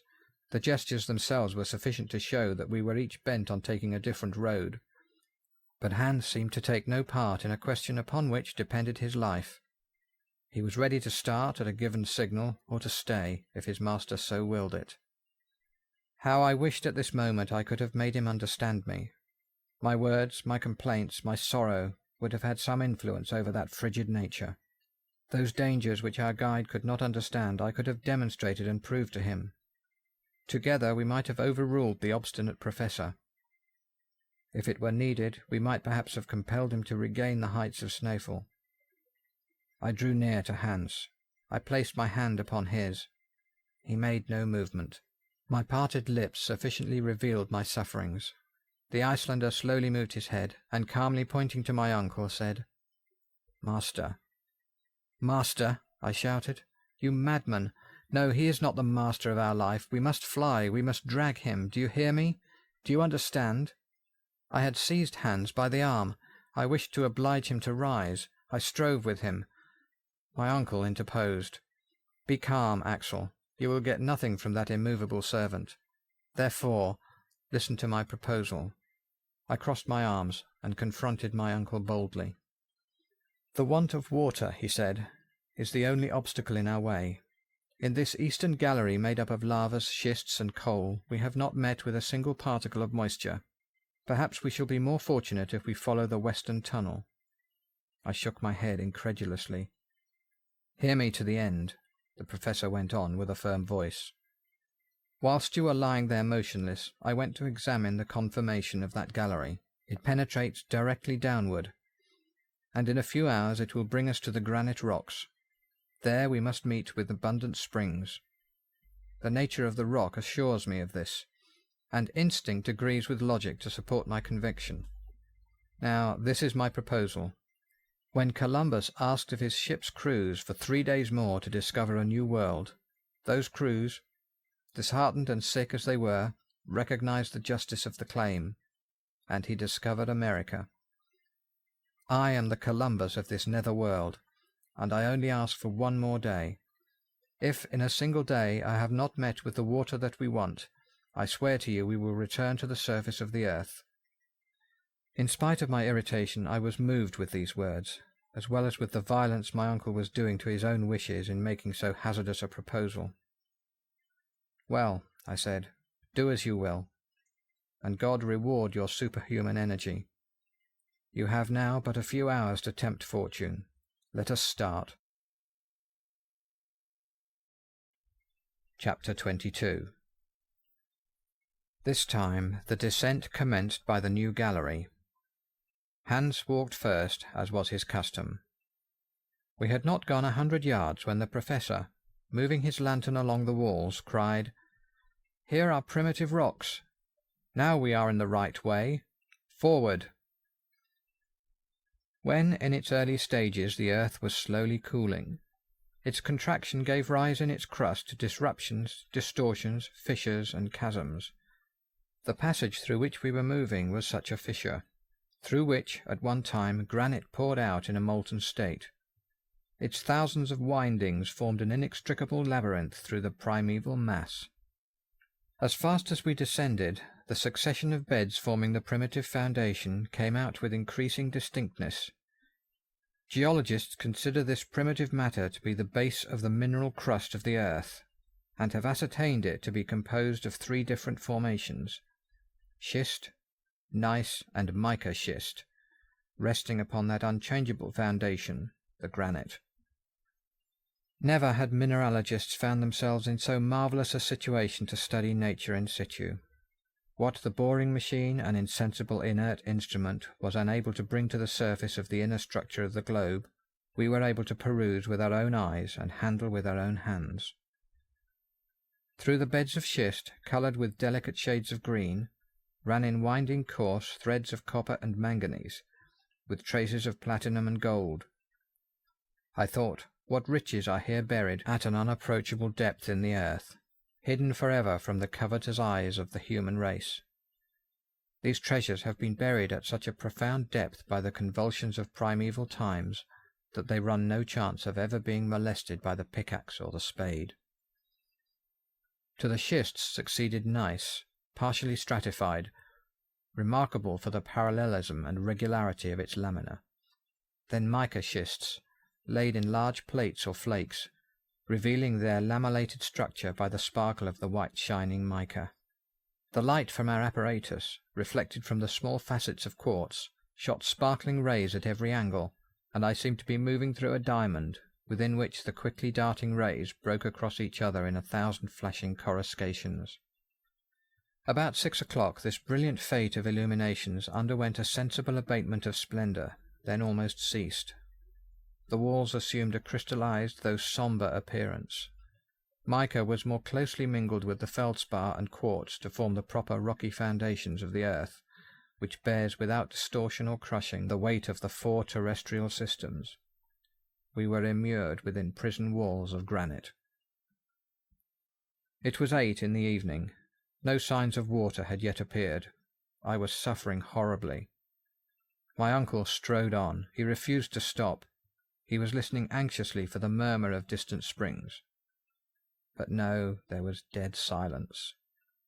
and now my limbs were failing beneath me. I resisted pain and torture that I might not stop my uncle, which would have driven him to despair, for the day was drawing near to its end, and it was his last. At last I failed utterly. I uttered a cry and fell. "Come to me, I am dying." My uncle retraced his steps. He gazed upon me with his arms crossed. Then these muttered words passed his lips. "It's all over." The last thing I saw was a fearful gesture of rage, and my eyes closed. When I reopened them, I saw my two companions motionless and rolled up in their coverings. Were they asleep? As for me, I could not get 1 moment's sleep. I was suffering too keenly, and what embittered my thoughts was that there was no remedy. My uncle's last words echoed painfully in my ears. "It's all over." For in such a fearful state of debility it was madness to think of ever reaching the upper world again. We had above us 1.5 leagues of terrestrial crust. The weight of it seemed to be crushing down upon my shoulders. I felt weighed down, and I exhausted myself with imaginary violent exertions to turn round upon my granite couch. A few hours passed away. A deep silence reigned around us, the silence of the grave. No sound could reach us through walls, the thinnest of which were 5 miles thick. Yet in the midst of my stupefaction I seemed to be aware of a noise. It was dark down the tunnel, but I seemed to see the Icelander vanishing from our sight with the lamp in his hand. Why was he leaving us? Was Hans going to forsake us? My uncle was fast asleep. I wanted to shout, but my voice died upon my parched and swollen lips. The darkness became deeper, and the last sound died away in the far distance. "Hans has abandoned us," I cried. "Hans! Hans!" But these words were only spoken within me. They went no farther. Yet after the first moment of terror I felt ashamed of suspecting a man of such extraordinary faithfulness. Instead of ascending, he was descending the gallery. An evil design would have taken him up, not down. This reflection restored me to calmness, and I turned to other thoughts. None but some weighty motive could have induced so quiet a man to forfeit his sleep. Was he on a journey of discovery? Had he, during the silence of the night, caught a sound, a murmuring of something in the distance, which had failed to affect my hearing? Chapter 23. Water Discovered. For a whole hour I was trying to work out in my delirious brain the reasons which might have influenced this seemingly tranquil huntsman. The absurdest notions ran in utter confusion through my mind. I thought madness was coming on. But at last a noise of footsteps was heard in the dark abyss. Hans was approaching. A flickering light was beginning to glimmer on the wall of our darksome prison. Then it came out full at the mouth of the gallery. Hans appeared. He drew close to my uncle, laid his hand upon his shoulder, and gently woke him. My uncle rose up. "What is the matter?" he asked. "Warten," replied the huntsman. No doubt, under the inspiration of intense pain, everybody becomes endowed with the gift of diverse tongues. I did not know a word of Danish, yet instinctively I understood the word he uttered. "Water! Water!" I cried, clapping my hands and gesticulating like a madman. "Water!" repeated my uncle. "Havar?" he asked in Icelandic. "Nedat!" replied Hans. "Where?" "Down below." I understood it all. I seized the hunter's hands and pressed them while he looked on me without moving a muscle of his countenance. The preparations for our departure were not long in making, and we were soon on our way down a passage inclining 2 feet in 7. In an hour we had gone 1.25 miles and descended 2,000 feet. Then I began to hear distinctly quite a new sound of something running within the thickness of the granite wall, a kind of dull, dead rambling, like distant thunder. During the first part of our walk, not meeting with the promised spring, I felt my agony returning, but then my uncle acquainted me with the cause of the strange noise. Hans was not mistaken, he said. "What you hear is the rushing of a torrent." "A torrent?" I exclaimed. "There can be no doubt. A subterranean river is flowing around us. We hurried forward in the greatest excitement. I was no longer sensible of my fatigue. This murmuring of waters close at hand was already refreshing me. It was audibly increasing. The torrent, after having for some time flowed over our heads, was now running within the left wall, roaring and rushing. Frequently I touched the wall, hoping to feel some indications of moisture, but there was no hope here. Yet another half hour, another half league was passed. Then it became clear that the hunter had gone no farther. Guided by an instinct peculiar to mountaineers, he had as it were felt this torrent through the rock, but he had certainly seen none of the precious liquid. He had drunk nothing himself. Soon it became evident that if we continued our walk we should widen the distance between ourselves and the stream, the noise of which was becoming fainter. We returned. Hans stopped where the torrent seemed closest. I sat near the wall, while the waters were flowing past me at a distance of 2 feet with extreme violence, but there was a thick granite wall between us and the object of our desires. Without reflection, without asking if there were any means of procuring the water, I gave way to a moment of despair. Hans glanced at me with, I thought, a smile of compassion. He rose and took the lamp. I followed him. He moved towards the wall. I looked on. He applied his ear against the dry stone and moved it slowly to and fro, listening intently. I perceived at once that he was examining to find the exact place where the torrent could be heard the loudest. He met with that point on the left side of the tunnel, at 3 feet from the ground. I stood up with excitement. I hardly dared guess what the hunter was about to do, but I could not but understand, and applaud and cheer him on when I saw him take hold of the pickaxe to make an attack upon the rock. "We are saved!" I cried. "Yes," cried my uncle, almost frantic with excitement. "Hans is right. Capital fellow! Who but he would have thought of it?" Yes, who but he? Such an expedient, however simple, would never have entered our minds. True, it seemed most hazardous to strike a blow of the hammer in this part of the earth's structure. Suppose some displacement should occur and crush us all. Suppose the torrent, bursting through, should drown us in a sudden flood. There was nothing vain in these fancies. But still no fears of falling rocks or rushing floods could stay us now, and our thirst was so intense that, to satisfy it, we would have dared the waves of the North Atlantic. Hans set about the task which my uncle and I together could not have accomplished. If our impatience had armed our hands with power, we should have shattered the rock into 1,000 fragments. Not so Hans. Full of self-possession, he calmly wore his way through the rock with a steady succession of light and skilful strokes, working through an aperture 6 inches wide at the outside. I could hear a louder noise of flowing waters, and I fancied I could feel the delicious fluid refreshing my parched lips. The pick had soon penetrated 2 feet into the granite partition, and our man had worked for above an hour. I was in an agony of impatience. My uncle wanted to employ stronger measures, and I had some difficulty in dissuading him. Still, he had just taken a pickaxe in his hand when a sudden hissing was heard, and a jet of water spurted out with violence against the opposite wall. Hans, almost thrown off his feet by the violence of the shock, uttered a cry of grief and disappointment, of which I soon understood the cause, when, plunging my hands into the spouting torrent, I withdrew them in haste, for the water was scalding hot. "The water is at the boiling point," I cried. "Well, never mind, let it cool," my uncle replied.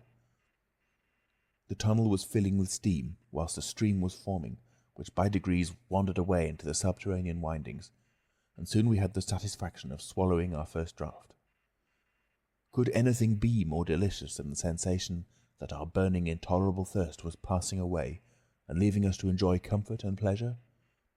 But where was this water from? No matter. It was water, and though still warm, it brought life back to the dying. I kept drinking without stopping and almost without tasting.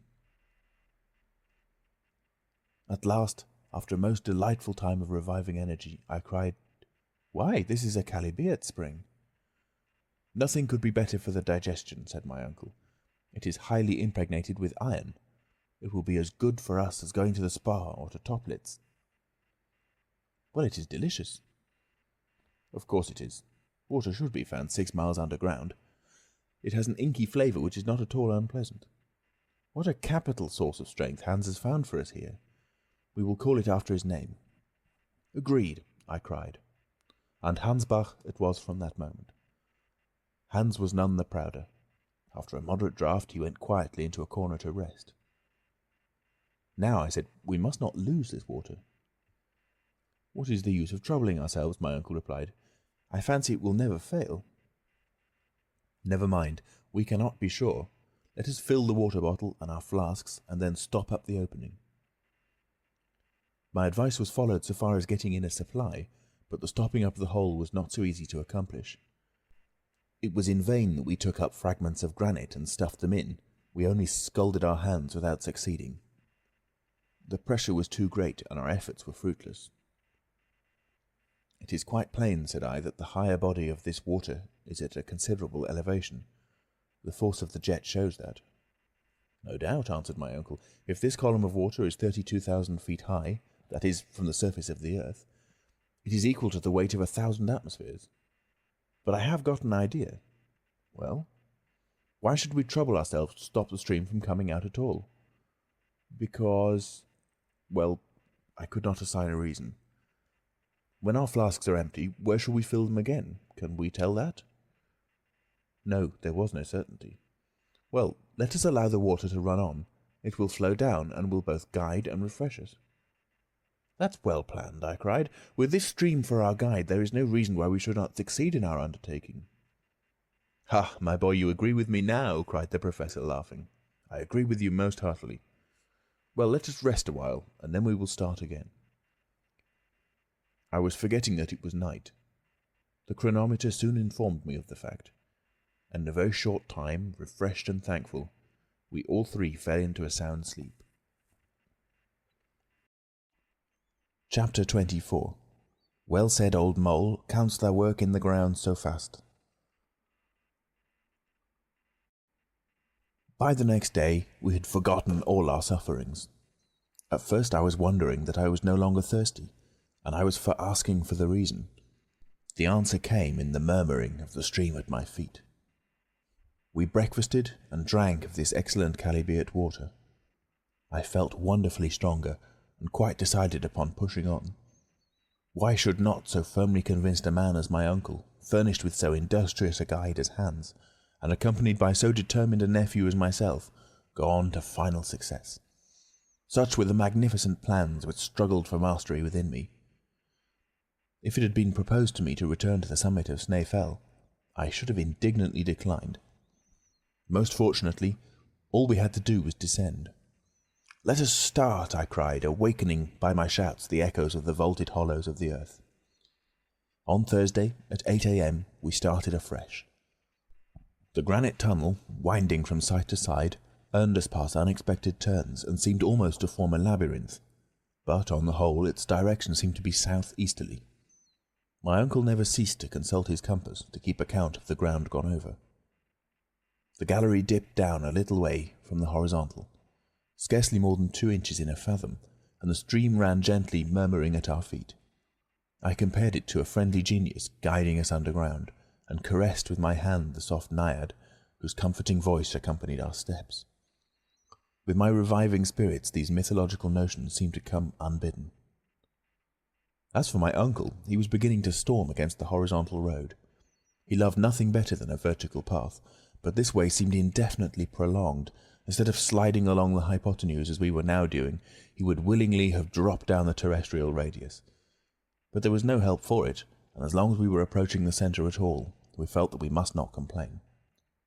From time to time, a steeper path appeared. Our naiad then began to tumble before us with a hoarser murmur, and we went down with her to a greater depth. On the whole, that day and the next we made considerable way horizontally, very little vertically. On Friday evening, the 10th of July, according to our calculations, we were 30 leagues southeast of Reykjavik, and at a depth of 2 leagues and a half. At our feet there now opened a frightful abyss. My uncle, however, was not to be daunted, and he clapped his hands at the steepness of the descent. "This will take us a long way," he cried, "and without much difficulty, for the projections in the rock form quite a staircase." The ropes were so fastened by Hans as to guard against accident, and the descent commenced. I can hardly call it perilous, for I was beginning to be familiar with this kind of exercise. This well, or abyss, was a narrow cleft in the mass of the granite, called by geologists a fault, and caused by the unequal cooling of the globe of the earth. If it had at one time been a passage for the eruptive matter thrown out by Snaefell, I still could not understand why no trace was left of its passage. We kept going down a kind of winding staircase, which seemed almost to have been made by the hand of man. Every quarter of an hour we were obliged to halt to take a little necessary repose and restore the action of our limbs. We then sat down upon a fragment of rock, and we talked as we ate and drank from the stream. Of course, down this fault the Hansbach fell into a cascade, and lost some of its volume, but there was enough and to spare to slake our thirst. Besides, when the incline became more gentle, it would of course resume its peaceable course. At this moment it reminded me of my worthy uncle, in his frequent fits of impatience and anger, while below it ran with the calmness of the Icelandic hunter. On the 6th and 7th of July, we kept following the spiral curves of this singular well, penetrating in actual distance no more than 2 leagues, but being carried to a depth of 5 leagues below the level of the sea. But on the 8th, about noon, the fault took towards the southeast a much gentler slope, one of about 45 degrees. Then the road became monotonously easy. It could not be otherwise, for there was no landscape to vary the stages of our journey. On Wednesday, the 15th, we were 7 leagues underground, and had travelled 50 leagues away from Snaefell. Although we were tired, our health was perfect, and the medicine chest had not yet had occasion to be opened. My uncle noted every hour the indications of the compass, and the chronometer, the aneroid, and the thermometer the very same which he had published in his scientific report of our journey. It was therefore not difficult to know exactly our whereabouts. When he told me that we had gone 50 leagues horizontally, I could not repress an exclamation of astonishment at the thought that we had now long left Iceland behind. "What is the matter?" he cried. "I was reflecting that if your calculations are correct, then we are no longer under Iceland." "Do you think so?" "I am not mistaken," I said, and examining the map, I added, "We have passed Cape Portland, and those 50 leagues bring us under the wide expanse of ocean." "Under the sea?" my uncle repeated, rubbing his hands with delight. "Can it be?" I said. "Is the ocean spread above our heads?" "Of course, Axel. What can be more natural? At Newcastle are there not coal mines extending far under the sea?" It was all very well for the professor to call this so simple, but I could not feel quite easy at the thought that the boundless ocean was rolling over my head. And yet it really mattered very little whether it was the plains and mountains that covered our heads, or the Atlantic waves, so long as we were arched over by solid granite. And besides, I was getting used to this idea, for the tunnel, now running straight, now winding as capriciously in its inclines as in its turnings, but constantly preserving its southeasterly direction and always running deeper, was gradually carrying us to very great depths indeed. 4 days later, Saturday the 18th of July, in the evening, we arrived at a kind of vast grotto, and here my uncle paid Hans his weekly wages, and it was settled that the next day, Sunday, should be a day of rest. Chapter 25. De Profundis. I therefore awoke next day, relieved from the preoccupation of an immediate start. Although we were in the very deepest of known depths, there was something not unpleasant about it. And besides, we were beginning to get accustomed to this troglodyte life.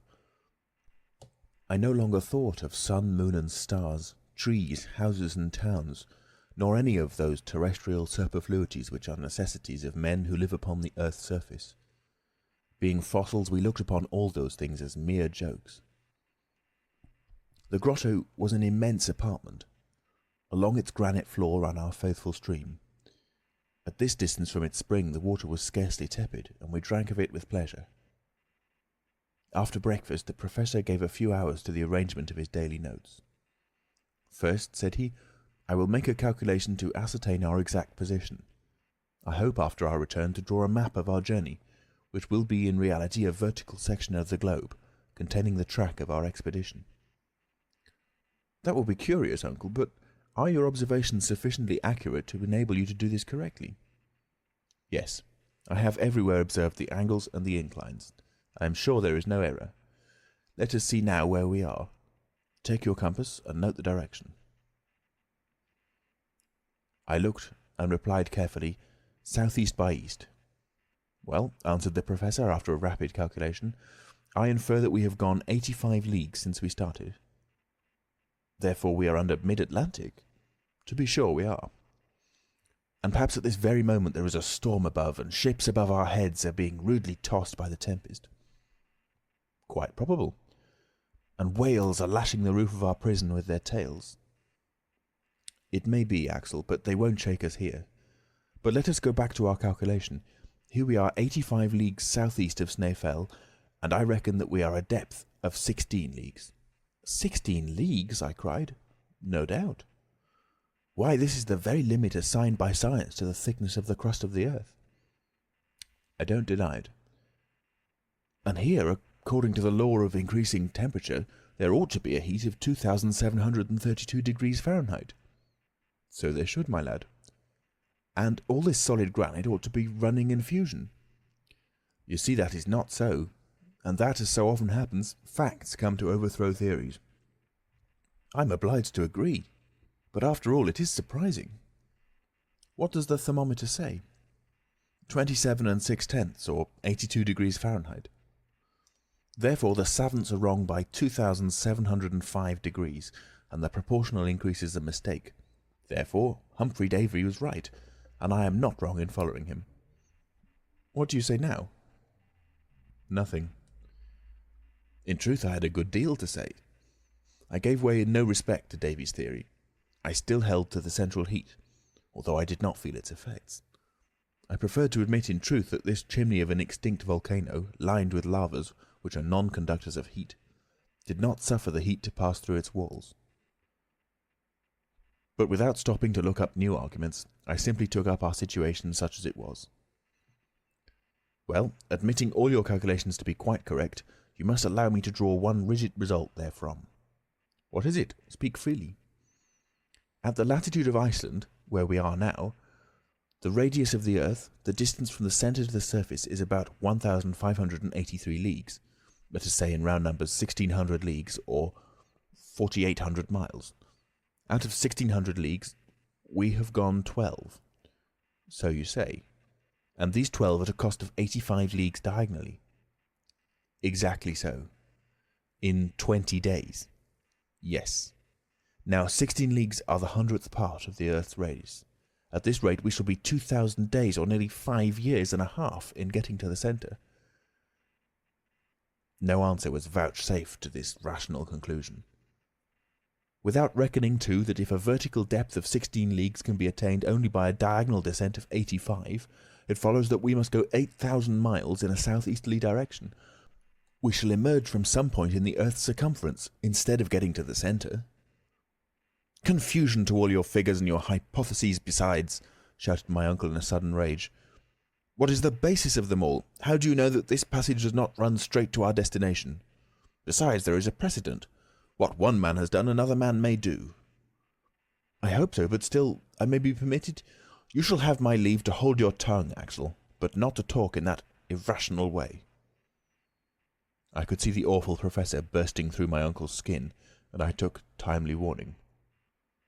Now look at your aneroid. What does that say?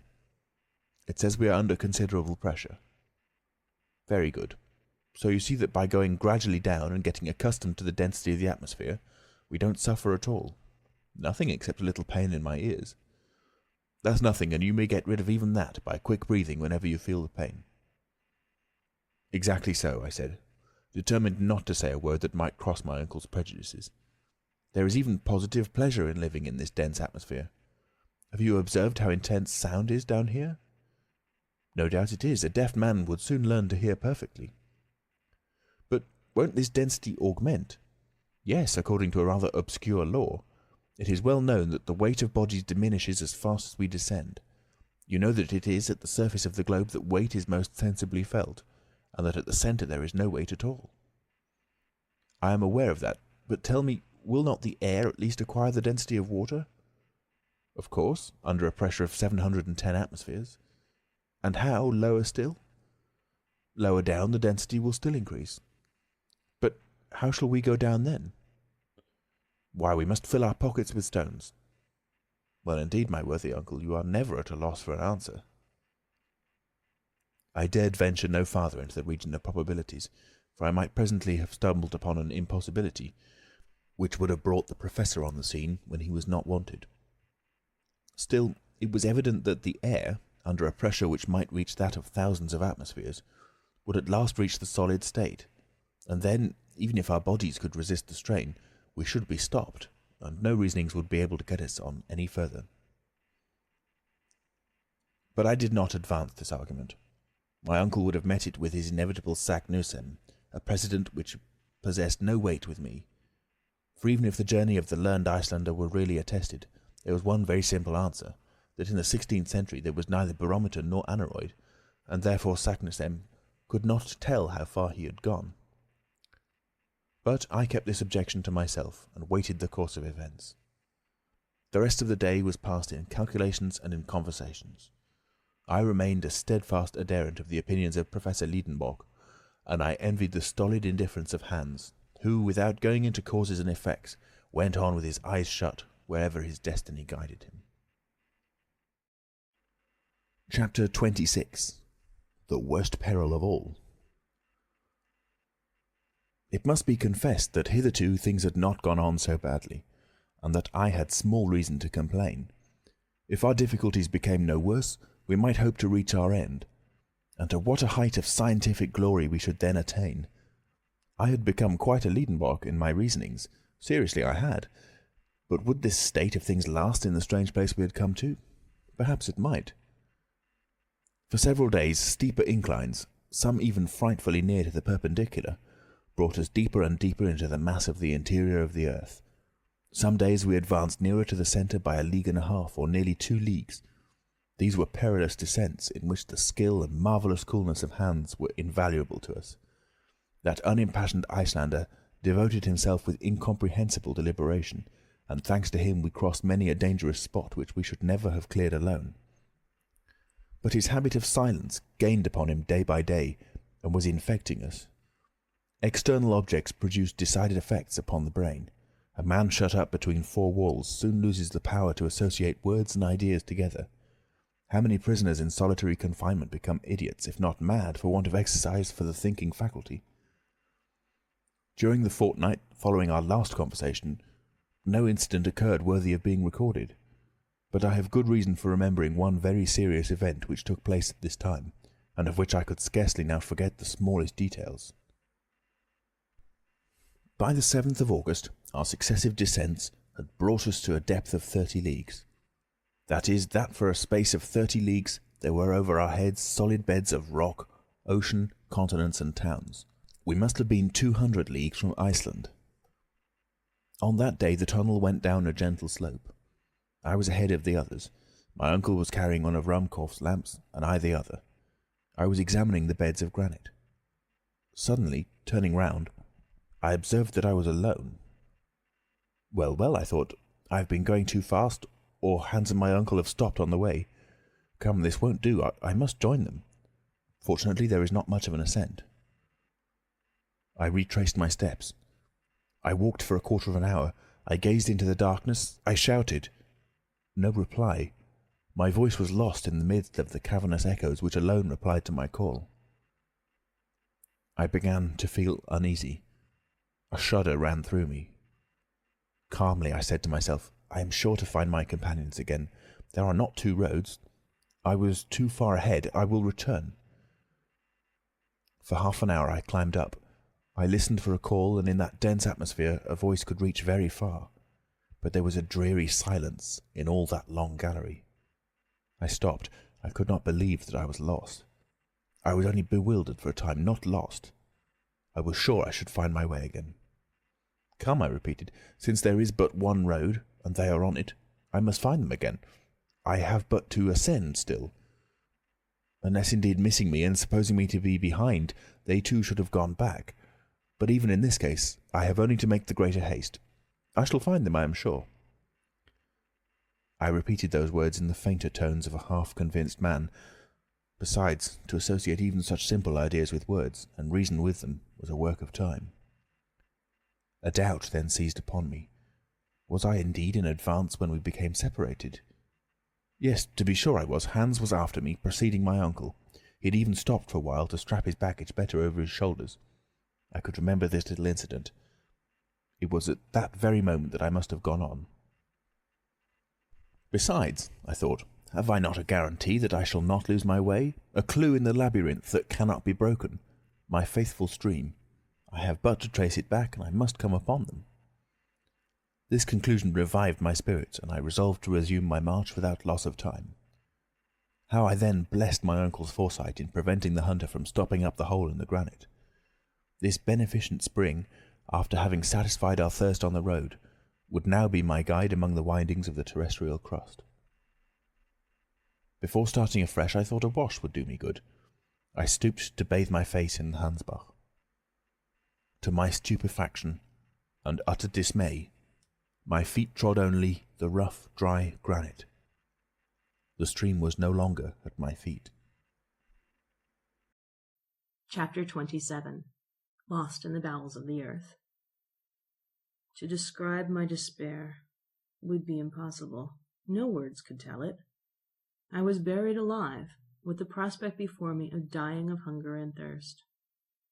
Mechanically, I swept the ground with my hands. How dry and hard the rock seemed to me. But how had I left the course of the stream? For it was a terrible fact that it no longer ran at my side. Then I understood the reason of that fearful silence, when for the last time I listened to hear if any sound from my companions could reach my ears. At the moment when I left the right road, I had not noticed the absence of the stream. It is evident that at that moment a deviation had presented itself before me, while the Hansbach followed the caprice of another incline, had gone with my companions away into unknown depths. How was I to return? There was not a trace of their footsteps or of my own, for the foot left no mark upon the granite floor. I racked my brain for a solution of this impracticable problem. One word described my position. Lost. Lost at an immeasurable depth. 30 leagues of rock seemed to weigh down upon my shoulders with a dreadful pressure. I felt crushed. I tried to carry back my ideas to things on the surface of the earth. I could scarcely succeed. Hamburg, the house in the Königstrasse, my poor Graubünden, all that busy world underneath which I was wandering about was passing in rapid confusion before my terrified memory. I could revive with vivid reality all the incidents of our voyage, Iceland, M. Fredriksson, Snæfell. I said to myself that if in such a position I was now in, I was fool enough to cling to one glimpse of hope, it would be madness, and the best thing I could do was to despair. What human power could restore me to the light of the sun by rending asunder the huge arches of rock which united over my head, buttressing each other with impregnable strength? Who could place my feet on the right path and bring me back to my company? "Oh, my uncle!" burst from my lips in the tone of despair. It was my only word of reproach, for I knew how much he must be suffering and seeking me wherever he might be. When I saw myself thus far removed from all earthly help, I had recourse to heavenly succor. The remembrance of my childhood, the recollection of my mother, whom I had only known in my tender early years, came back to me, and I knelt in prayer, imploring for the divine help of which I was so little worthy. This return of trust in God's providence allayed the turbulence of my fears, and I was enabled to concentrate upon my situation all the force of my intelligence. I had 3 days' provisions with me, and my flask was full. But I could not remain alone for long. Should I go up or down? Up. Of course, up continually. I must thus arrive at the point where I had left the stream, that fatal turn in the road. With the stream at my feet, I might hope to regain the summit of Snæfell. Why had I not thought of that sooner? Here was evidently a chance of safety. The most pressing duty was to find out again the course of the Hansbach. I rose, and leaning upon my iron-pointed stick, I ascended the gallery. The slope was rather steep. I walked on without hope, but without indecision, like a man who has made up his mind. For half an hour I met with no obstacle. I tried to recognize my way by the form of the tunnel, by the projections of certain rocks, by the disposition of the fractures, but no particular sign appeared, and I soon saw that this gallery could not bring me back to the turning point. It came to an abrupt end. I struck against an impenetrable wall and fell down upon the rock. Unspeakable despair then seized upon me. I lay overwhelmed, aghast. My last hope was shattered against this granite wall. Lost in this labyrinth, whose windings crossed each other in all directions, there was no use to think of flight any longer. Here I must die the most dreadful of deaths. And strange to say, the thought came across me that when some day my petrified remains should be found 30 leagues below the surface in the bowels of the earth, the discovery might lead to grave scientific discussions. I tried to speak aloud, but hoarse sounds alone passed my dry lips. I panted for breath. In the midst of my agony, a new terror laid hold of me. In falling, my lamp had got wrong. I could not set it right, and its light was paling and would soon disappear altogether. I gazed painfully upon the luminous current growing weaker and weaker in the wire coil. A dim procession of moving shadows seemed slowly unfolding down the darkening walls. I scarcely dared to shut my eyes for one moment for fear of losing the least glimmer of this precious light. Every instant it seemed about to vanish, and the dense blackness to come rolling in palpably upon me. One last trembling glimmer shot feebly up. I watched it in trembling and anxiety. I drank it in as if I could preserve it, concentrating upon it the full power of my eyes, as upon the very last sensation of light which they were ever to experience.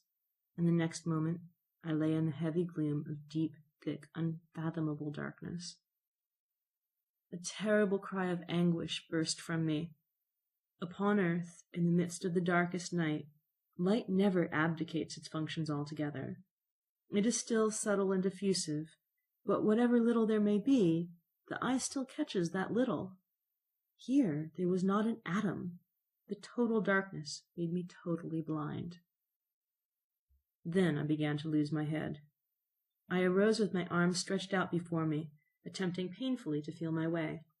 I began to run wildly, hurrying through the inextricable maze, still descending, still running through the substance of the earth's thick crust, a struggling denizen of geological faults, crying, shouting, yelling, soon bruised by contact with a jagged rock, falling and rising again bleeding, trying to drink the blood which covered my face, and even waiting for some rock to shatter my skull against. I shall never know whither my mad career took me. After the lapse of some hours, no doubt exhausted, I fell like a lifeless lump at the foot of the wall and lost all consciousness. Chapter 28. The Rescue in the Whispering Gallery. When I returned to partial life, my face was wet with tears. How long that state of insensibility had lasted I cannot say. I had no means now of taking account of time. Never was solitude equal to this. Never had any living being been so utterly forsaken. After my fall, I had lost a good deal of blood. I felt it flowing over me. Oh, how happy I should have been could I have died, and if death were not yet to be gone through, I would think no longer.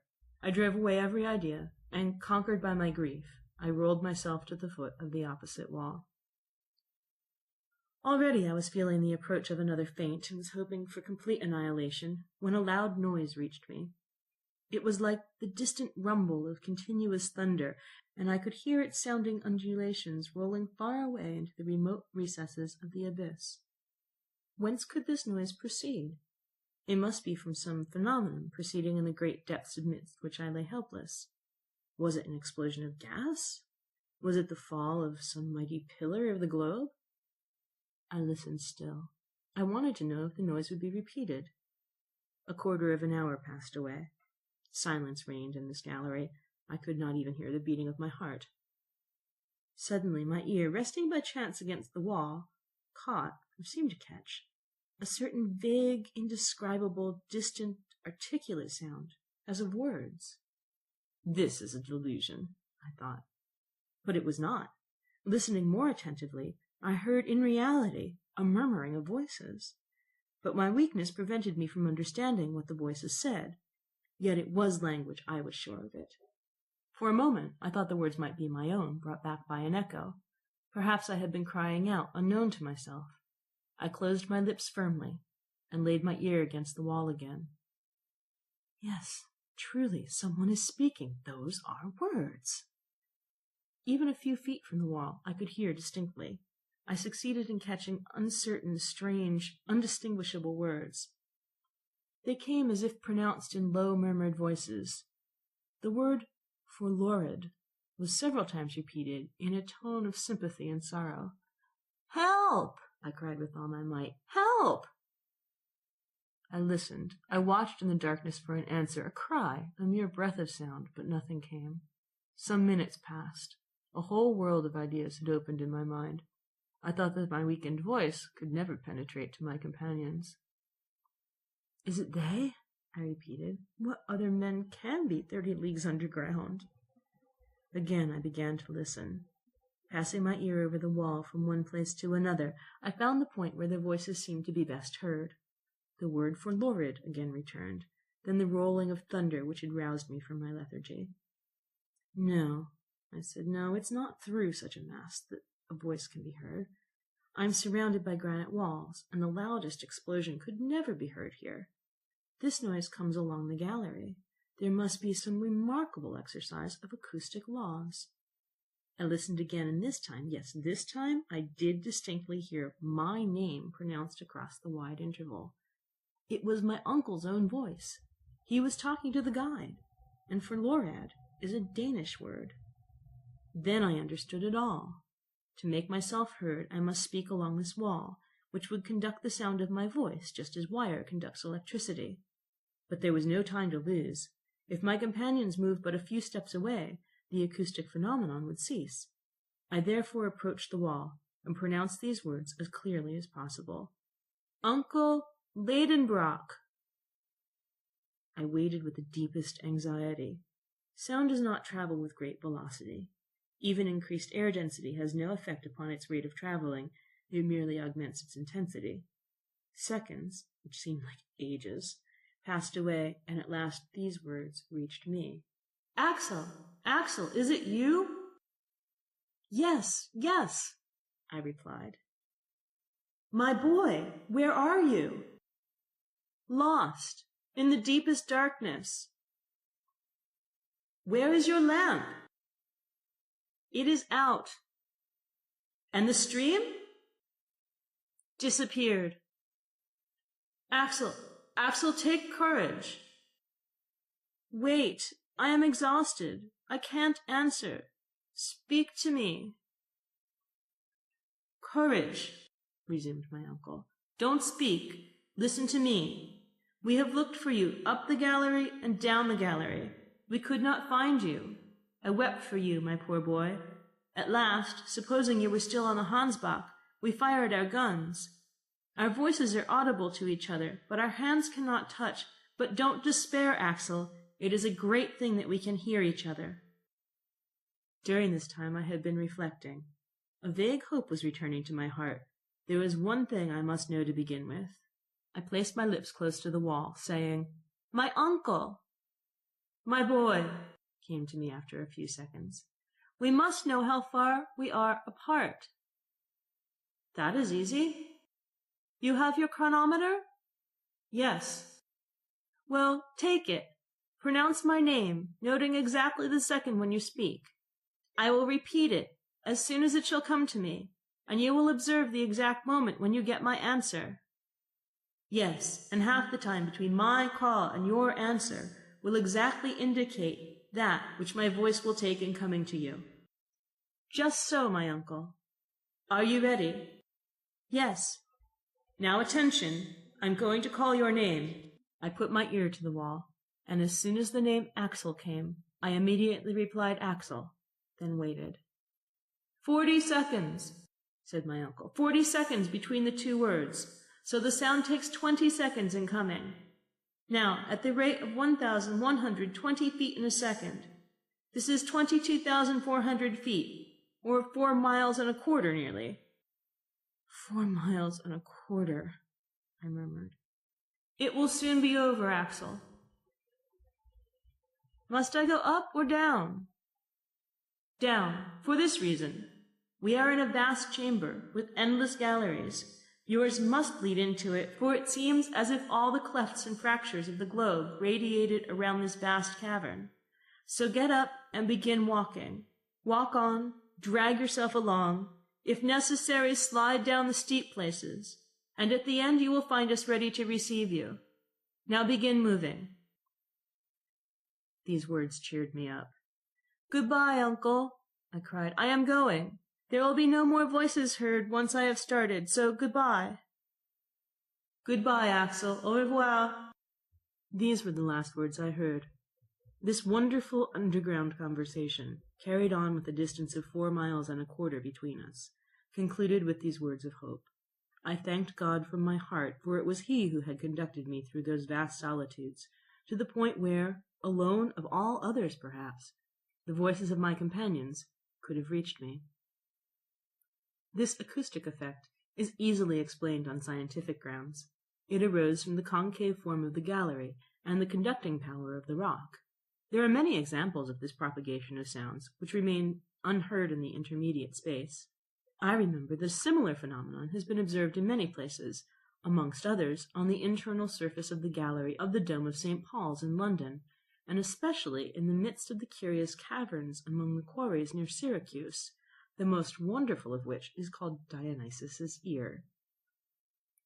These remembrances came into my mind, and I clearly saw that since my uncle's voice really reached me, there could be no obstacle between us. Following the direction by which the sound came, of course I should arrive in his presence if my strength did not fail me. Therefore I rose, rather dragged myself than walked. The slope was rapid, and I slid down. Soon the swiftness of the descent increased horribly and threatened to become a fall. I no longer had the strength to stop myself. Suddenly there was no ground under me. I felt myself revolving in the air, striking and rebounding against the craggy projections of a vertical gallery, quite a well. My head struck against a sharp corner of the rock, and I became unconscious. Chapter 29. Thalata. When I came to myself, I was stretched in half darkness, covered with thick coats and blankets. My uncle was watching over me to discover the least sign of life. At my first sigh he took my hand, and when I opened my eyes he uttered a cry of joy. "He lives! He lives!" he cried. "Yes, I'm still alive," I answered feebly. "My dear nephew," said my uncle, pressing me to his breast, "you are saved." I was deeply touched with the tenderness of his manner as he uttered these words, and still more with the care with which he watched over me. But such trials were wanted to bring out the professor's tenderer qualities. At this moment Hans came in. He saw my hand in my uncle's, and I may safely say that there was joy in his countenance. "Goddag," he said. "How do you do, Hans? How are you? And now, uncle, tell me where we are at the present moment." "Tomorrow, Axel, tomorrow. Now you are too faint and weak. I have bandaged your head with compresses which must not be disturbed. Sleep now, and tomorrow I will tell you all. But do tell me what time it is, and what day." "It is Sunday, the 8th of August, and it is 10 at night. You must ask me no more questions until the 10th. In truth, I was very weak, and my eyes involuntarily closed.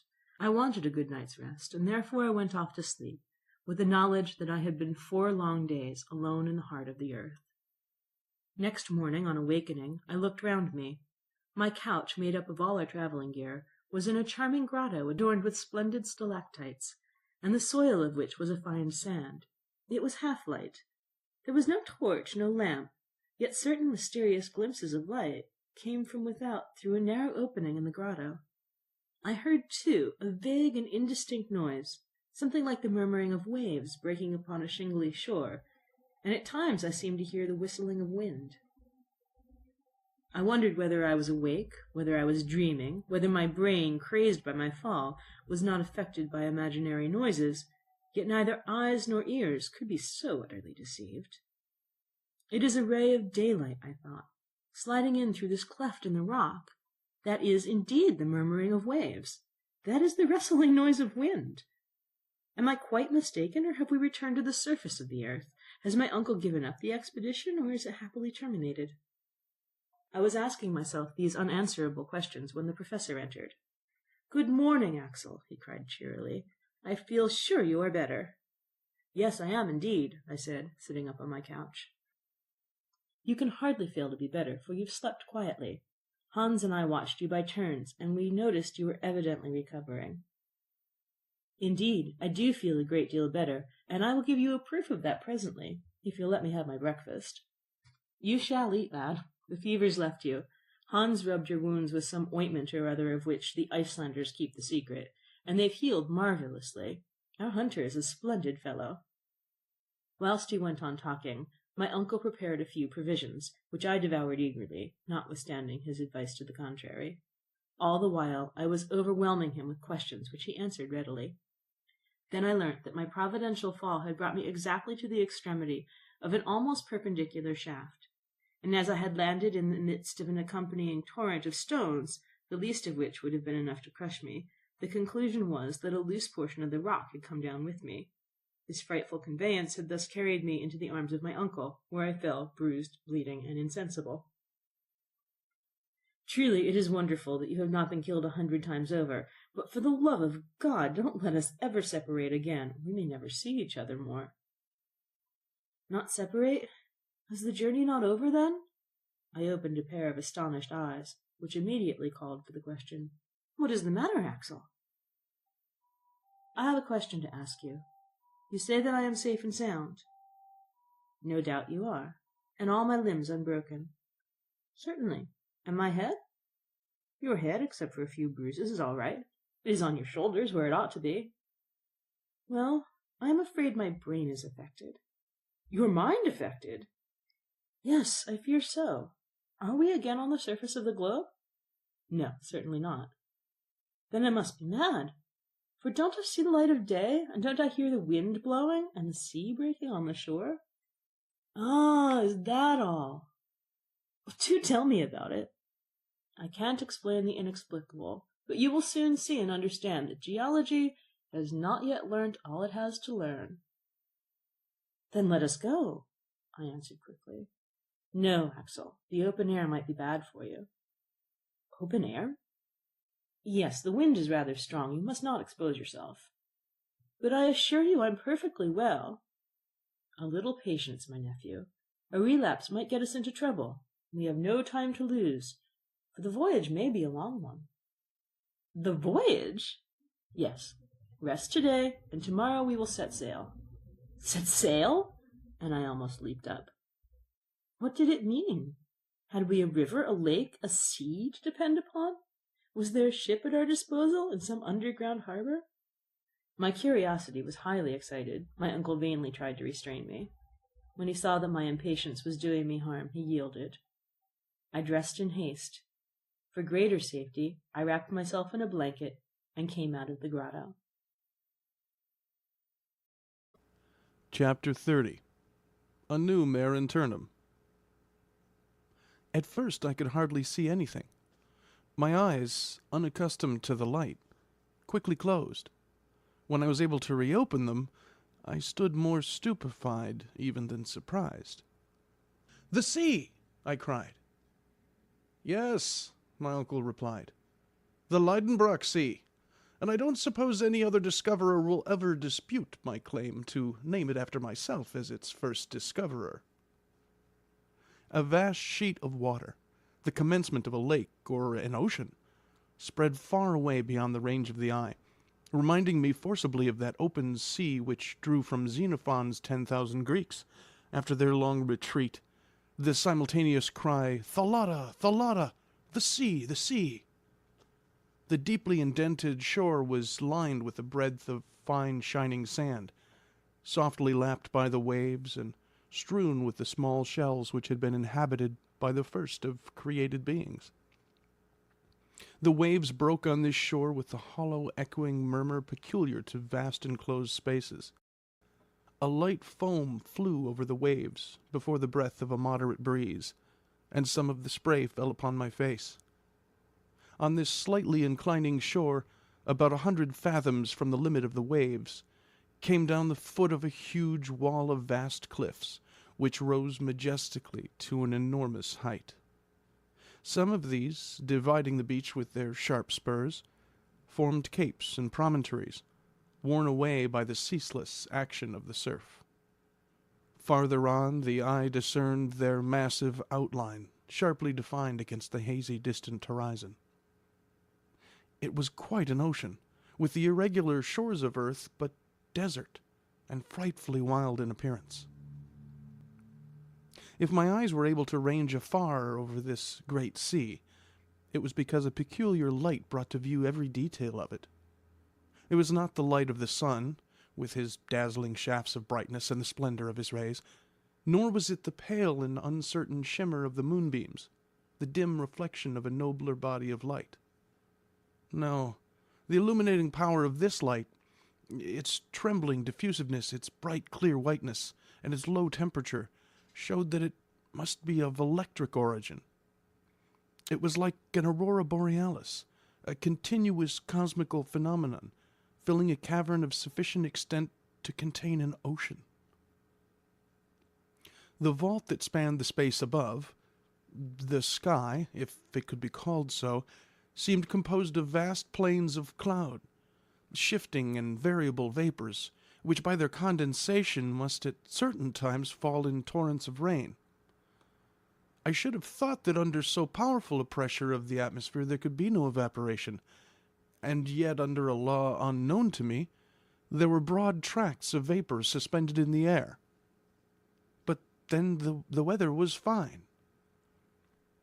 The play of the electric light produced singular effects upon the upper strata of cloud. Deep shadows reposed upon their lower wreaths, and often between two separated fields of cloud there glided down a ray of unspeakable luster.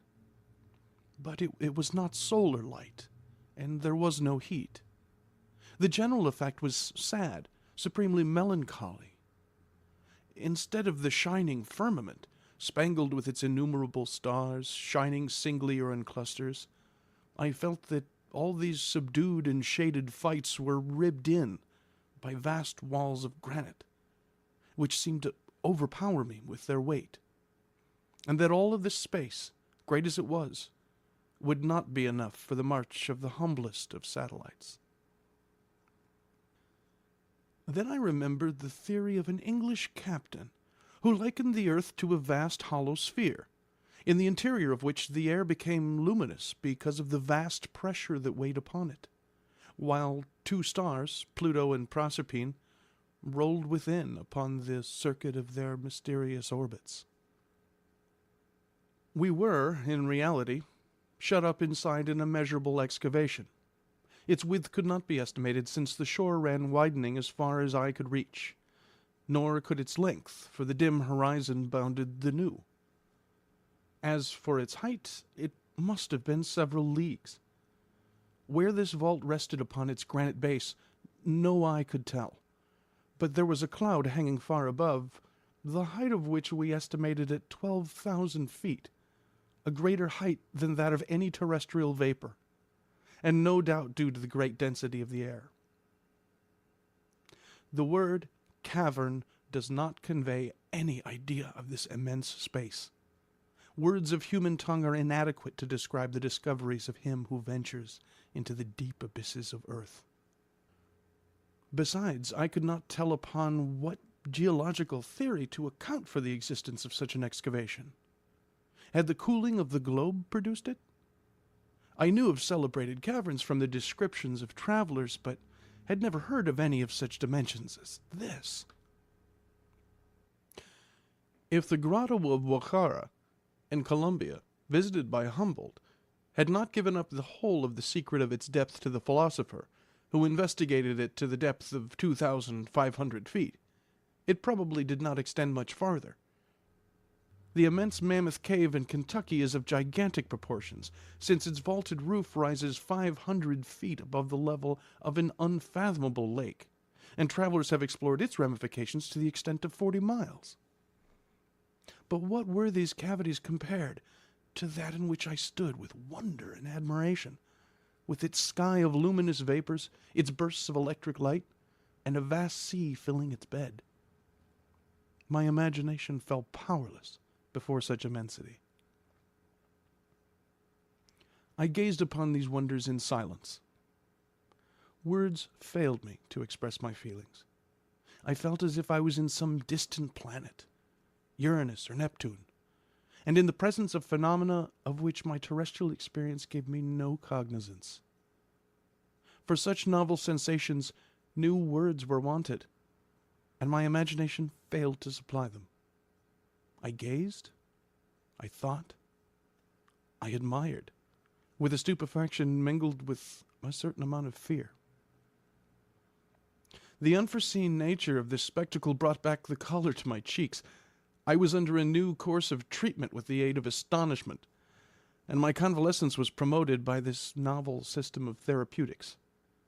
Besides, the dense and breezy air invigorated me, supplying more oxygen to my lungs.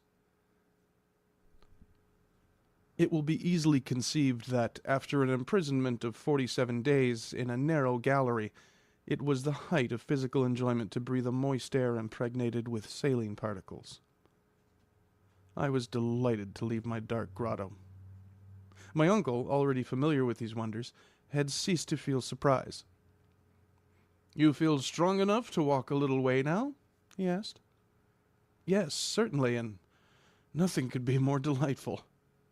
"Well, take my arm, Axel, and let us follow the windings of the shore." I eagerly accepted, and we began to coast along this new sea. On the left, huge pyramids of rock, piled one upon another, produced a prodigious titanic effect. Down their sides flowed numberless waterfalls, which went on their way in brawling but pellucid streams.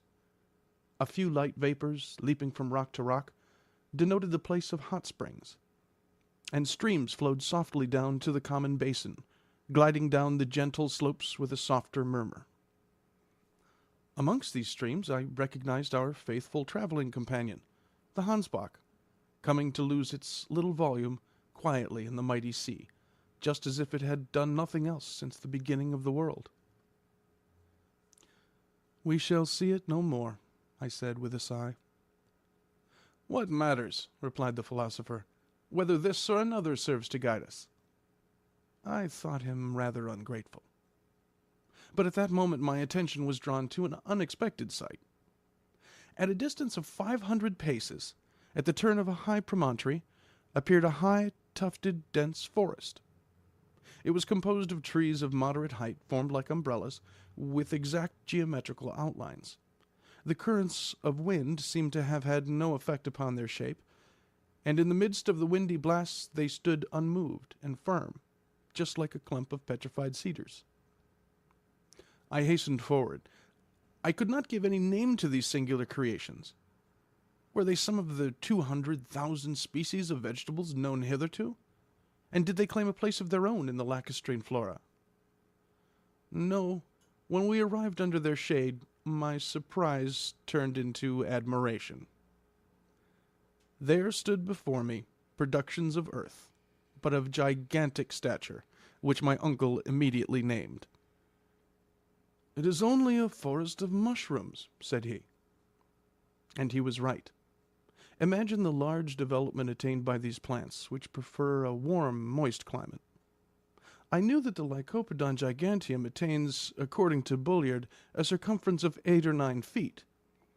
But here were pale mushrooms, 30 to 40 feet high, and crowned with a cap of equal diameter. There they stood in thousands. No light could penetrate between their huge cones, and complete darkness reigned beneath those giants. They formed settlements of domes placed in close array like the round thatched roofs of a Central African city. Yet I wanted to penetrate farther underneath, though a chill fell upon me as soon as I came under those cellular vaults. For half an hour we wandered from side to side in the damp shades, and it was a comfortable and pleasant change to arrive once more upon the seashore. But the subterranean vegetation was not confined to these fungi.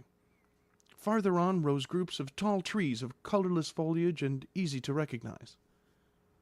They were lowly shrubs of earth, here attaining gigantic size, lycopodiums 100 feet high, the huge sigillaria found in our coal mines, tree ferns as tall as our fir trees in northern latitudes, lepidodendra with cylindrical forked stems terminated by long leaves and bristling with rough hairs like those of the cactus. "Wonderful! Magnificent! Splendid!" cried my uncle. "Here is the entire flora of the second period of the world, the transition period. These humble garden plants with us were tall trees in the early ages. Look, Axel, and admire it all. Never had botanists such a feast as this." "You're right, my uncle. Providence seems to have preserved in this immense conservatory the antediluvian plants which the wisdom of philosophers has so sagaciously put together again." "It is a conservatory, Axel. But is it not also a menagerie?" "Surely not a menagerie." "Yes, no doubt of it. Look at that dust under your feet. See the bones scattered on the ground." "So there are," I cried. "Bones of extinct animals." I had rushed upon these remains, formed of indestructible phosphates of lime, and without hesitation I named these monstrous bones, which lay scattered about like decayed trunks of trees. "Here is the lower jaw of a mastodon," I said. "These are the molar teeth of the Dinotherium. This femur must have belonged to the greatest of those beasts, the Megatherium. It certainly is a menagerie, for these remains were not brought here by a deluge. The animals to which they belonged roamed on the shores of this subterranean sea under the shade of those arborescent trees. Here are entire skeletons. And yet I cannot understand the appearance of these quadrupeds in a granite cavern." "Why?" "Because animal life existed upon the earth only in the secondary period, when a sediment of soil had been deposited by the rivers and taken the place of the incandescent rocks of the primitive period." "Well, Axel, there is a very simple answer to your objection that this soil is alluvial." "What? At such a depth below the surface of the earth?" "No doubt, and there is a geological explanation of the fact. At a certain period, the earth consisted only of an elastic crust, or bark, alternately acted on by forces from above or below, according to the laws of attraction and gravitation. Probably there were subsidences of the outer crust, when a portion of the sedimentary deposits was carried down sudden openings." "That may be," I replied, "but if there have been creatures now extinct in these underground regions, why may not some of those monsters be now roaming through these gloomy forests, or hidden behind the steep crags?" And as this unpleasant notion got hold of me, I surveyed with anxious scrutiny the open spaces before me. But no living creature appeared upon the barren strand. I felt rather tired, and went to sit down at the end of a promontory, at the foot of which the waves came and beat themselves into spray. Thence my eye could sweep every part of the bay. Within its extremity a little harbor was formed between the pyramidal cliffs, where the still waters slept untouched by the boisterous winds. A brig and 2 or 3 schooners might have moored within it in safety.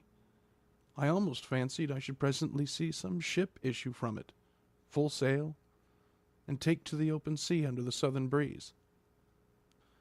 But this illusion lasted a very short time. We were the only living creatures in this subterranean world. When the wind lulled, a deeper silence than that of the deserts fell upon the arid naked rocks, and weighed upon the surface of the ocean. I then desired to pierce the distant haze, and to rend asunder the mysterious curtain that hung across the horizon. Anxious queries arose to my lips. Where did that sea terminate? Where did it lead to? Should we ever know anything about its opposite shores? My uncle made no doubt about it at all. I both desired and feared. After spending an hour in the contemplation of this marvelous spectacle, we returned to the shore to regain the grotto, and I fell asleep in the midst of the strangest thoughts. Chapter 31. Preparations for a Voyage of Discovery. The next morning I awoke feeling perfectly well. I thought a bathe would do me good, and I went to plunge for a few minutes into the waters of this Mediterranean Sea, for assuredly it better deserved this name than any other sea. I came back to breakfast with a good appetite. Hans was a good caterer for our little household. He had water and fire at his disposal, so that he was able to vary our bill of fare now and then. For dessert he gave us a few cups of coffee, and never was coffee so delicious. "Now," said my uncle, "now is the time for high tide, and we must not lose the opportunity to study this phenomenon." "What? The tide?" I cried. "Can the influence of the sun and moon be felt down here?" "Why not? Are not all bodies subject throughout their mass to the power of universal attraction? This mass of water cannot escape the general law. And in spite of the heavy atmospheric pressure on the surface, you will see it rise like the Atlantic itself." At the same moment we reached the sand on the shore, and the waves were by slow degrees encroaching on the shore. "Here is the tide rising," I cried. "Yes, Axel, and judging by these ridges of foam, you may observe that the sea will rise about 12 feet. "This is wonderful," I said. "No, it is quite natural." "You may say so, uncle, but to me it is most extraordinary, and I can hardly believe my eyes. Who would ever have imagined, under this terrestrial crust, an ocean with ebbing and flowing tides, with winds and storms?" "Well," replied my uncle, "is there any scientific reason against it?" "No, I see none as soon as the theory of central heat is given up." "So then, thus far," he answered, "the theory of Sir Humphrey Davy is confirmed." "Evidently it is, and now there is no reason why there should not be seas and continents in the interior of the earth." "No doubt," said my uncle, "and inhabited too." "To be sure," said I. "And why should not these waters yield to us fishes of unknown species?" "At any rate," he replied, "we have not seen any yet." "Well, let us make some lines and see if the bait will draw here as it does in sublunary regions." "We will try, Axel, for we must penetrate all secrets of these newly discovered regions." "But where are we, uncle? For I have not yet asked you that question, and your instruments must be able to furnish the answer." "Horizontally, 350 leagues from Iceland." "So much as that?" "I am sure of not being a mile out of my reckoning." "And does the compass still show southeast?" "Yes, with a westerly deviation of 19 degrees 45 minutes, just as above ground. As for its dip, a curious fact is coming to light which I have observed carefully, that the needle, instead of dipping towards the pole as in the northern hemisphere, on the contrary rises from it." "Would you then conclude," I said, "that the magnetic pole is somewhere between the surface of the globe and the point where we are?" "Exactly so. And it is likely enough that if we were to reach the spot beneath the polar regions, about that 71st degree where Sir James Ross has discovered the magnetic pole to be situated, we should see the needle point straight up. Therefore that mysterious center of attraction is at no great depth." I remarked, "It is so, and here is a fact which science has scarcely suspected."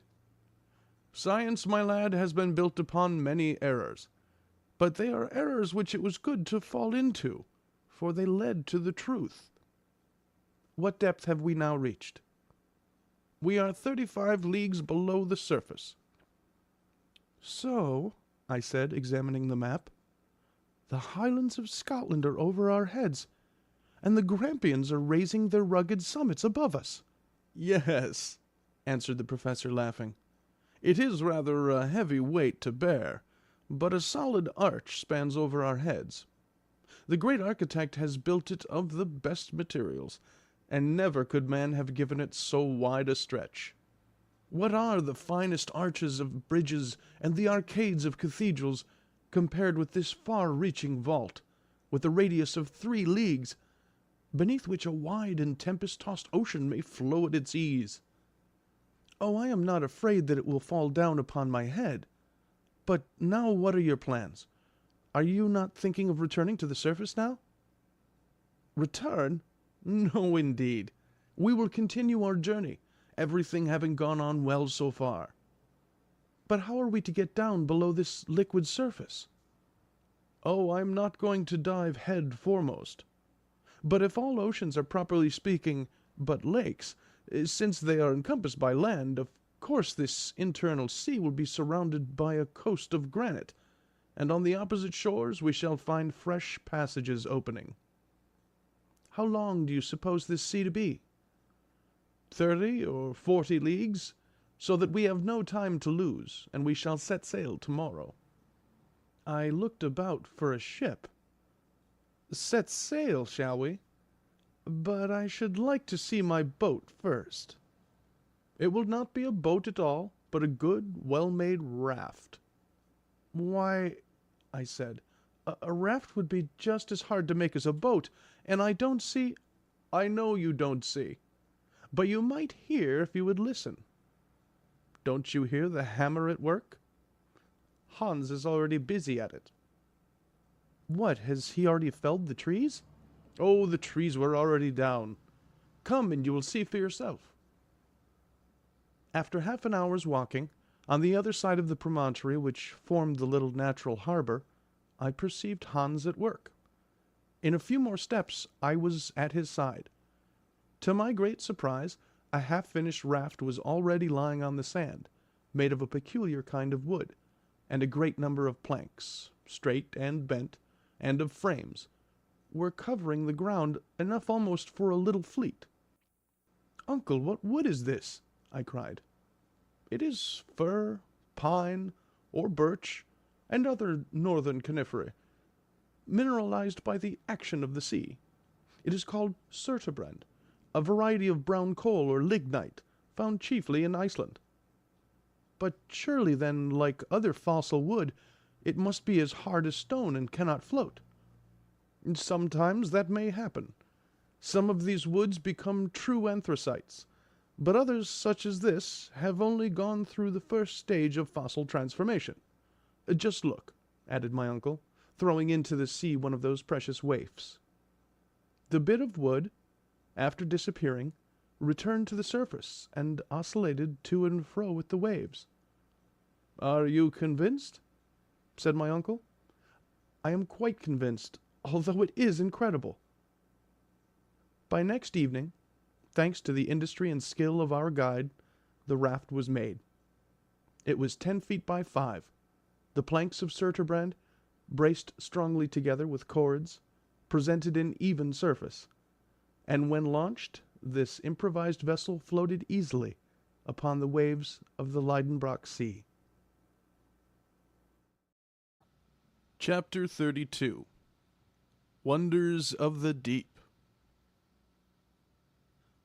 On the 13th of August we awoke early.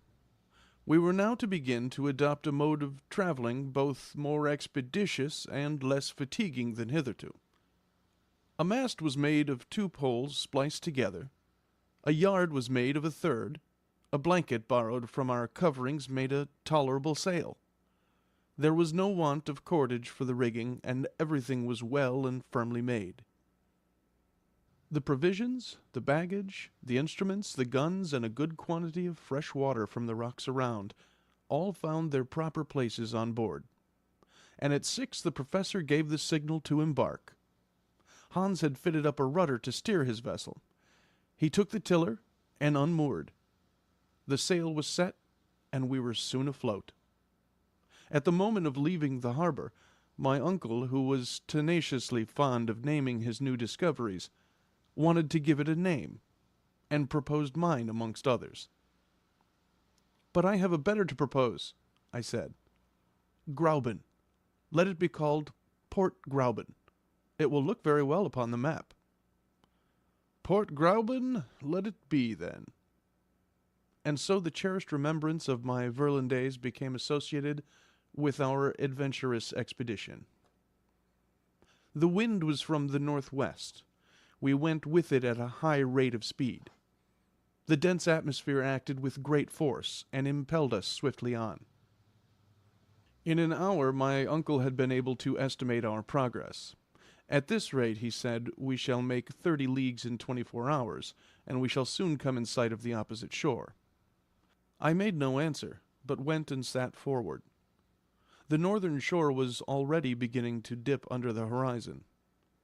The eastern and western strands spread wide as if to bid us farewell. Before our eyes lay far and wide a vast sea. Shadows of great clouds swept heavily over its silver-gray surface. The glistening bluish rays of electric light, here and there reflected by the dancing drops of spray, shot out little sheaves of light from the track we left in our rear. Soon we entirely lost sight of land. No object was left for the eye to judge by, and but for the frothy track of the raft, I might have thought we were standing still. About 12, immense shoals of seaweeds came in sight. I was aware of the great powers of vegetation that characterize these plants, which grow at a depth of 12,000 feet, reproduce themselves under a pressure of 400 atmospheres, and sometimes form barriers strong enough to impede the course of a ship. But never, I think, were such seaweeds as those which we saw floating in immense waving lines upon the sea of Lidenbrock. Our raft skirted the whole length of the Fuci, 3,000 or 4,000 feet long, undulating like vast serpents beyond the reach of sight. I found some amusement in tracing these endless waves, always thinking I should come to the end of them, and for hours my patience was vying with my surprise. What natural force could have produced such plants, and what must have been the appearance of the earth in the first ages of its formation when, under the action of heat and moisture, the vegetable kingdom alone was developing on its surface? Evening came, and as on the previous day, I perceived no change in the luminous condition of the air. It was a constant condition, the permanency of which might be relied upon. After supper I laid myself down at the foot of the mast, and fell asleep in the midst of fantastic reveries. Hans, keeping fast by the helm, let the raft run on, which, after all, needed no steering, the wind blowing directly aft. Since our departure from Port Gräuben, Professor Lidenbrock had entrusted the log to my care. I was to register every observation, make entries of interesting phenomena, the direction of the wind, the rate of sailing, the way we made, in a word, every particular of our singular voyage. I shall therefore reproduce here these daily notes, written, so to speak, as the course of events directed, in order to furnish an exact narrative of our passage. Friday, August 14th. Wind steady, northwest. The raft makes rapid way in a direct line. Coast 30 leagues to leeward. Nothing in sight before us. Intensity of light the same. Weather fine, that is to say that the clouds are flying high, are light, and bathed in a white atmosphere resembling silver in a state of fusion. Thermometer 89 degrees Fahrenheit. At noon Hans prepared a hook at the end of a line. He baited it with a small piece of meat and flung it into the sea. For 2 hours nothing was caught. Are these waters, then, bare of inhabitants? No, there's a pull at the line. Hans draws it in and brings out a struggling fish. "A sturgeon!" I cried. "A small sturgeon!" The professor eyes the creature attentively, and his opinion differs from mine. The head of this fish was flat, but rounded in front, and the anterior part of its body was plated with bony, angular scales.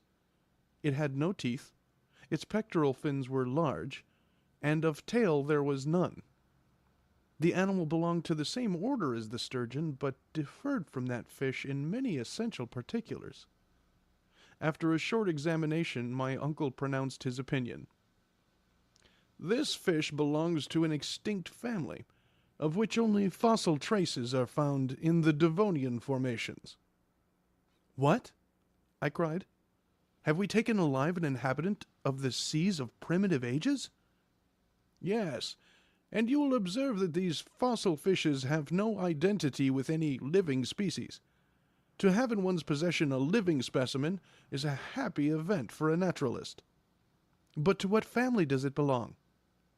"It is of the order of ganoids, of the family of the Cephalaspidae, and a species of Pterichthys. But this one displays a peculiarity confined to all fishes that inhabit subterranean waters. It is blind, and not only blind, but actually has no eyes at all." I looked. Nothing could be more certain. But supposing it might be a solitary case, we baited afresh and threw out our line. Surely this ocean is well peopled with fish, for in another couple of hours we took a large quantity of Pterichthides, as well as of others belonging to the extinct family of the dipterides, but of which my uncle could not tell the species. None had organs of sight. This unhoped-for catch recruited our stock of provisions. Thus it is evident that this sea contains none but species known to us in their fossil state, in which fishes as well as reptiles are the less perfectly and completely organized the farther back their date of creation. Perhaps we may yet meet with some of those saurians which science has reconstructed out of a bit of bone or cartilage. I took up the telescope and scanned the whole horizon, and found it everywhere a desert sea. We are far away removed from the shores. I gaze upward in the air. Why should not some of the strange birds, restored by the immortal Cuvier, again flap their sail-broad vans in this dense and heavy atmosphere? There are sufficient fish for their support. I survey the whole space that stretches overhead. It is as desert as the shore was. Still, my imagination carried me away amongst the wonderful speculations of paleontology. Though awake, I fell into a dream. I thought I could see floating on the surface of the waters enormous chelonia, pre-Adamite tortoises, resembling floating islands. Over the dimly lighted strand there trod the huge mammals of the first ages of the world, the leptotherium, or slender beast, found in the caverns of Brazil, the Maricotherium, or ruminating beast, found in the drift of ice-clad Siberia. Farther on, the Pachydermatous Lophiodon, or crested-toothed, a gigantic tapir, hides behind the rocks to dispute its prey with the Anoplotherium, or unarmed beast, a strange creature which seemed a compound of horse, rhinoceros, camel, and hippopotamus. The colossal Mastodon, or nipple-toothed, twists and untwists his trunk, and brays and pounds with his huge tusks the fragments of rock that cover the shore, whilst the Megatherium, or huge beast, buttressed upon his enormous hinder paws, grubs in the soil, awaking the sonorous echoes of the granite rocks with his tremendous roarings. Higher up, the Protopithica, the first monkey that appeared on the globe, is climbing up the steep ascents. Higher yet, the pterodactyl, or wing-fingered, darts in irregular zigzags to and fro in the heavy air. In the uppermost regions of the air, immense birds, more powerful than the cassowary, and larger than the ostrich, spread their vast breadth of wings, and strike with their heads the granite vault that bounds the sky. All this fossil world rises to life again in my vivid imagination. I return to the scriptural periods, or ages of the world, conventionally called days, long before the appearance of man, when the unfinished world was as yet unfitted for his support. Then my dream backed even farther still, into the ages before the creation of living beings. The mammals disappear, then the birds vanish, then the reptiles of the secondary period, and finally the fish, the crustaceans, mollusks, and articulated beings. Then the zoophytes of the transition period also return to nothing. I am the only living thing in the world. All life is concentrated in my beating heart alone. There are no more seasons. Climates are no more. The heat of the globe continually increases and neutralizes that of the sun. Vegetation becomes accelerated. I glide like a shade amongst arborescent ferns, treading with unsteady feet the colored marls and the particolored clays. I lean for support against the trunks of immense conifers. I lie in the shade of sphenophylla, or wedge-leaved, astrophylla, or star-leaved, and lycopods, 100 feet high. Ages seem no more than days. I am passed, against my will, in retrograde order, through the long series of terrestrial changes. Plants disappear. Granite rocks soften. Intense heat converts solid bodies into thick fluids. The waters again cover the face of the earth. They boil. They rise in whirling eddies of steam. White and ghastly mists wrap around the shifting forms of the earth, which by imperceptible degrees dissolves into a gaseous mass, glowing fiery red and white, as large and as shining as the sun. And I myself am floating with wild caprice in the midst of this nebulous mass of 1,400,000 times the volume of the earth, into which it will one day be condensed and carried forward amongst the planetary bodies. My body is no longer firm and terrestrial. It is resolved into its constituent atoms, subtilized, volatilized. Sublimed into imponderable vapor, I mingle and am lost in the endless floods of those vast globular volumes of vaporous mists which roll upon their flaming orbits through infinite space. But is it not a dream? Whither is it carrying me? My feverish hand has vainly attempted to describe upon paper its strange and wonderful details. I have forgotten everything that surrounds me. The professor, the guide, the raft, are all gone out of my ken. An illusion has laid hold upon me. What is the matter? My uncle breaks in. My staring eyes are fixed vacantly upon him. Take care, Axel, or you will fall overboard. At that moment I felt the sinewy hand of Hans seizing me vigorously. But for him, carried away by my dream, I should have thrown myself into the sea. Is he mad? Cried the professor. What is it all about? At last I cried, returning to myself. Do you feel ill? My uncle asked. No, but I have had a strange hallucination. It is over now. Is all going on right? Yes, it is a fair wind and a fine sea. We are sailing rapidly along, and if I am not out in my reckoning, we shall soon land. At these words I rose and gazed round upon the horizon, still everywhere bounded by clouds alone. Chapter 33. A Battle of Monsters. Saturday, August 15th. The sea unbroken all round. No land in sight. The horizon seems extremely distant.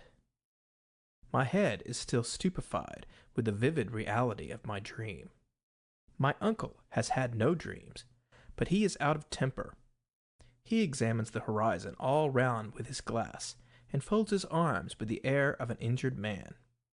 I remark that Professor Lidenbrock has a tendency to relapse into an impatient mood, and I make note of it in my log.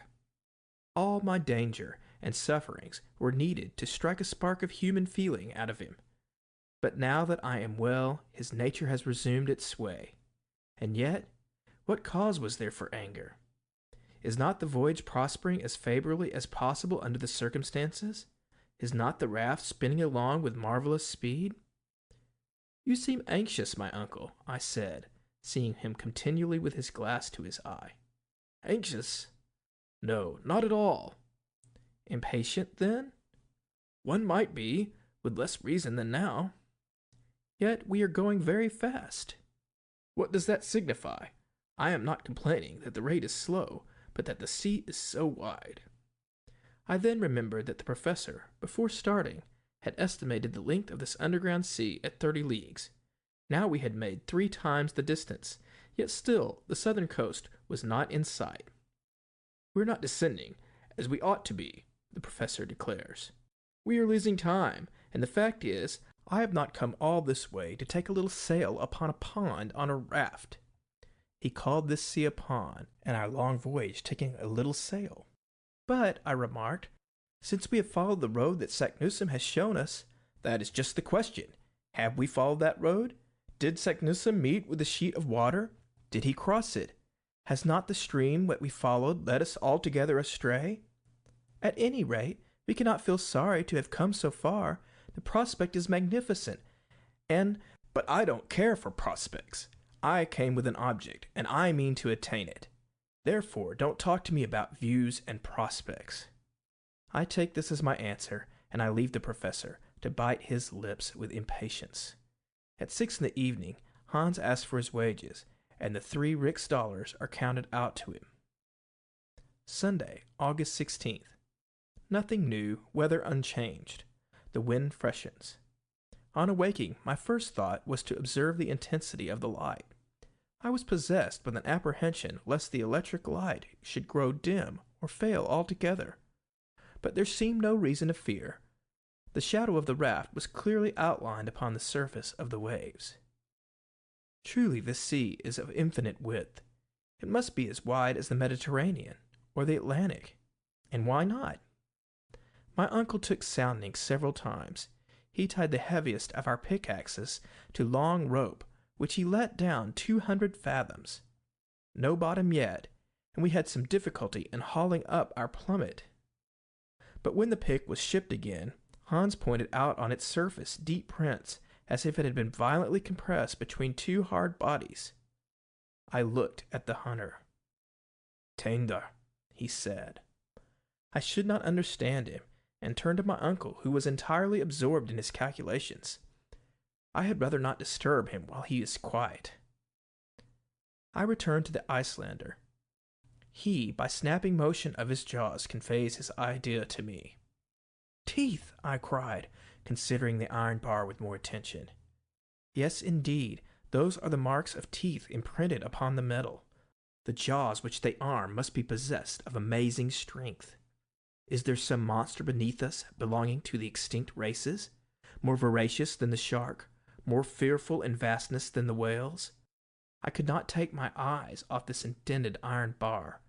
Surely will my last night's dream be realized? These thoughts agitated me all day, and my imagination scarcely calmed down after several hours' sleep. Monday, August 17th. I am trying to recall the peculiar instincts of the monsters of the pre-Adamite world, who, coming next in succession after the mollusks, the crustaceans, and les fichés, preceded the animals of mammalian race upon the earth. The world then belonged to reptiles. These monsters held the mastery of the seas of the secondary period. They possessed a perfect organization, gigantic proportions, prodigious strength. The saurians of our day, the alligators and crocodiles, are but feeble reproductions of their forefathers of primitive ages. I shudder as I recall these monsters to my remembrance. No human eye has ever beheld them living. They burdened this earth 1,000 ages before man appeared, but their fossil remains, found in the argillaceous limestone, called by the English the lias, have enabled their colossal structure to be perfectly built up again and anatomically ascertained. I saw at the Hamburg Museum the skeleton of one of these creatures, 30 feet in length.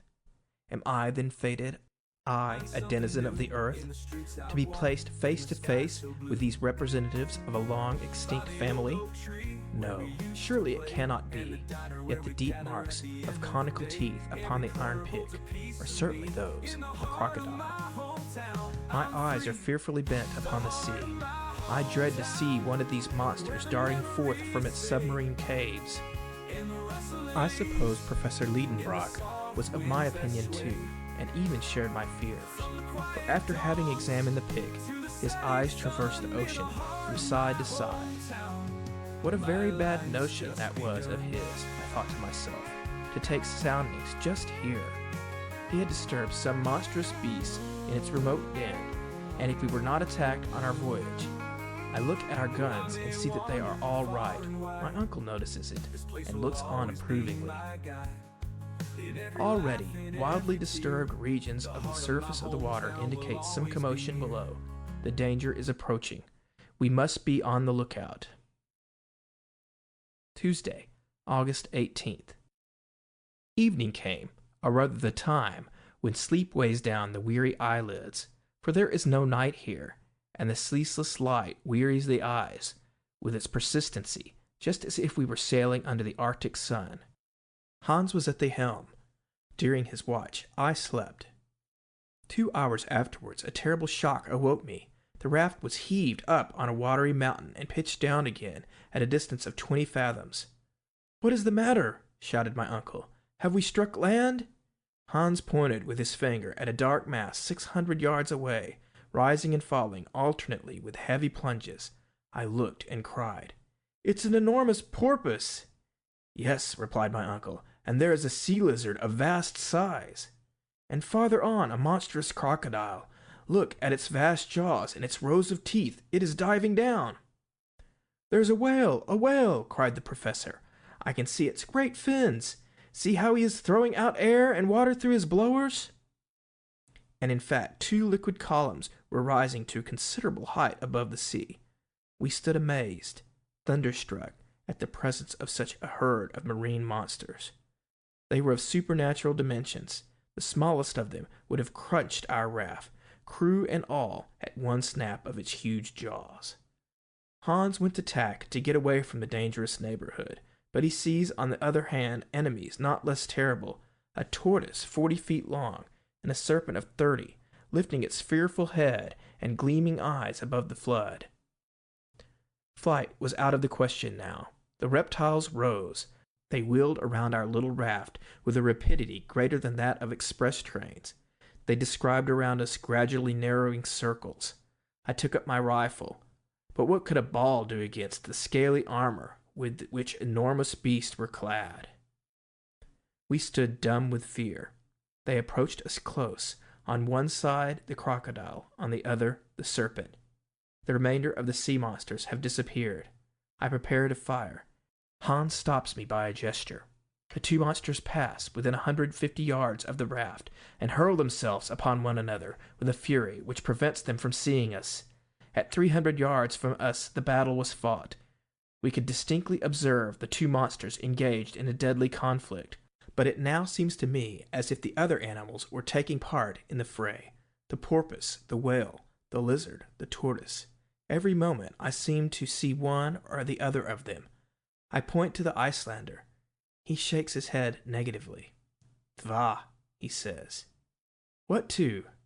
Does he mean that there are only 2 animals?" "He is right," said my uncle, whose glass never left his eye. "Surely you must be mistaken," I cried. "No, the first of those monsters has a porpoise's snout, a lizard's head, a crocodile's teeth, and hence our mistake. It is the ichthyosaurus, the fish lizard, the most terrible of the ancient monsters of the deep." "And the other?" "The other is a plesiosaurus, almost lizard, a serpent armored with a carapace and the paddles of a turtle. He is the dreadful enemy of the other." Hans had spoken truly. 2 monsters only were creating all this commotion, and before my eyes are 2 reptiles of the primitive world.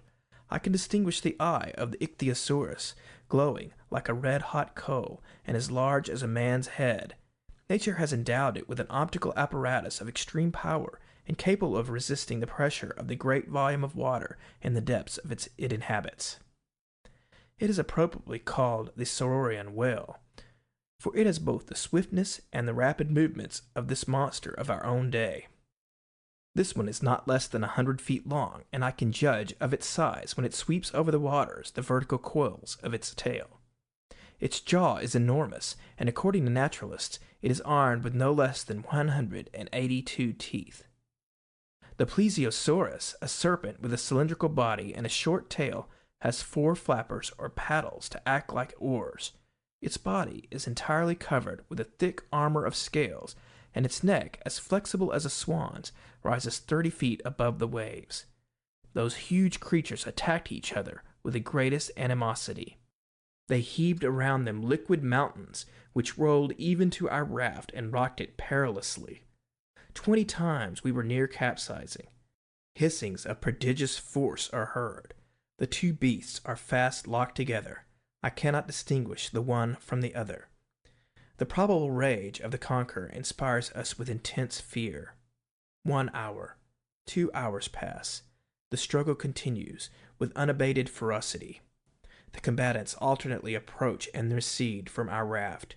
We remain motionless, ready to fire. Suddenly, the ichthyosaurus and the plesiosaurus disappear below, leaving a whirlpool eddying in the water. Several minutes pass by, while the fight goes on underwater. All at once, an enormous head is darted up, the head of the plesiosaurus. The monster is wounded to death. I no longer see his scaly armor. Only his long neck shoots up, drops again, coils and uncoils, droops, lashes the waters like a gigantic whip, and writhes like a worm that you tread on. The water is splashed for a long way around. The spray almost blinds us, but soon the reptile's agony draws to an end.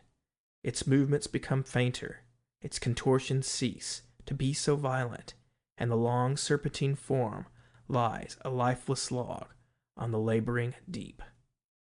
As for the ichthyosaurus, has he returned to his submarine cavern, or will he reappear on the surface of the sea? Chapter 34. The Great Geyser. Wednesday, August 19th. Fortunately, the wind blows violently, and has enabled us to flee from the scene of the late terrible struggle.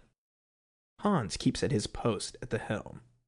My uncle, whom the absorbing incidents of the combat had drawn away from his contemplations, began again to look impatiently around him.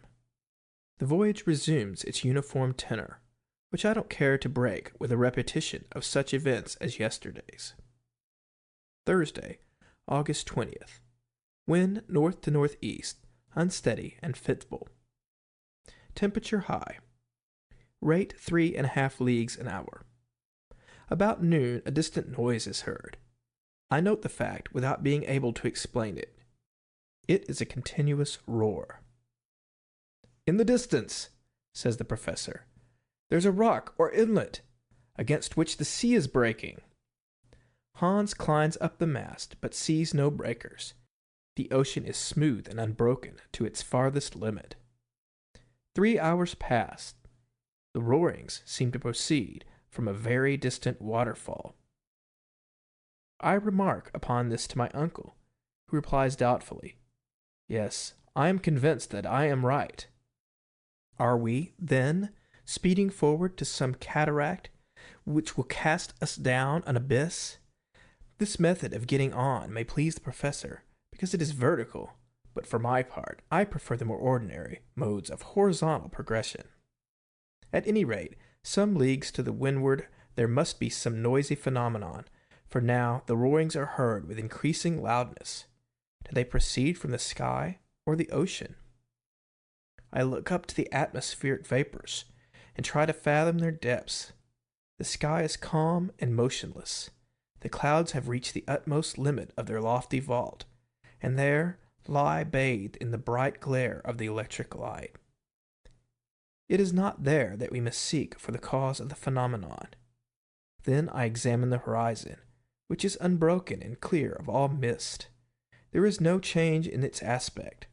But if the noise arises from a fall, a cataract, if all this ocean flows away headlong into the lower basin yet, if the deafening roar is produced by a mass of falling water, the current must needs accelerate, and its increasing speed will give me the measure of the peril that threatens us. I consult the current. There is none. I throw an empty bottle into the sea. It lies still. About 4, Hans rises, lays hold of the mast, climbs to its top. Thence his eye sweeps a large area of sea, and it is fixed upon a point. His countenance exhibits no surprise, but his eye is immovably steady. "He sees something," says my uncle. I believe he does. Hans comes down, then stretches his arm to the south, saying, "Der near." "Down there," repeated my uncle. Then, seizing his glass, he gazes attentively for a minute, which seems to me an age. "Yes, yes," he cried, "I see a vast inverted cone rising from the surface. Is it another sea beast?" "Perhaps it is." "Then let us steer farther westward, for we know something of the danger of coming across monsters of that sort." "Let us go straight on," replied my uncle. I appealed to Hans. He maintained his course inflexibly. Yet, if at our present distance from the animal, a distance of 12 leagues at the least, the column of water driven through its blowers may be distinctly seen, it must needs be of vast size. The commonness of prudence would counsel immediate flight, but we did not come so far to be prudent. Imprudently, therefore, we pursue our way. The nearer we approach, the higher mounts the jet of water. What monster can possibly fill itself with such a quantity of water and spurt it up so continuously? At 8 in the evening, we are not 2 leagues distant from it. Its body, dusky, enormous, hillocky, lies spread upon the sea like an islet. Is it illusion or fear? Its length seems to me a couple of 1,000 yards. What can be this cetacean, which neither Cuvier nor Blumenbach knew anything about? It lies motionless, as if asleep. The sea seems unable to move it in the least. It is the waves that undulate upon its sides.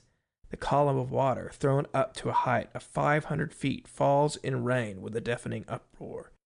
And here are we scudding like lunatics before the wind, to get near to a monster that 100 whales a day would not satisfy. Terror seizes upon me. I refuse to go further. I will cut the halyards if necessary. I am in open mutiny against the professor, who vouchsafes no answer. Suddenly, Hans rises, and pointing with his finger at the menacing object, he says, "Holm." "An island!" cries my uncle. "That's not an island," I cried skeptically. "It's nothing else," shouted the professor with a loud laugh, "but the column of water." "Geyser," said Hans. "No doubt it's a geyser, like those in Iceland." At first I protest against being so wildly mistaken as to have taken the island for a marine monster, but the evidence is against me, and I have to confess my error. It is nothing worse than a natural phenomenon. As we approach nearer, the dimensions of the liquid column become magnificent. The islet resembles, with a most deceiving likeness, an enormous cetacean, whose head dominates the waves at a height of 20 yards. The geyser, a word meaning fury, rises majestically from its extremity. Deep and heavy explosions are heard from time to time when the enormous jet, possessed with more furious violence, shakes its plumy crest and springs with a bound till it reaches the lowest stratum of the clouds. It stands alone. No steam vents, no hot springs surround it, and all the volcanic power of the region is concentrated here. Sparks of electric fire mingle with the dazzling sheaf of lighted fluid, every drop of which refracts the prismatic colors. "Let us land," said the professor. "But we must carefully avoid this waterspout, which would sink our raft in a moment." Hans, steering with his usual skill, brought us to the other extremity of the islet. I leaped up past the rock, my uncle lightly followed, while our hunter remained at his post, like a man too wise ever to be astonished. We walk upon granite mingled with silicious tufa. The soil shivers and shakes under our feet, like the sides of an overheated boiler filled with steam struggling to get loose. We come in sight of a small central basin, out of which the geyser springs. I plunge a register thermometer into the boiling water. It marks an intense heat of 325 degrees, which is far above the boiling point. Therefore this water issues from an ardent furnace, which is not all in harmony with the Professor Lidenbrock's theories. I cannot help making the remark. "Well," he replied, "how does that make against my doctrine?" "Oh, nothing at all," I said, seeing that I was going in the opposition to an immovable obstinacy. "Still, I am constrained to confess that hitherto we have been wonderfully favored, and that for some reason unknown to myself we have accomplished our journey under singularly favorable conditions of temperature. But it seems manifest to me that some day we shall reach a region where the central heat attains its highest limits and goes beyond a point that can be registered by our thermometers. That is what we shall see," so the professor, who, having named the volcanic islet after his nephew, gives the signal to embark again. For some minutes I am still contemplating the geyser. I notice that it throws up a column of water with a variable force, sometimes sending it to a great height, then again to it lower, which I attribute to the variable pressure of the steam accumulated in its reservoir. At last we leave the island, rounding away past the low rocks on its southern shore. Hans has taken advantage of the halt to retrofit his rudder. But before going any further, I make a few observations to calculate the distance we have gone over and note them in my journal. We have crossed 270 leagues of sea since leaving Port Gräuben, and we are 620 leagues from Iceland under England. Chapter 35. An Electric Storm. Friday, August 21st. On the morrow, the magnificent geyser has disappeared. The wind has risen and has rapidly carried us away from Axel Island. The roarings become lost in the distance. The weather, if we may use the term, will change before long. The atmosphere is charged with vapors, pervaded with the electricity generated by the evaporation of saline waters. The clouds are sinking lower and assume an olive hue. The electric light can scarcely penetrate through the dense curtain which is dropped over the theater on which the battle of the elements is about to be waged. I feel peculiar sensations, like many creatures on earth at the approach of violent atmospheric changes. The heavily voluted cumulus clouds lower gloomingly and threateningly. They wear that impeccable look which I have sometimes noted at the outbreak of a great storm.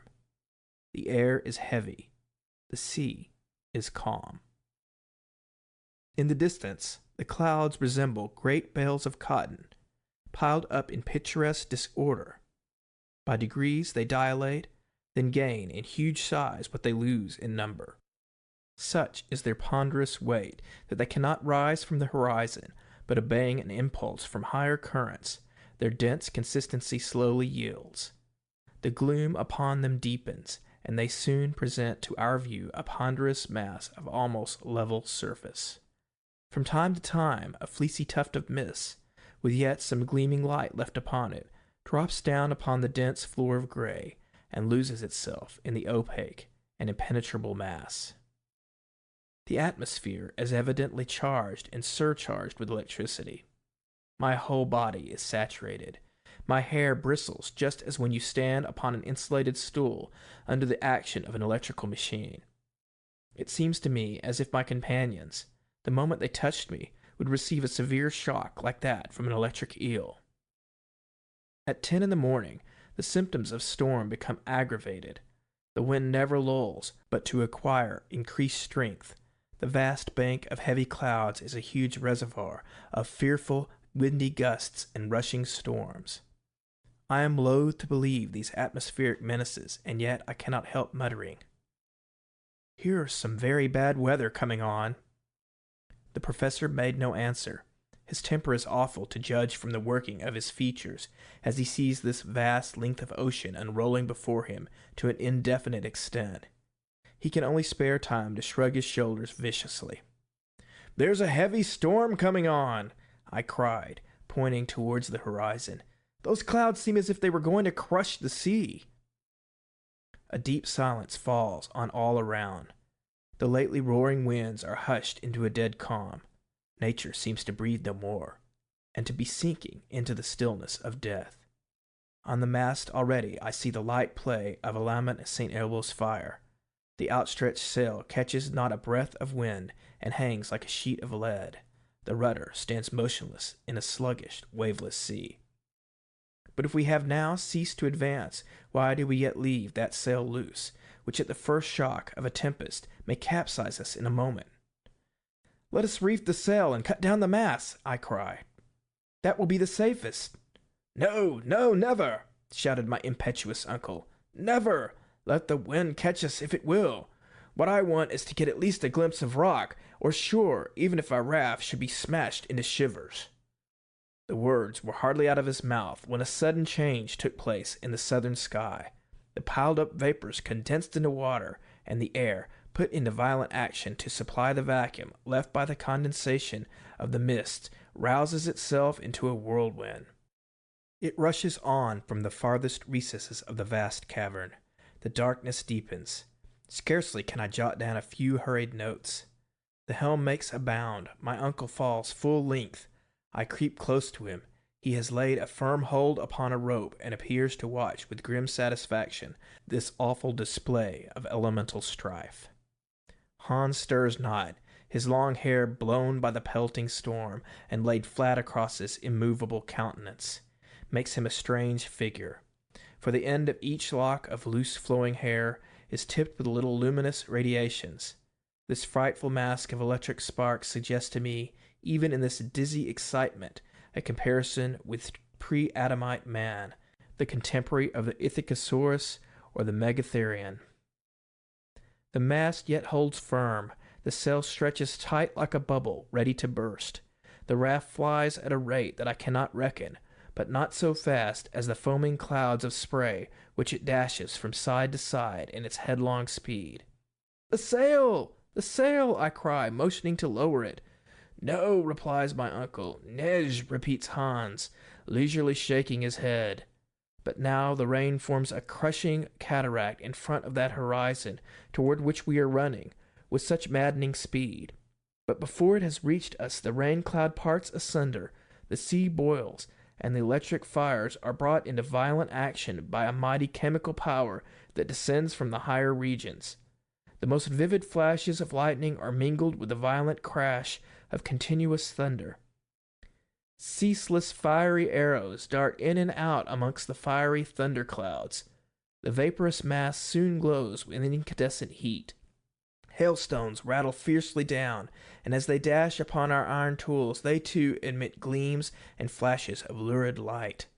The heaving waves resemble fiery volcanic hills, each belching forth its own interior flames, and every crest is plumed with dancing fire. My eyes fail under the dazzling light. My ears are stunned with the incessant crash of thunder. I must be bound to the mast, which bows like a reed before the mighty strength of the storm. Here my notes become vague and indistinct. I have only been able to find a few, which I seem to have jotted down almost unconsciously. But their very brevity and their obscurity reveal the intensity of the excitement which dominated me, and describe the actual position even better than my memory could do. Sunday, 23. Where are we, driven forward with a swiftness that cannot be measured? The night was fearful, no abatement of the storm. The din and uproar are incessant. Our ears are bleeding.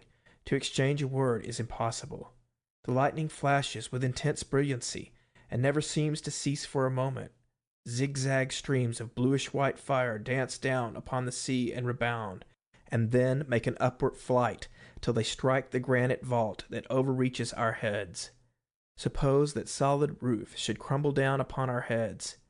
Other flashes with incessant play cross their vivid fires, while others again roll themselves into balls of living fire which explode like bombshells, but the music of which scarcely adds to the din of the battle strife that almost deprives us of our senses of hearing and sight.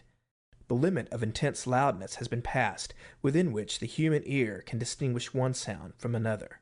If all the powder magazines in the world were to explode at once, we should hear no more than we do now. From the undersurface of the clouds there are continual emissions of lurid light. Electric matter is in continual evolution from their component molecules. The gaseous elements of the air need to be slaked with moisture, for innumerable columns of water rush upwards into the air and fall back again in white foam. Whither are we flying? My uncle lies full length across the raft. The heat increases. I refer to the thermometer. It indicates the figure is obliterated. Monday, August 24th. Will there be an end to it? Is the atmospheric condition, having once reached its density, to become final? We are prostrated and worn out with fatigue, but Hans is as usual. The raft bears on still to the southeast. We have made 200 leagues since we left Axel Island. At noon the violence of the storm redoubles. We are obliged to secure as fast as possible every article that belongs to our cargo. Each of us is lashed to some part of the raft. The waves rise above our heads. For 3 days we have never been able to make each other hear a word. Our mouths open, our lips move, but not a word can be heard. We cannot even make ourselves heard by approaching our mouth close to the ear. My uncle has drawn near to me. He has uttered a few words. They seem to be, "We are lost," but I am not sure. At last I write down the words, "Let us lower the sail." He nods his consent. Scarcely has he lifted his head again before a ball of fire has bounded over the waves and lighted on board our raft. Mast and sail flew up in an instant together, and I saw them carried up to prodigious heights, resembling in appearance a pterodactyl, one of those strong birds of the infant world. We lay there, our blood running cold with unspeakable terror. The fireball, half of it white, half azure blue, and the size of a 10-inch shell, moved slowly about the raft, but revolving on its own axis with astonishing velocity, as if whipped round by the force of the whirlwind. Here it comes, there it glides. Now it is up the ragged stump of the mast. Thence it lightly leaps on the provision bag, descends with a light bound, and just skims the powder magazine. Horrible! We shall be blown up. But no, the dazzling disk of mysterious light nimbly leaps aside. It approaches Hans, who fixes his blue eye upon it steadily. It threatens the head of my uncle, who falls upon his knees with his head down to avoid it. And now my turn comes, pale and trembling under the blinding splendor and the melting heat. It drops at my feet, spinning silently round upon the deck. I try to move my foot away, but cannot. A suffocating smell of nitrogen fills the air. It enters the throat. It fills the lungs. We suffer stifling pains. Why am I unable to move my foot? Is it riveted to the planks? Alas! The fall upon our fated raft of this electric globe has magnetized every iron article on board. The instruments, the tools, our guns are clashing and clanking violently in their collisions with each other. The nails of my boots cling tenaciously to a plate of iron let into the timbers, and I cannot draw my foot away from the spot. At last, by violent effort, I release myself at the instant when the ball, in its gyrations, was about to seize upon it and carry me off my feet. Ah, what a flood of intense and dazzling light! The globe has burst, and we are deluged with tongues of fire. Then all the light disappears. I could just see my uncle at full length on the raft, and Hans still at his helm and spitting fire under the action of the electricity which has saturated him. But where are we going to? Where? Tuesday, August 25th. I recover from a long swoon. The storm continues to roar and rage. The lightnings dash hither and thither like broods of fiery serpents filling the air. Are we still under the sea? Yes, we are borne at incalculable speeds. We have been carried under England, under the Channel, under France, perhaps under the whole of Europe. A fresh noise is heard. Surely it is the sea breaking upon the rocks. But then... Chapter 36. Calm Philosophic Discussions. Here I end what I may call my log, happily saved from the wreck, and I resume my narrative as before. What happened when the raft was dashed upon the rocks is more than I can tell. I felt myself hurled into the waves, and if I escaped from death, and if my body was not torn over the sharp edges of the rocks, It was because the powerful arm of Hans came to my rescue. The brave Icelander carried me out of the reach of the waves, over a burning sand, where I found myself by the side of my uncle. Then he returned to the rocks, against which the furious waves were beating, to save what he could. I was unable to speak. I was shattered with fatigue and excitement. I wanted a whole hour to recover even a little. But a deluge of rain was still falling, though with that violence which generally denotes the near cessation of a storm. A few overhanging rocks afforded us some shelter from the storm. Hans prepared some food, which I could not touch, and each of us, exhausted with 3 sleepless nights, fell into a broken and painful sleep. The next day the weather was splendid. The sky and the sea had sunk into sudden repose. Every trace of the awful storm had disappeared. The exhilarating voice of the professor fell upon my ears as I awoke. He was ominously cheerful. "Well, my boy," he cried, "have you slept well?"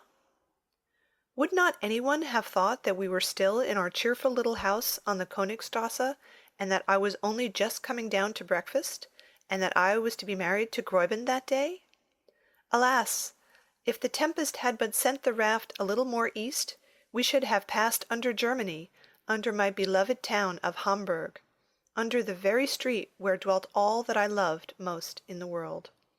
Then only 40 leagues would have separated us, but they were 40 leagues perpendicular of solid granite wall, and in reality we were 1,000 leagues asunder. All these painful reflections rapidly crossed my mind before I could answer my uncle's question. "Well now," he repeated, "won't you tell me how you have slept?" "Oh, very well," I said. "I am only a little knocked up, but I shall soon be better." "Oh," said my uncle, "that's nothing to signify. You are only a little bit tired." "But you, uncle, you seem in very good spirits this morning." "Delighted, my boy, delighted. We have got there." "To our journey's end?" "No, but we have got to the end of that endless sea. Now we shall go by land, and really begin to go down, down, down." "But, my dear uncle, do let me ask you one question." "Of course, Axel." "How about returning?" "Returning? Why, you are talking about the return before the arrival." "No, I only want to know how that is to be managed." "In the simplest way possible. When we have reached the center of the globe, either we shall find some new way to get back, or we shall come back like decent folks the way we came. I feel pleased at the thought that it is sure not to be shut against us." "But then we shall have to refit the raft." "Of course." "Then as to provisions, have we enough to last?" "Yes, to be sure we have. Hans is a clever fellow, and I am sure he must have saved a large part of our cargo. But still, let us go and make sure." We left this grotto which lay open to every wind. At the same time I cherished a trembling hope which was a fear as well. It seemed to me impossible that the terrible wreck of the raft should not have destroyed everything on board. On my arrival on the shore I found Hans surrounded by an assemblage of articles all arranged in good order. My uncle shook hands with him with a lively gratitude. This man, with almost superhuman devotion, had been at work while all the while that we were asleep, and had saved the most precious of the articles at the risk of his life. Not that we had suffered no losses. For instance, our firearms, but we might do without them. Our stock of powder had remained uninjured after having risked blowing up during the storm. "Well," cried the professor, "as we have no guns, we cannot hunt, that's all." "Yes, but how about the instruments?" "Here is the aneroid, the most useful of all, and for which I would have given all the others. By means of it I can calculate the depth and know when we have reached the center. Without it, we might very likely go beyond and come out at the antipodes." Such high spirits as these were rather too strong. "But where is the compass?" I asked. "Here it is, upon this rock, in perfect condition, as well as the thermometers and the chronometer. The hunter is a splendid fellow." There was no denying it. We had all our instruments. As for tools and appliances, there they all lay on the ground: ladders, ropes, picks, spades, etc. Still there was the question of provisions to be settled, and I asked, "How are we off for provisions?"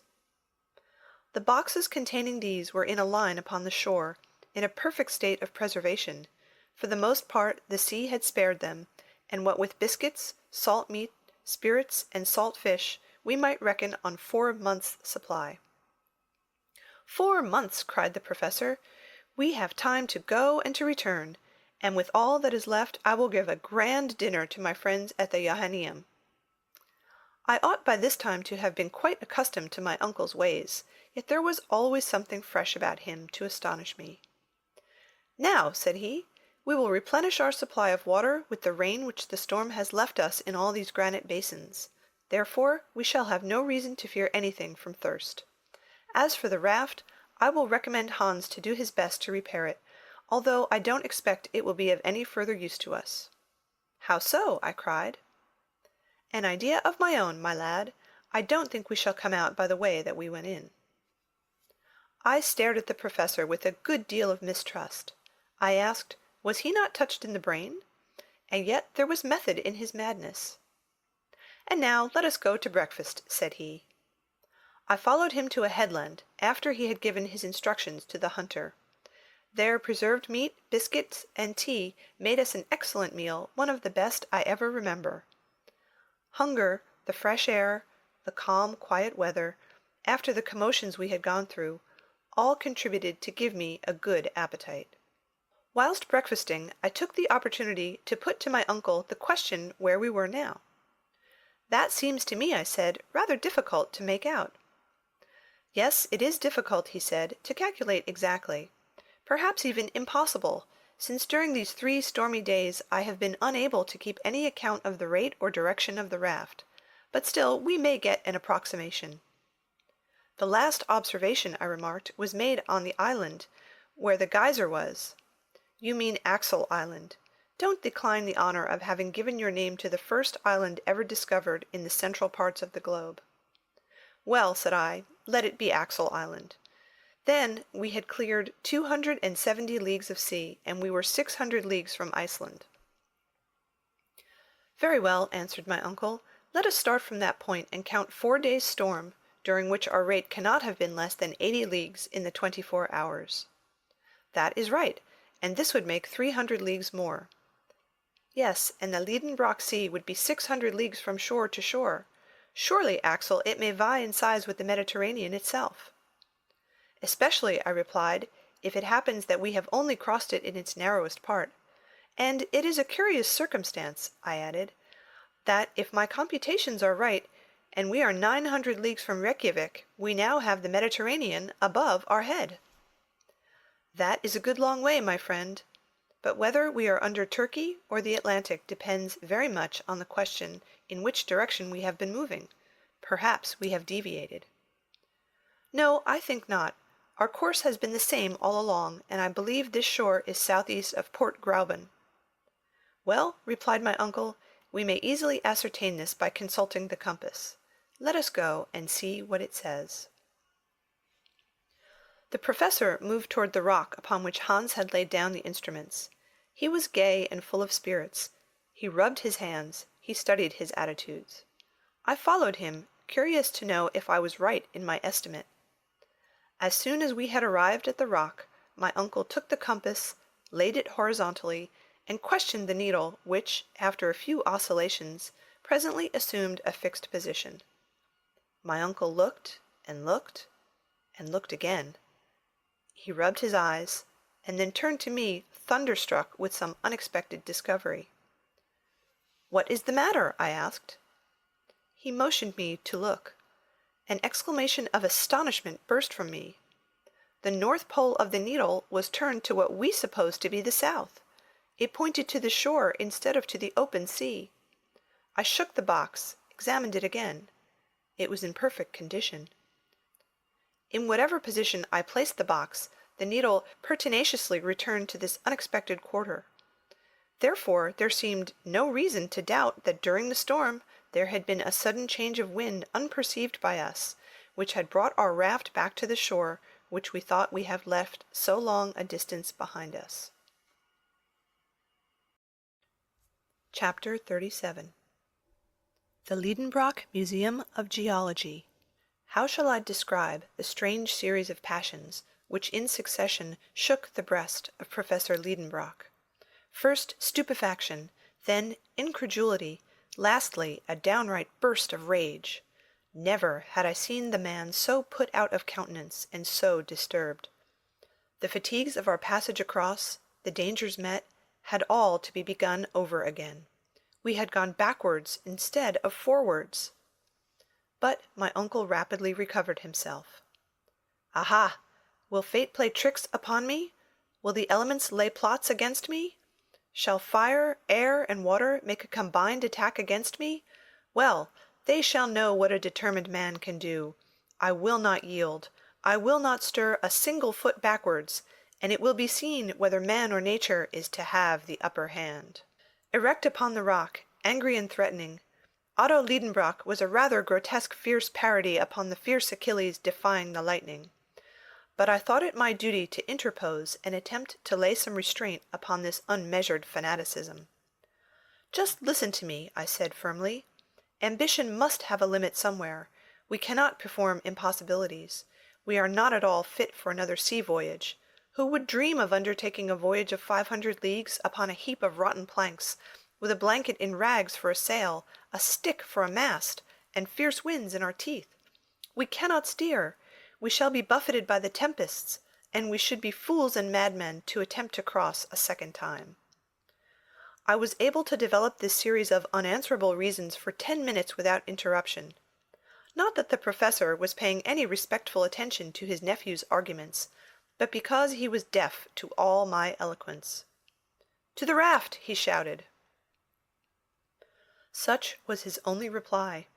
It was no use for me to entreat, supplicate, get angry, or do anything else in the way of opposition.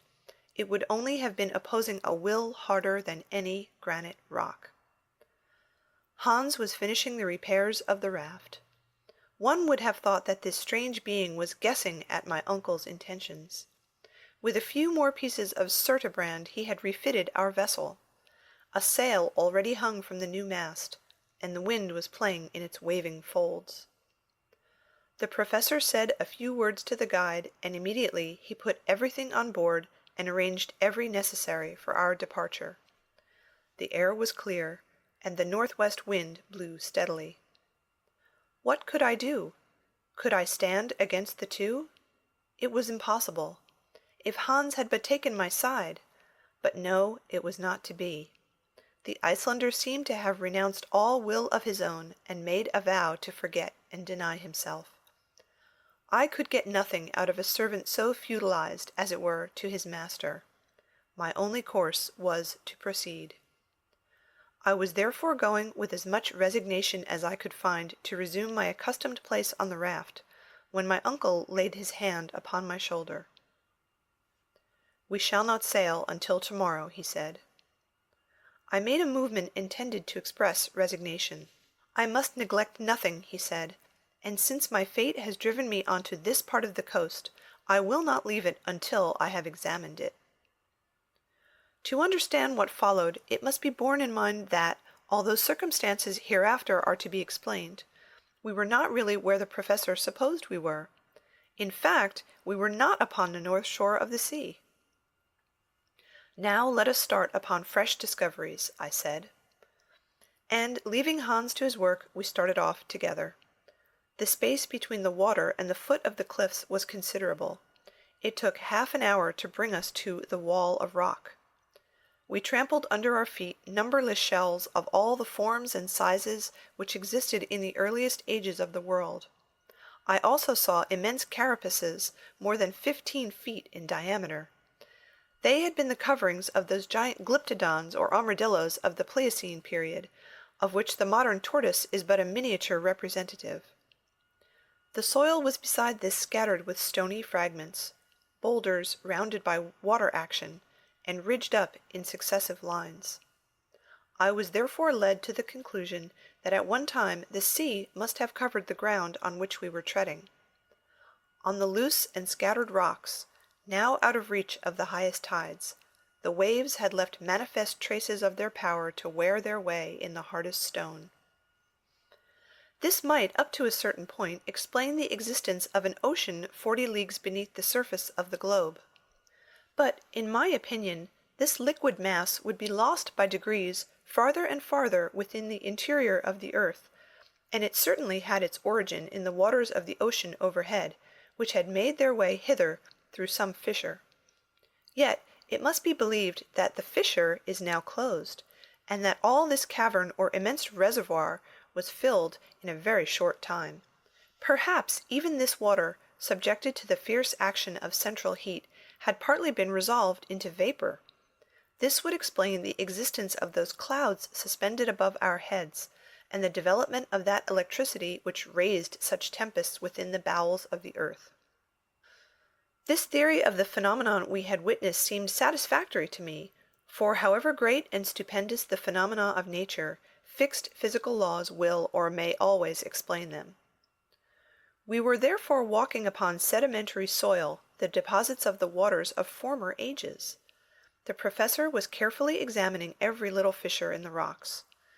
Wherever he saw a hole, he always wanted to know the depth of it. To him, this was important. We had traversed the shores of the Lidenbrock Sea for a mile when we observed a sudden change in the appearance of the soil. It seemed upset, contorted, and convulsed by a violent upheaval of the lower strata.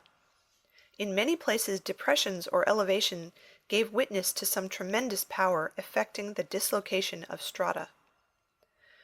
We moved with difficulty across these granite fissures and chasms mingled with silex, crystals of quartz, and alluvial deposits, when a field, nay, more than a field, a vast plain of bleached bones, lay spread before us. It seemed like an immense cemetery, where the remains of 20 ages mingled their dust together. Huge mounds of bony fragments rose stage after stage in the distance.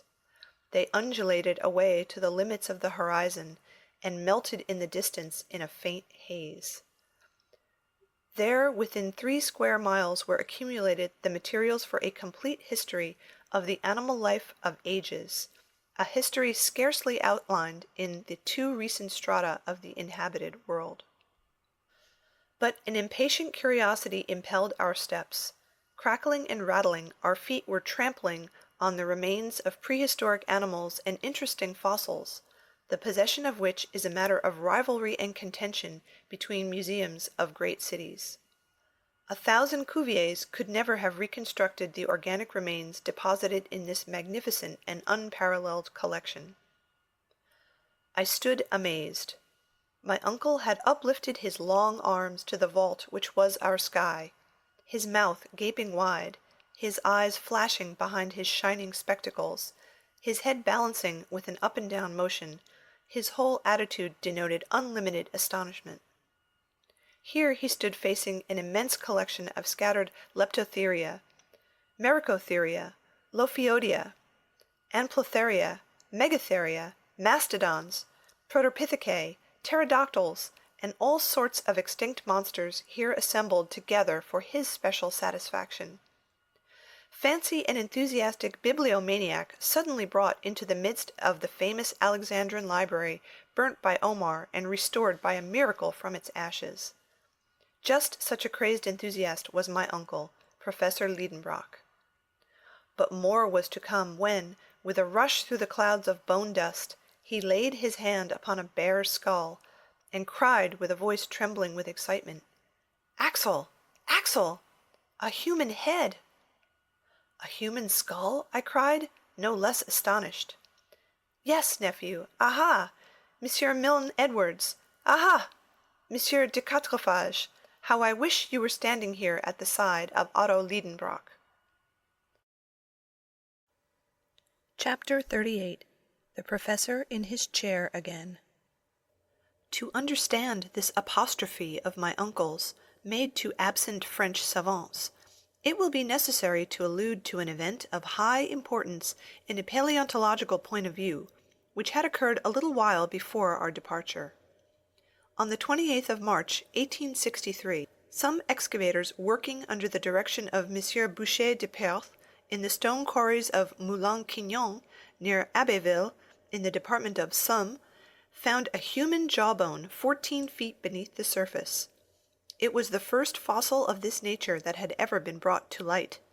Not far distant were found stone hatchets and flint arrowheads stained and encased by lapse of time with a uniform coat of rust. The noise of this discovery was very great, not in France alone, but in England and in Germany. Several savants of the French Institute, amongst them Messrs. Milne Edwards and de Quatrefages, saw at once the importance of this discovery, proved to demonstration the genuineness of the bone in question, and became the most ardent defendants in what the English called this trial of a jawbone. To geologists of the United Kingdom, who believed in the certainty of the fact, Messrs. Falconer, Busk, Carpenter, and others, scientific Germans were soon joined, and amongst them the forwardest, the most fiery, and the most enthusiastic was my uncle Lidenbrock. Therefore, the genuineness of a fossil human relic of the Quaternary period seemed to be incontestably proved and admitted. It is true that this theory met with a most obstinate opponent in M. Elie de Beaumont. This high authority maintained that the soil of Moulin-Quignon was not diluvial at all, but was of a much more recent formation, and, agreeing in that with Cuvier, he refused to admit that the human species could be contemporary with the animals of the Quaternary period. My uncle Lidenbrock, along with the great body of the geologists, had maintained his ground, disputed and argued, until M. Elie de Beaumont stood almost alone in his opinion. We knew all these details, but we were not aware that since our departure the question had advanced to farther stages. Other similar maxillaries, though belonging to individuals of various types and different nations, were found in the loose grey soil of certain grottos in France, Switzerland, and Belgium, as well as weapons, tools, earthen utensils, bones of children and adults. The existence, therefore, of man in the Quaternary period seemed to become daily more certain. Nor was this all. Fresh discoveries of remains in the Pliocene formation had emboldened other geologists to refer back the human species to a higher antiquity still. It is true that these remains were not human bones, but objects bearing the traces of his handiwork, such as fossil leg bones of animals, sculptured and carved evidently by the hand of man. Thus, at one bound, the record of existence of man receded far back into the history of the ages past. He was a predecessor of the mastodon. He was a contemporary of the southern elephant. He lived 100,000 years ago, when, according to geologists, the Pliocene formation was in progress. Such then was the state of paleontological science, and what we knew of it was sufficient to explain our behavior in the presence of this stupendous Golgotha. Anyone may now understand the frenzied excitement of my uncle when, 20 yards farther on, he found himself face to face with a primitive man. It was a perfectly recognizable human body. Had some particular soil, like that of the Cemetery Saint-Michel at Bordeaux, preserved it thus for so many ages? It might be so. But this dried corpse, with its parchment-like skin drawn tightly over the bony frame, the limbs still preserving their shape, sound teeth, abundant hair, and finger and toenails of frightful length, this desiccated mummy startled us by appearing just as it had lived countless ages ago. I stood mute before this apparition of remote antiquity. My uncle, usually so garrulous, was struck dumb likewise. We raised the body. We stood it up against a rock. It seemed to stare at us out of its empty orbits. We sounded with our knuckles his hollow frame. After some moments' silence the professor was himself again. Otto Lidenbrock, yielding to his nature, forgot all the circumstances of our eventful journey, forgot where we were standing, forgot the vaulted cavern which contained us. No doubt he was in mind back again in his Johanneum, holding forth to his pupils, for he assumed his learned air, and, addressing himself to an imaginary audience, he proceeded thus. Gentlemen, I have the honor to introduce to you a man of the quaternary or post-tertiary system. Eminent geologists have denied his existence, others no less eminent have affirmed it. The St. Thomases of paleontology, if they were here, might now touch him with their fingers, and would be obliged to acknowledge their error. I am quite aware that science has to be on its guard with discoveries of this kind. I know what capital enterprising individuals like Barnum have made out of fossil men. I have heard the tale of the knee-pan of Ajax, the pretended body of Orestes claimed to have been found by the Spartans, and of the body of Asterius, 10 cubits long, of which Pausanias speaks. I have read the reports of the skeleton of Trapani, found in the 14th century, and which was at the time identified as that of Polyphemus, and the history of the giant unearthed in the 16th century near Palermo. You know, as well as I do, gentlemen, the analysis made at Lucerne in 1577 of those huge bones, which the celebrated Dr. Felix Plater affirmed to be those of a giant 19 feet high. I have gone through the treatises of Cassanian, and all those memoirs, pamphlets, answers, and rejoinders published respecting the skeleton of Teutobochus, the invader of Gaul, dug out of a sand pit in the Dauphiné in 1613. In the 18th century I would have stood up for Scheuer's pre-Adamite man against Peter Campet. I have perused a writing, entitled Here my uncle's unfortunate infirmity met him, that of being unable in public to pronounce hard words. The pamphlet entitled He could get no further. Gigantio... It was not to be done. The unlucky word would not come out. At the Johanneum there would have been a laugh. Gigantosteology, at last the professor burst out, between two words which I shall not record here. Then, rushing on with renewed vigor and great animation. Yes, gentlemen, I know all these things and more.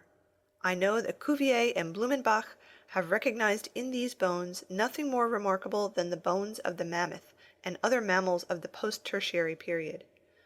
But in the presence of this specimen to doubt would be to insult science. There stands the body. You may see it, touch it.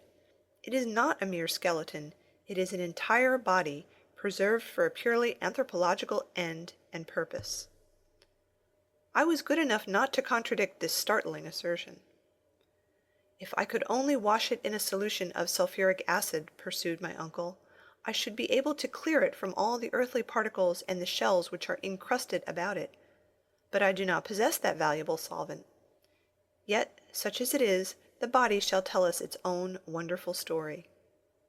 Here the professor laid hold of the fossil skeleton and handled it with the skill of a dexterous showman. You see, he said, that it is not 6 feet long, and that we are still separated by a long interval from the pretended race of giants. As to the family to which it belongs, it is evidently Caucasian. It is the white race, our own. The skull of this fossil is a regular oval, or rather ovoid. It exhibits no prominent cheekbones, no projecting jaws. It presents no appearance of that prognathism which diminishes the facial angle. Measure that angle. It is nearly 90 degrees. But I will go further in my deductions, and I will affirm that this specimen of the human family is of the Japhetic race, which has since spread from the Indies to the Atlantic. Don't smile, gentlemen. Nobody was smiling, but the learned professor was frequently disturbed by the broad smiles provoked by his learned eccentricities. Yes, he pursued with animation, this is a fossil man, the contemporary of the mastodons whose remains fill this amphitheatre. But if you ask me how he came here, how those strata on which he lay slipped down into this enormous hollow in the globe, I confess I cannot answer that question. No doubt, in this post-tertiary period, considerable commotions were still disturbing the crust of the earth. The long-continued cooling of the globe produced chasms, fissures, clefts, and faults, into which, very probably, portions of the upper earth may have fallen. I make no rash assertions. But there is the man, surrounded by his own works, by hatchets, by flint arrowheads, which are the characteristics of the Stone Age. And, unless he came here like myself, as a tourist on a visit, and as a pioneer of science, I can entertain no doubt of the authenticity of his remote origin. The professor ceased to speak, and the audience broke out into loud and unanimous applause. For of course my uncle was right, and wiser men than his nephew would have had some trouble to refute his statements. Another remarkable thing. The fossil body was not the only one in this immense catacomb. We came upon other bodies at every step amongst this mortal dust, and my uncle might select the most curious of these specimens to demolish the incredulity of skeptics. In fact, it was a wonderful spectacle, that of these generations of men and animals commingled in a common cemetery. Then one very serious question arose presently, which we scarcely dared to suggest. Had all those creatures slided through a great fissure in the crust of the earth, down to the shores of the Lidenbrock Sea, when they were dead and turning to dust?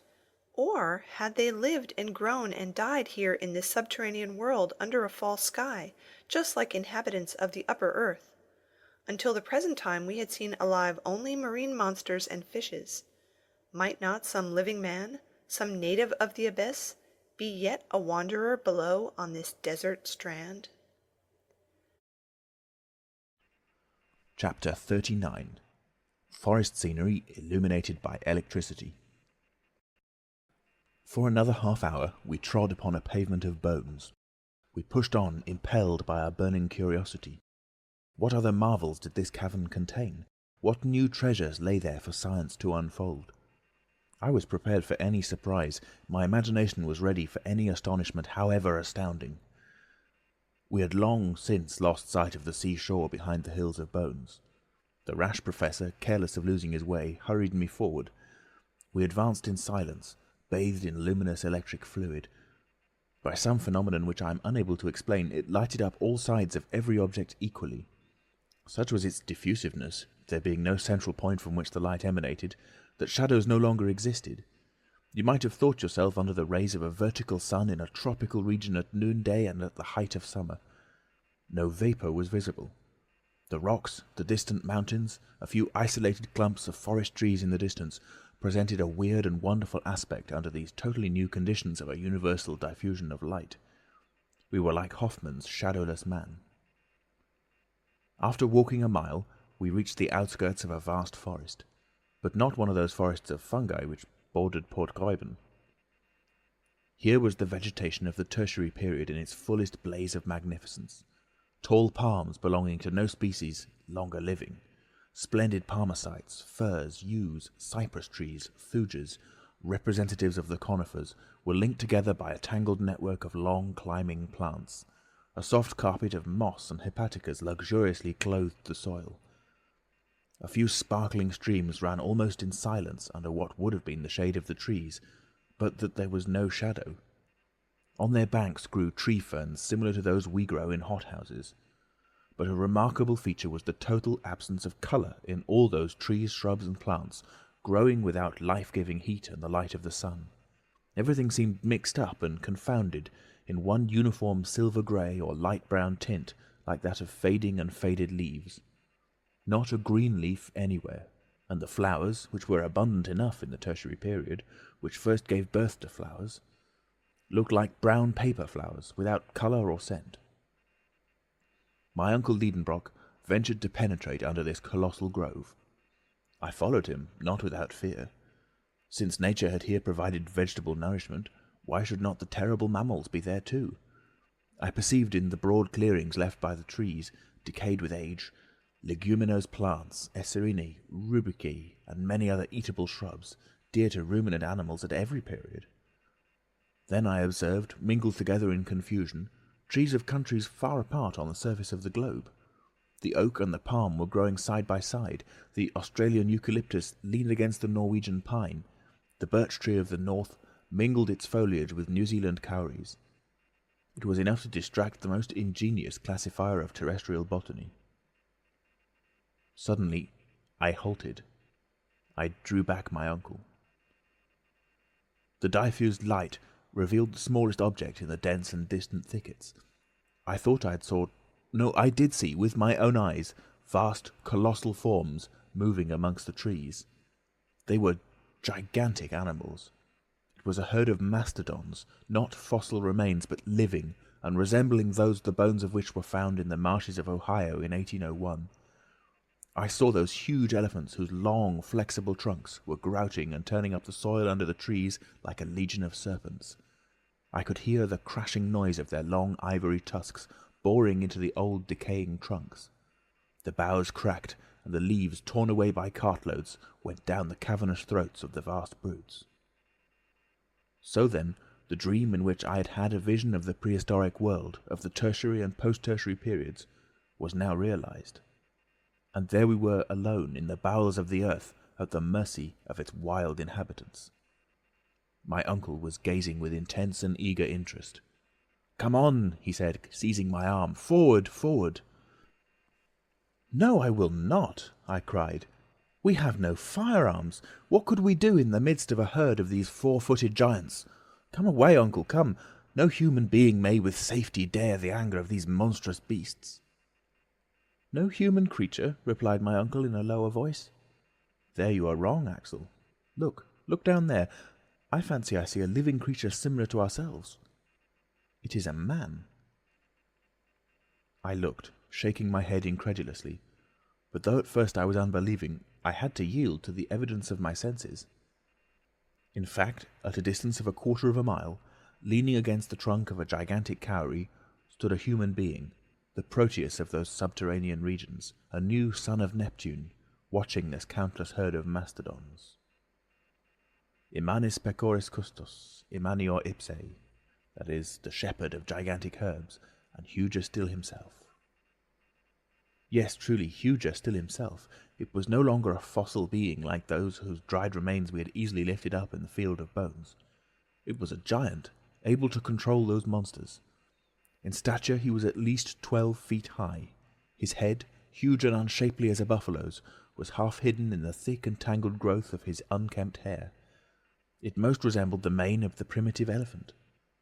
In his hand he wielded with ease an enormous bow, a staff worthy of this shepherd of the geologic period.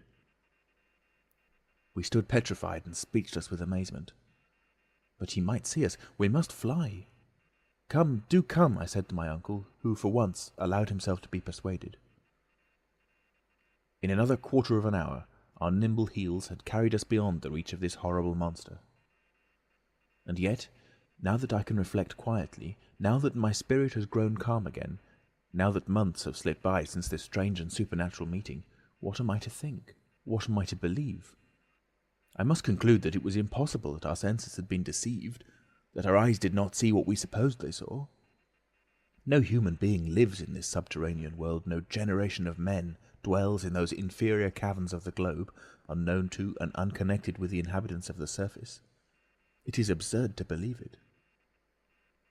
I had rather admit that it may have been some animal whose structure resembled the human, some ape or baboon of the early geological ages, some Protopitheca or Mesopitheca, some early or middle-aged ape like that discovered by Mr. Lartet in the bone cave of Sansao. But this creature surpassed in stature all the measurements known in modern paleontology. But that a man, a living man, and therefore whole generations, doubtless besides, should be buried there in the bowels of the earth, is impossible. However, we had left behind us the luminous forest, dumb with astonishment, overwhelmed and struck down with a terror which amounted to stupefaction. We kept running on for fear the horrible monster might be on our track. It was a flight, a fall, like that fearful pulling and dragging which is peculiar to nightmare. Instinctively we got back to the Lidenbrock Sea, and I cannot say into what vagaries my mind would not have carried me but for a circumstance which brought me back to practical matters. Although I was certain that we were now treading upon a soil not hitherto touched by our feet, I often perceived groups of rocks which reminded me of those about Port Gräuben. Besides, this seemed to confirm the indications of the needle, and to show that we had, against our will, returned to the north of the Lidenbrock Sea. Occasionally we felt quite convinced. Brooks and waterfalls were tumbling everywhere from the projections in the rocks.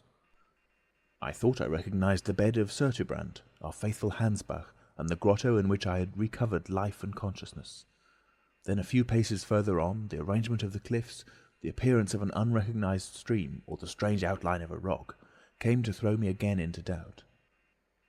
I communicated my doubts to my uncle. Like myself, he hesitated. He could recognize nothing again amidst this monotonous scene. Evidently, said I, we have not landed again at our original starting point, but the storm has carried us a little higher, and if we follow the shore we shall find Port Gräuben. If that is the case, it will be useless to continue our exploration, and we had better return to our raft. But Axel, are you not mistaken?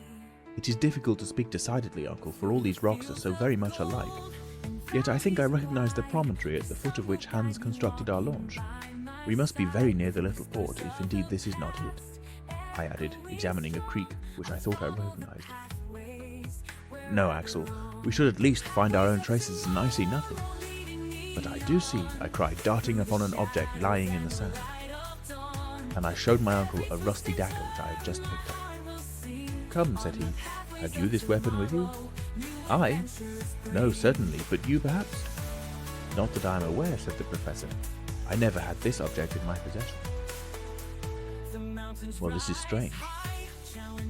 No, Axel, it's very simple. The Icelanders often wear arms of this kind. This must have belonged to Hans, and he has lost it. I shook my head. Hans had never had an object like this in his possession. Did it not belong to some pre-Adamite warrior, I cried, to some living man contemporary with the huge cattle driver? But no, this is not a relic of the Stone Age. It's not even of the Iron Age. This blade is steel. My uncle stopped me abruptly on my way to a dissertation which could have taken me a long way, and said coolly, Be calm, Axel, and reasonable. This dagger belongs to the 16th century. It is a poniard, such as gentlemen carried in their belts to give the coup de grace. Its origin is Spanish. It was never either yours, or mine, or the hunter's, nor did it belong to any of these human beings who may or may not inhabit this inner world. See, it was never jagged like this by cutting men's throats. Its blade is coated with a rust neither a day, nor a year, nor 100 years old. The professor was getting excited, according to his wont, and was allowing his imagination to run away with him. Axel, we are on the way towards the grand discovery. This blade has been left on the strand for from 100 to 300 years, and has blunted its edge upon the rocks that fringe this subterranean sea. But it has not come alone. It has not twisted itself out of shape. Someone has been here before us. Yes, a man has. And who was that man? A man who has engraved his name somewhere with that dagger. That man wanted once more to mark the way to the centre of the earth. Let us look about. Look about. And, wonderfully interested, we peered along every high wall, peeping into the fissure which might open out into a gallery. And so we arrived at a place where the shore was much narrowed. Here the sea came to lap the foot of the steep cliff, leaving a passage no wider than a couple of yards. Between two boldly projecting rocks appeared the mouth of a dark tunnel. There, upon a granite slab, appeared two mysterious graven letters, half eaten away by time. They were the initials of the bold and daring traveller. A.S., shouted my uncle. Arne Saknussemm! Arne Saknussemm everywhere! Chapter 40. Preparations for blasting a passage to the centre of the earth.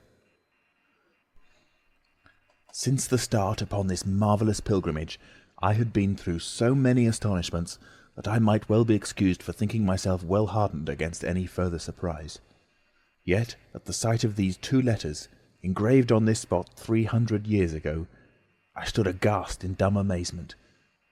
Not only were the initials of the learned alchemist visible upon the living rock, but there lay the iron point with which the letters had been engraved. I could no longer doubt of the existence of that wonderful traveller, and of the fact of his unparalleled journey, without the most glaring incredulity. Whilst these reflections were occupying me, Professor Lidenbrock had launched into a somewhat rhapsodical eulogium, of which Arne Saknussemm was, of course, the hero. "Thou marvellous genius," he cried, "thou hast not forgotten one indication which might serve to lay open to mortals the road through the terrestrial crust, and thy fellow creatures may even now, after the lapse of 3 centuries, again trace thy footsteps through these deep and darksome ways. You reserved the contemplation of these wonders for other eyes besides your own. Your name, graven from stage to stage, leads the bold follower of your footsteps to the very centre of our planet's core, and there again we shall find your own name written with your own hand. I too will inscribe my name upon this dark granite page. But forever henceforth let this cape that advances into the sea discovered by yourself be known by your own illustrious name, Cape Saknussemm. Such were the glowing words of the panegyric which fell upon my attentive ear, and I could not resist the sentiment of enthusiasm with which I too was infected. The fire of zeal kindled afresh in me. I forgot everything. I dismissed from my mind the past perils of the journey, the future danger of our return. That which another had done, I supposed we might also do, and nothing that was not superhuman appeared impossible to me. "Forward! Forward!" I cried. I was already darting down the gloomy tunnel when the professor stopped me. He, the man of impulse, counselled patience and coolness. "Let us first return to Hans," he said, "and bring the raft to this spot." I obeyed, not without dissatisfaction, and passed out rapidly among the rocks on the shore. I said, "Uncle, do you know, it seems to me that circumstances have wonderfully befriended us hitherto." "You think so, Axel?" "No doubt. Even the tempest has put us on the right way. Blessings on that storm, it has brought us back to this coast from which fine weather would have carried us far away. Suppose we had touched with our prow, the prow of a rudder, the southern shore of the Lidenbrock Sea. What would have become of us? We should never have seen the name of Saknussemm, and we should at this moment be imprisoned on a rock-bound, impassable coast." "Yes, Axel. It is providential that whilst supposing we were steering south, we should have just got back north at Cape Saknussemm. I must say that it is astonishing, and that I feel I have no way to explain it." "What does that signify, uncle?" "Our business is not to explain facts, but to use them." "Certainly, but—" "Well, uncle, we are going to resume the northern route, and to pass under the north countries of Europe, under Sweden, Russia, Siberia, who knows where, instead of burrowing under the deserts of Africa, or perhaps the waves of the Atlantic, and that is all I want to know." "Yes, Axel, you are right. It is all for the best, since we have left that weary horizontal sea which led us nowhere. Now we shall go down, down, down. Do you know that it is now only 1,500 leagues to the centre of the globe?" "Is that all?" I cried. "Why, that's nothing. Let us start. March!" All this crazy talk was going on still when we met the hunter. Everything was made ready for our instant departure. Every bit of cordage was put on board. We took our places, and with our sails set, Hans steered us along the coast to Cape Saknussemm. The wind was unfavourable to a species of launch not calculated for shallow water. In many places we were obliged to push ourselves along with iron-pointed sticks. Often the sunken rocks just beneath the surface obliged us to deviate from our straight course. At last, after 3 hours' sailing, about 6 in the evening, we reached a place suitable for our landing. I jumped ashore, followed by my uncle and the Icelander. This short passage had not served to cool my ardour. On the contrary, I even proposed to burn our ship, to prevent the possibility of return. But my uncle would not consent to that. I thought him singularly lukewarm. "At least," I said, "don't let us lose a minute." "Yes, yes, lad," he replied. "But first let us examine this new gallery, to see if it shall require our ladders." My uncle put his Ruhmkorff's apparatus in action. The raft moored to the shore was left alone, the mouth of the tunnel was not 20 yards from us, and our party, with myself at the head, made for it without a moment's delay. The aperture, which was almost round, was about 5 feet in diameter. The dark passage was cut out in the live rock, and lined with a coat of the eruptive matter which formerly issued from it. The interior was level with the ground outside, so that we were able to enter without difficulty. We were following a horizontal plane, when only 6 paces in, our progress was interrupted by an enormous block just across our way.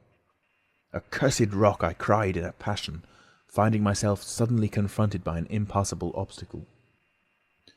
Right and left we searched in vain for a way, up and down, side to side. There was no getting any further.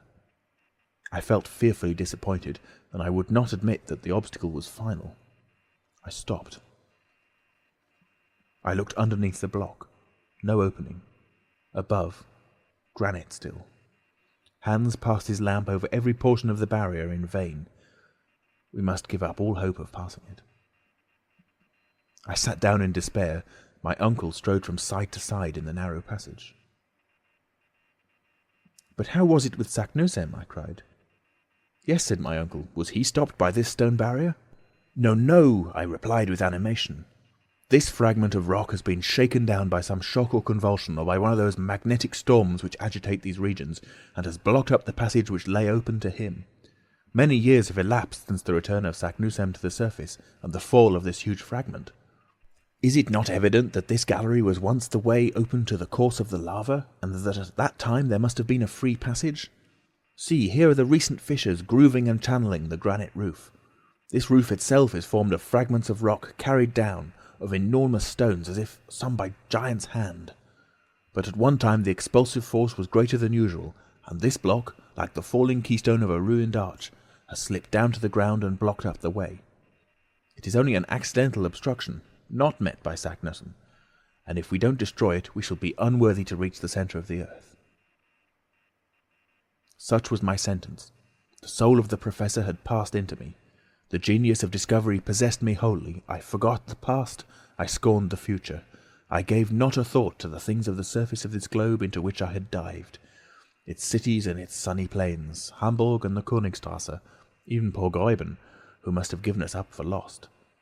All were for the time dismissed from the pages of my memory. "Well," cried my uncle, "let us make away with our pickaxes."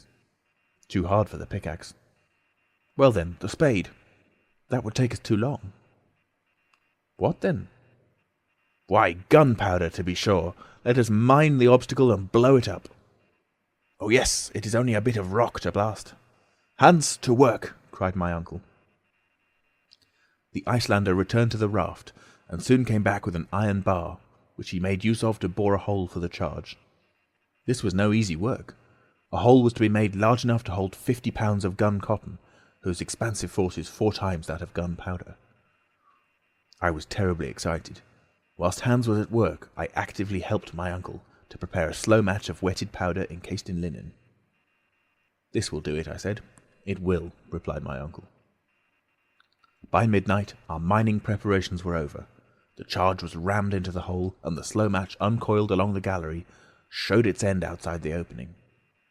A spark would now develop the whole of our preparations into activity. "Tomorrow," said the professor. I had to be resigned, and to wait 6 long hours. Chapter 41. The Great Explosion and the Rush Down Below. The next day, Thursday, August 27th, is a well-remembered date in our subterranean journey. It never returns to my memory without sending through me a shudder of horror and a palpitation of the heart. From that hour we had no further occasion for the exercise of reason, or judgment, or skill, or contrivance. We were henceforth to be hurled along, the playthings of the fierce elements of the deep. At 6 we were afoot. The moment drew near to clear a way by blasting through the opposing mass of granite. I begged for the honour of lighting the fuse. This duty done, I was to join my companions on the raft, which had not yet been unloaded. We should then push off as far as we could and avoid the dangers arising from the explosion, the effects of which were not likely to be confined to the rock itself. The fuse was calculated to burn 10 minutes before setting fire to the mine. I therefore had sufficient time to get away to the raft. I prepared to fulfill my task with some anxiety. After a hasty meal, my uncle and the hunter embarked, whilst I remained on shore. I was supplied with a lighted lantern to set fire to the fuse. "Now go," said my uncle, "and return immediately to us." "Don't be uneasy," I replied. "I will not play by the way." I immediately proceeded to the mouth of the tunnel. I opened my lantern. I laid hold of the end of the match. The professor stood, chronometer in hand. "Ready?" he cried. "Aye." "Fire!" I instantly plunged the end of the fuse into the lantern. It spluttered and flamed, and I ran at the top of my speed to the raft. "Come on board quickly and let us push off." Hans, with a vigorous thrust, sent us from the shore. The raft shot 20 fathoms out to sea. It was a moment of intense excitement. The professor was watching the hand of the chronometer. 5 minutes more, he said. 4, 3. My pulse beat half seconds. 2, 1. Down, granite rocks, down with you. What took place at that moment? I believe I did not hear the dull roar of the explosion, but the rocks suddenly assumed a new arrangement. They rent asunder like a curtain. I saw a bottomless pit open on the shore. The sea, lashed into sudden fury, rose up in an enormous billow, on the ridge of which the unhappy raft was uplifted bodily in the air with all its crew and cargo. We all three fell down flat. In less than a second we were in deep, unfathomable darkness. Then I felt as if not only myself but the raft also had no support beneath. I thought it was sinking, but it was not so. I wanted to speak to my uncle, but the roaring of the waves prevented him from hearing even the sound of my voice. In spite of darkness, noise, astonishment and terror, I then understood what had taken place. On the other side of the blown-up rock was an abyss. The explosion had caused a kind of earthquake in this fissured and abysmal region. A great gulf had opened, and the sea, now changed into a torrent, was hurrying us along into it. I gave myself up for lost. An hour passed away, 2 hours perhaps, I cannot tell. We clutched each other fast to save ourselves from being thrown off the raft. We felt violent shocks whenever we were borne heavily against the craggy projections. Yet these shocks were not very frequent, from which I concluded that the gully was widening. It was no doubt the same road that Saknussemm had taken, but instead of walking peaceably down it, as he had done, we were carrying a whole sea along with us. These ideas, it will be understood, presented themselves to my mind in a vague and undetermined form. I had difficulty in associating my ideas together during this headlong race, which seemed like a vertical descent. To judge by the air which was whistling past me and made a whizzing in my ears, we were moving faster than the fastest express trains. To light a torch under these conditions would have been impossible, and our last electric apparatus had been shattered by the force of the explosion. I was therefore much surprised to see a clear light shining near me. It lighted up the calm and unmoved countenance of Hans. The skilful huntsman had succeeded in lighting the lantern, and although it flickered so much as to threaten to go out, it threw a fitful light across the awful darkness. I was right in my supposition. It was a wide gallery. The dim light could not show us both its walls at once. The fall of the waters which were carrying us away exceeded that of the swiftest rapids in American rivers. Its surface seemed composed of a sheaf of arrows hurled with inconceivable force. I cannot convey my impressions by a better comparison. The raft, occasionally seized by an eddy, spun round as it still flew along. When it approached the walls of the gallery, I threw on them the light of the lantern, and I could judge somewhat of the velocity of our speed by noticing how the jagged projections of the rocks spun into endless ribbons and bands, so that we seemed confined within a network of shifting lines. I suppose we were running at a rate of 30 leagues an hour. My uncle and I gazed on each other with haggard eyes, clinging to the stump of the mast, which had snapped asunder at the first shock of our great catastrophe. We kept our backs to the wind, not to be stifled by the rapidity of movement which no human power could check. Hours passed away. No change in our situation, but a discovery came to complicate matters and make them worse. In seeking to put our cargo into somewhat better order, I found that the greater part of the articles embarked had disappeared at the moment of the explosion, when the sea broke in upon us with such violence. I wanted to know exactly what we had saved, and with the lantern in my hand I began my examination. Of our instruments, none were saved but the compass and the chronometer. Our stock of ropes and ladders was reduced to a bit of cord rolled around the stump of the mast. Not a spade, not a pickaxe, not a hammer was left us, and, irreparable disaster, we had only 1 day's provisions left. I searched every nook and corner, every crack and cranny in the raft. There was nothing. Our provisions were reduced to 1 bit of salt meat and a few biscuits. I stared at our failing supplies stupidly. I refused to take in the gravity of our loss. And yet what was the use of troubling myself?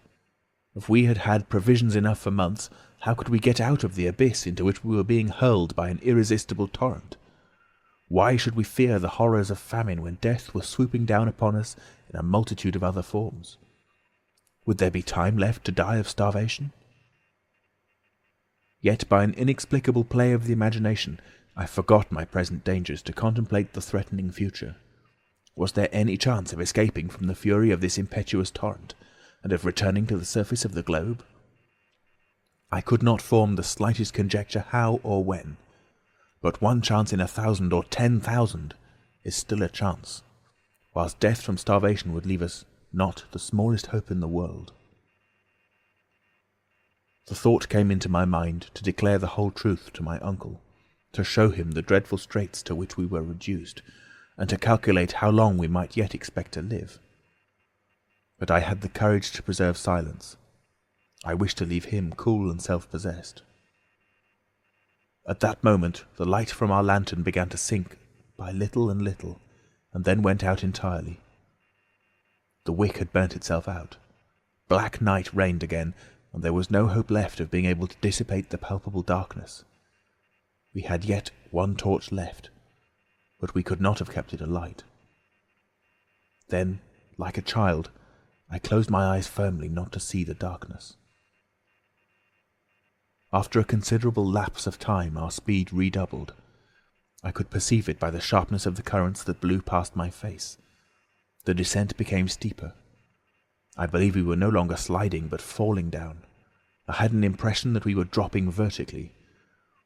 My uncle's hand and the vigorous arm of Hans held me fast. Suddenly, after a space of time that I could not measure, I felt a shock. The raft had not struck against any hard resistance, but had suddenly been checked in its fall. A waterspout, an immense liquid column, was beating upon the surface of the waters. I was suffocating, I was drowning. But this sudden flood was not of long duration. In a few seconds I found myself in the air again, which I inhaled with all the force of my lungs. My uncle and Hans were still holding me fast by the arms, and the raft was still carrying us.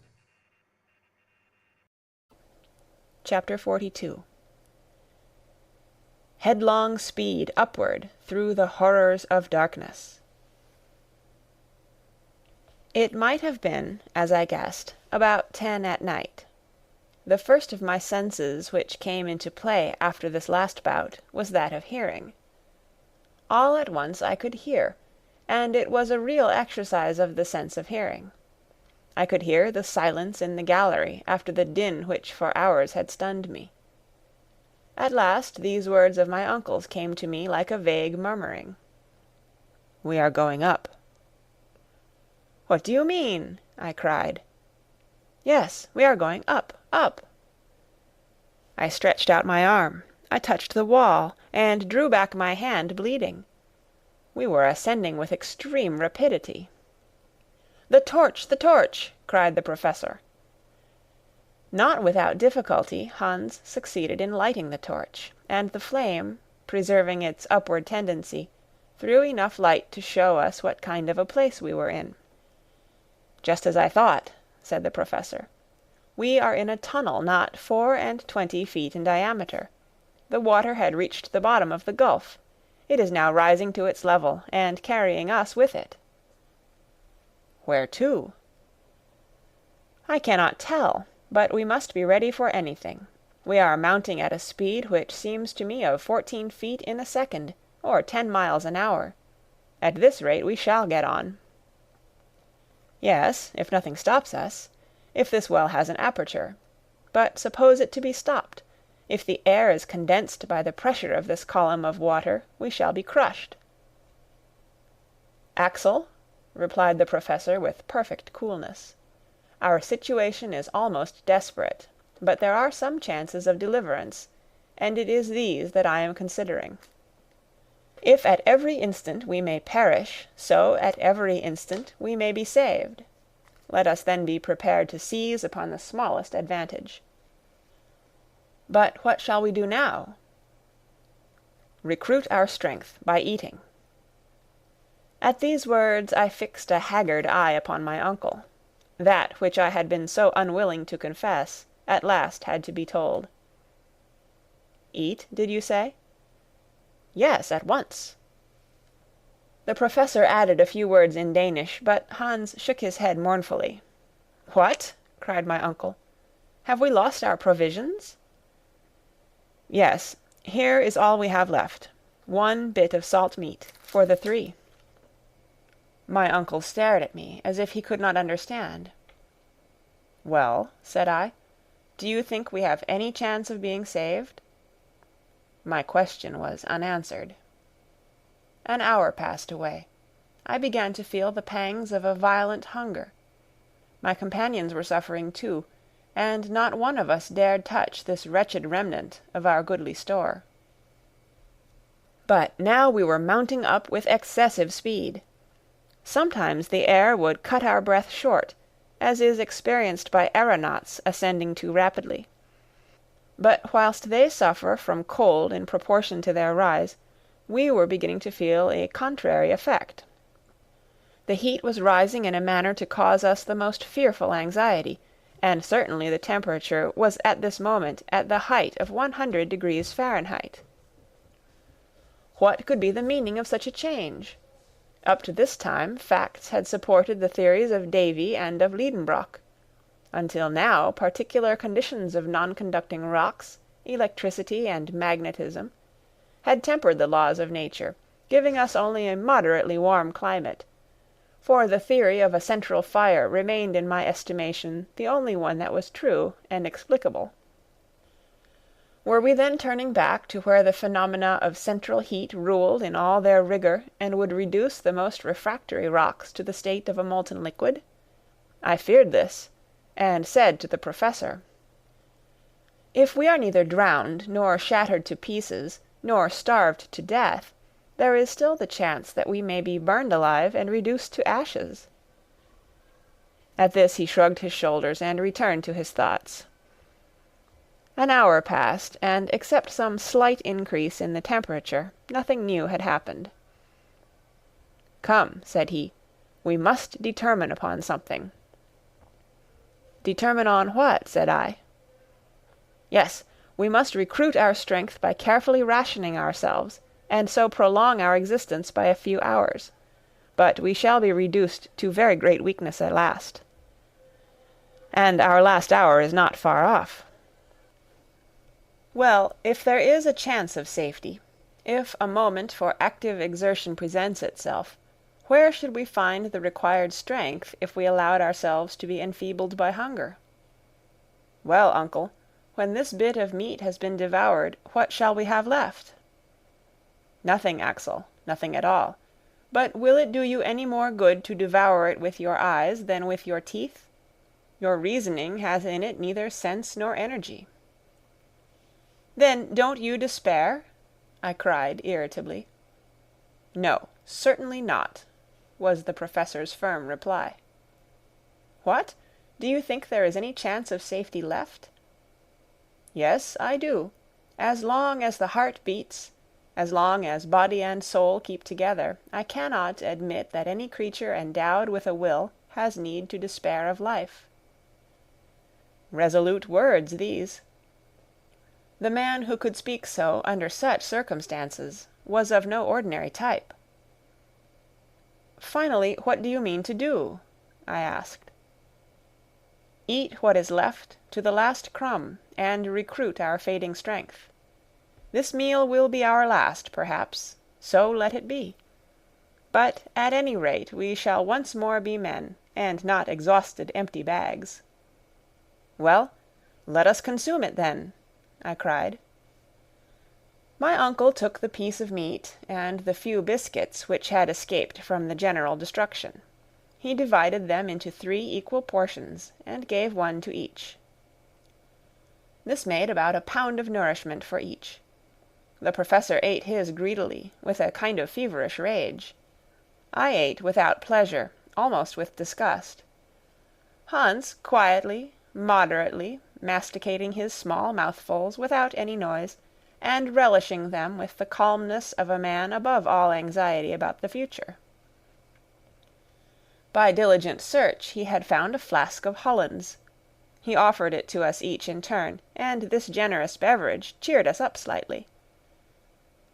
"Voortreffelijk," said Hans, drinking in his turn. "Excellent," replied my uncle. A glimpse of hope had returned, although without cause. But our last meal was over, and it was now 5 in the morning. Man is so constituted that health is a purely negative state. Hunger once satisfied, it is difficult for a man to imagine the horrors of starvation. They cannot be understood without being felt. Therefore it was that after our long fast these few mouthfuls of meat and biscuit made us triumph over our past agonies. But as soon as the meal was done, we each of us fell deep into thought. What was Hans thinking of, that man of the far West, but who seemed ruled by the fatalist doctrines of the East? As for me, my thoughts were made up of remembrances, and they carried me up to the surface of the globe of which I ought never to have taken leave. The house in the Königstrasse, my poor dear Gräuben, that kind soul Martha, flitted like visions before my eyes, and in the dismal moanings which from time to time reached my ears, I thought I could distinguish the roar of the traffic of the great cities upon earth. My uncle still had his eye upon his work. Torch in hand, he tried to gather some idea of our situation from the observation of the strata. This calculation could, at best, be but a vague approximation, but a learned man is always a philosopher when he succeeds in remaining cool, and assuredly Professor Lidenbrock possessed this quality to a surprising degree. I could hear him murmuring geological terms. I could understand them, and in spite of myself I felt interested in this last geological study. "Eruptive granite," he was saying. "We are still in the primitive period, but we are going up, up, higher still. Who can tell?" Ah, who can tell? With his hand he was examining the perpendicular wall, and in a few more minutes he continued, "This is gneiss. Here is mica schist. Ah, presently we shall come to the transition period, and then—" What did the Professor mean? Could he be trying to measure the thickness of the crust of the earth that lay between us and the world above? Had he any means of making this calculation? No, he had not the aneroid, and no guessing could supply its place. Still the temperature kept rising, and I felt myself steeped in a broiling atmosphere. I could only compare it to the heat of a furnace at the moment when the molten metal is running into the mould. Gradually we had been obliged to throw aside our coats and waistcoats. The lightest covering became uncomfortable and even painful. "Are we rising into a fiery furnace?" I cried at one moment when the heat was redoubling. "No," replied my uncle, "that is impossible, quite impossible." "Yet," I answered, feeling the wall, "this well is burning hot." At the same moment, touching the water, I had to withdraw my hand in haste. "The water is scalding!" I cried. This time the Professor's only answer was an angry gesture. Then an unconquerable terror seized upon me, from which I could no longer get free. I felt that a catastrophe was approaching before which the boldest spirit must quail. A dim, vague notion laid hold of my mind, but which was fast hardening into certainty. I tried to repel it, but it would return. I dared not express it in plain terms. Yet a few involuntary observations confirmed me in my view. By the flickering light of the torch I could distinguish contortions in the granite beds. A phenomenon was unfolding in which electricity would play the principal part. Then this unbearable heat, this boiling water! I consulted the compass. The compass had lost its properties. It had ceased to act properly. Chapter 43. Shot out of a volcano at last. Yes, Our compass was no longer a guide. The needle flew from pole to pole with a kind of frenzied impulse. It ran round the dial and spun hither and thither, as if it were giddy or intoxicated. I knew quite well that, according to the best received theories, the mineral covering of the globe is never at absolute rest. The changes brought about by the chemical decomposition of its component parts, the agitation caused by great liquid torrents, and the magnetic currents, are continually tending to disturb it, even when living beings upon its surface may fancy that all is quiet below.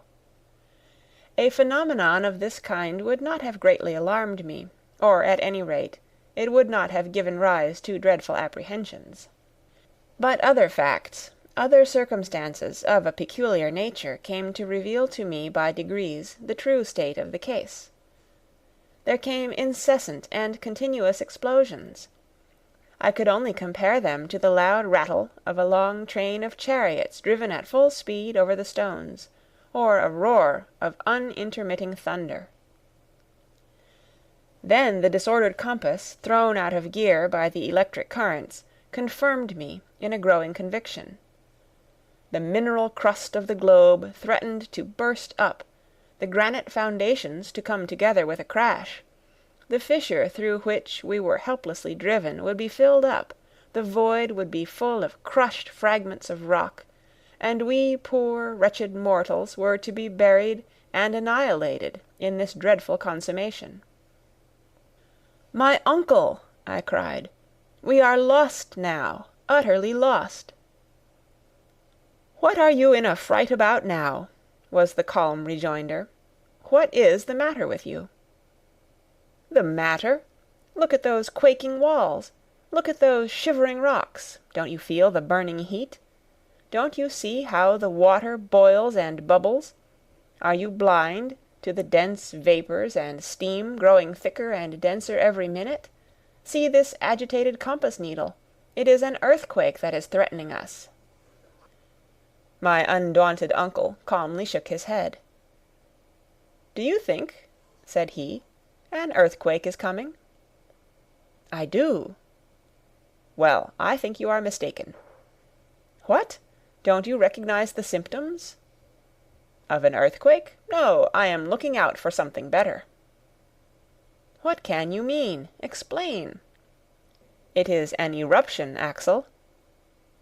"An eruption? Do you mean to affirm that we are running up the shaft of a volcano?" "I believe we are," said the indomitable Professor with an air of perfect self-possession. "And it is the best thing that could possibly happen to us under our circumstances." The best thing? Was my uncle stark mad? What did the man mean? And what was the use of saying facetious things at a time like this? "What?" I shouted. "Are we being taken up in an eruption? Our fate has flung us here among burning lavas, molten rocks, boiling waters, and all kinds of volcanic matter. We are going to be pitched out, expelled, tossed up, vomited, spit out high into the air, along with fragments of rock, showers of ashes and scoria, in the midst of a towering rush of smoke and flames. And it is the best thing that could happen to us?" "Yes," replied the Professor, eyeing me over his spectacles. "I don't see any other way of reaching the surface of the earth." I pass rapidly over the thousand ideas which passed through my mind. My uncle was right, undoubtedly right, and never had he seemed to me more daring and more confirmed in his notions than at this moment when he was calmly contemplating the chances of being shot out of a volcano.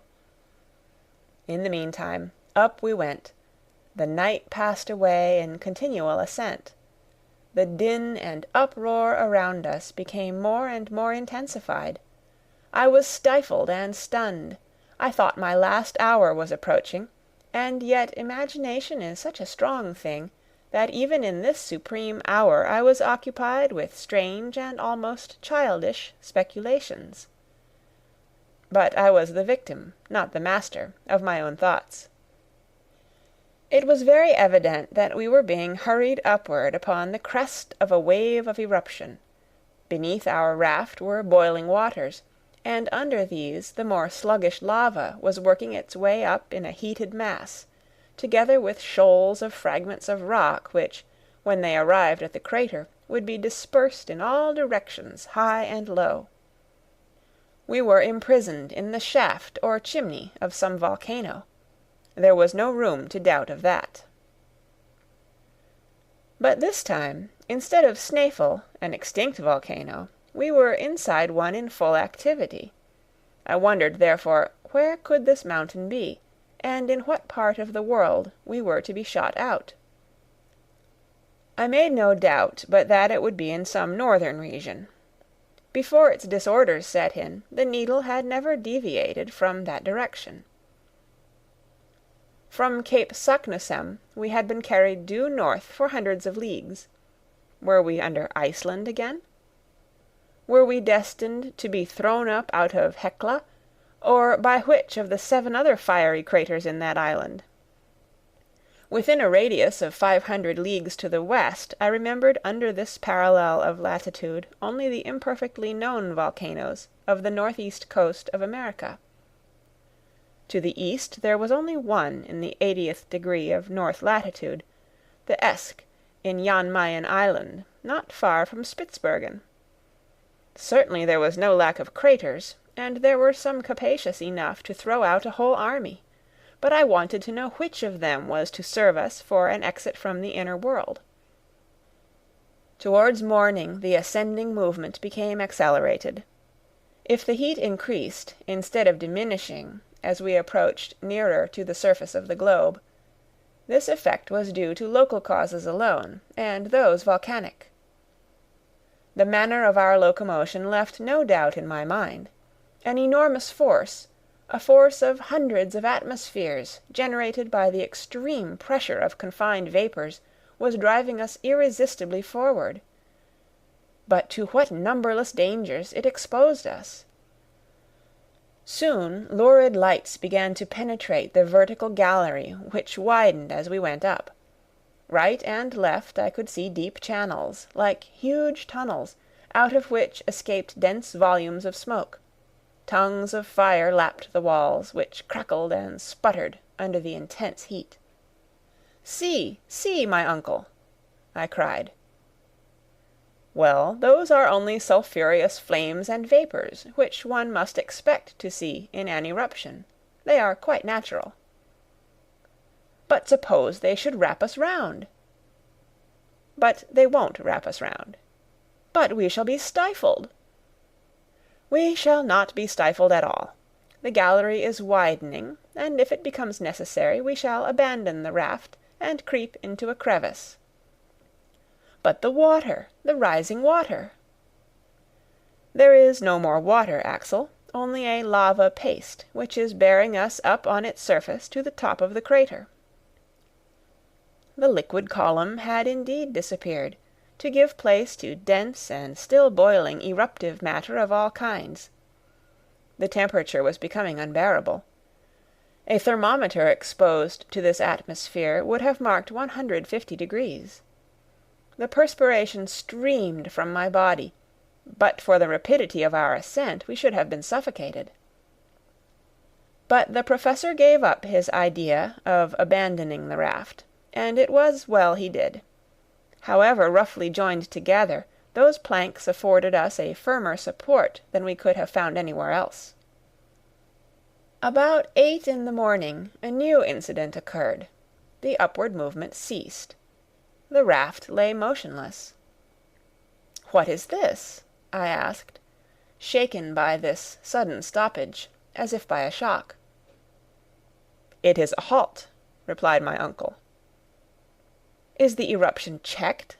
I asked. "I hope not." I rose and tried to look around me. Perhaps the raft itself, stopped in its course by a projection, was staying the volcanic torrent. If this were the case, we should have to release it as soon as possible. But it was not so. The blast of ashes, scoryx, and rubbish had ceased to rise. "Has the eruption stopped?" I cried.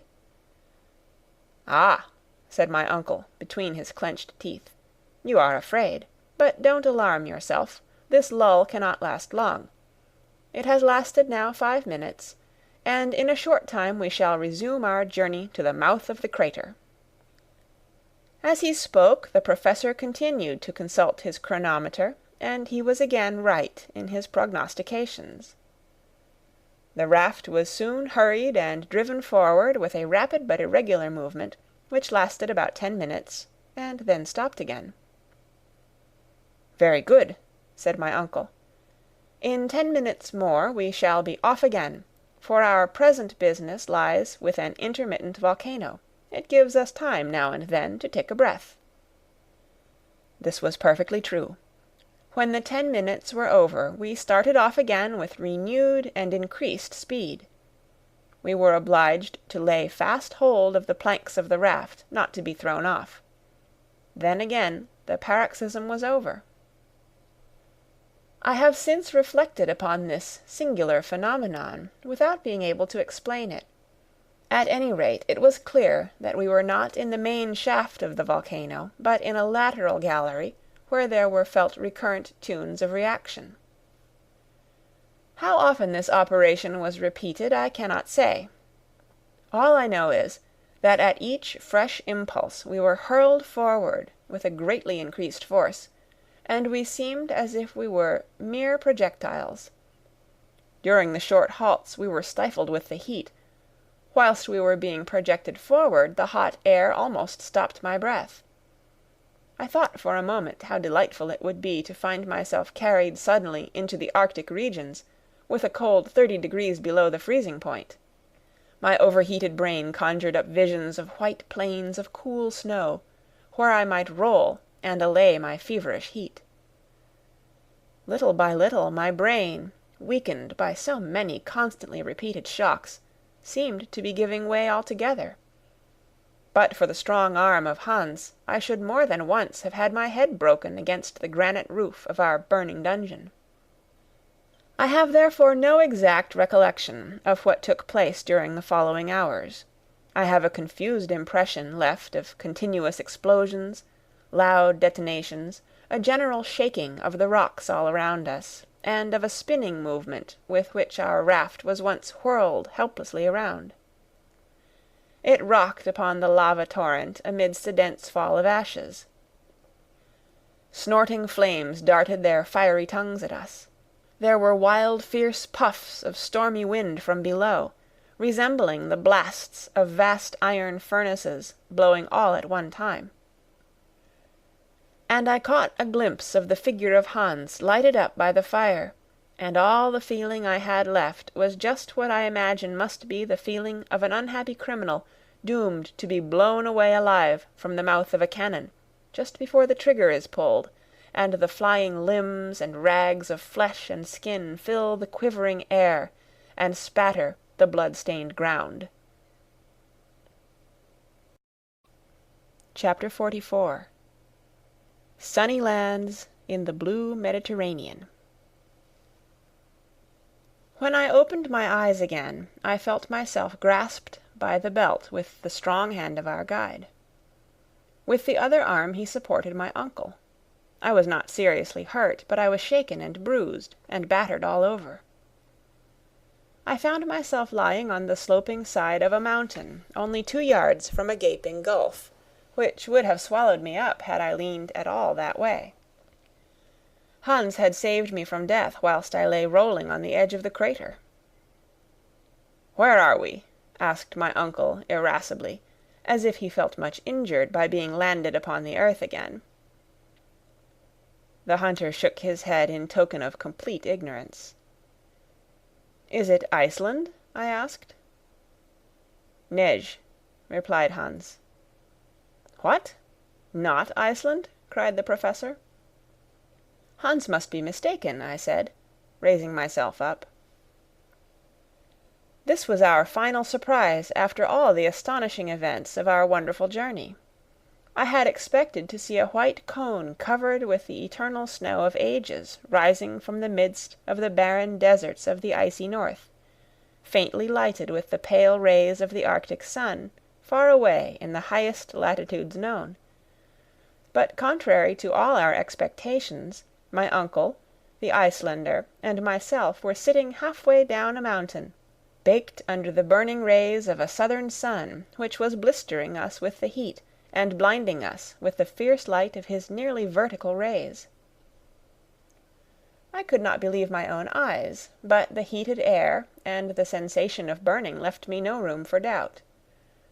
We had come out of the crater half naked, and the radiant orb to which we had been strangers for 2 months was lavishing upon us out of his blazing splendours more of his light and heat than we were able to receive with comfort. When my eyes had become accustomed to the bright light to which they had been so long strangers, I began to use them to set my imagination right. At least I would have it to be Spitzbergen, and I was in no humour to give up this notion. The Professor was the first to speak, and said, "Well, this is not much like Iceland." "But is it Jan Mayen?" I asked. "Nor that either," he answered. "This is no northern mountain. Here are no granite peaks capped with snow. Look, Axel, look." Above our heads, at a height of 500 feet or more, we saw the crater of a volcano, through which, at intervals of 15 minutes or so, there issued with loud explosions lofty columns of fire, mingled with pumice stones, ashes, and flowing lava. I could feel the heaving of the mountain, which seemed to breathe like a huge whale, and puff out fire and wind from its vast blowholes. Beneath, down a pretty steep declivity, ran streams of lava for 800 or 900 feet, giving the mountain a height of about 1,300 or 1,400 feet. But the base of the mountain was hidden in a perfect bower of rich verdure, amongst which I was able to distinguish the olive, the fig, and vines, covered with their luscious purple bunches. I was forced to confess that there was nothing Arctic here.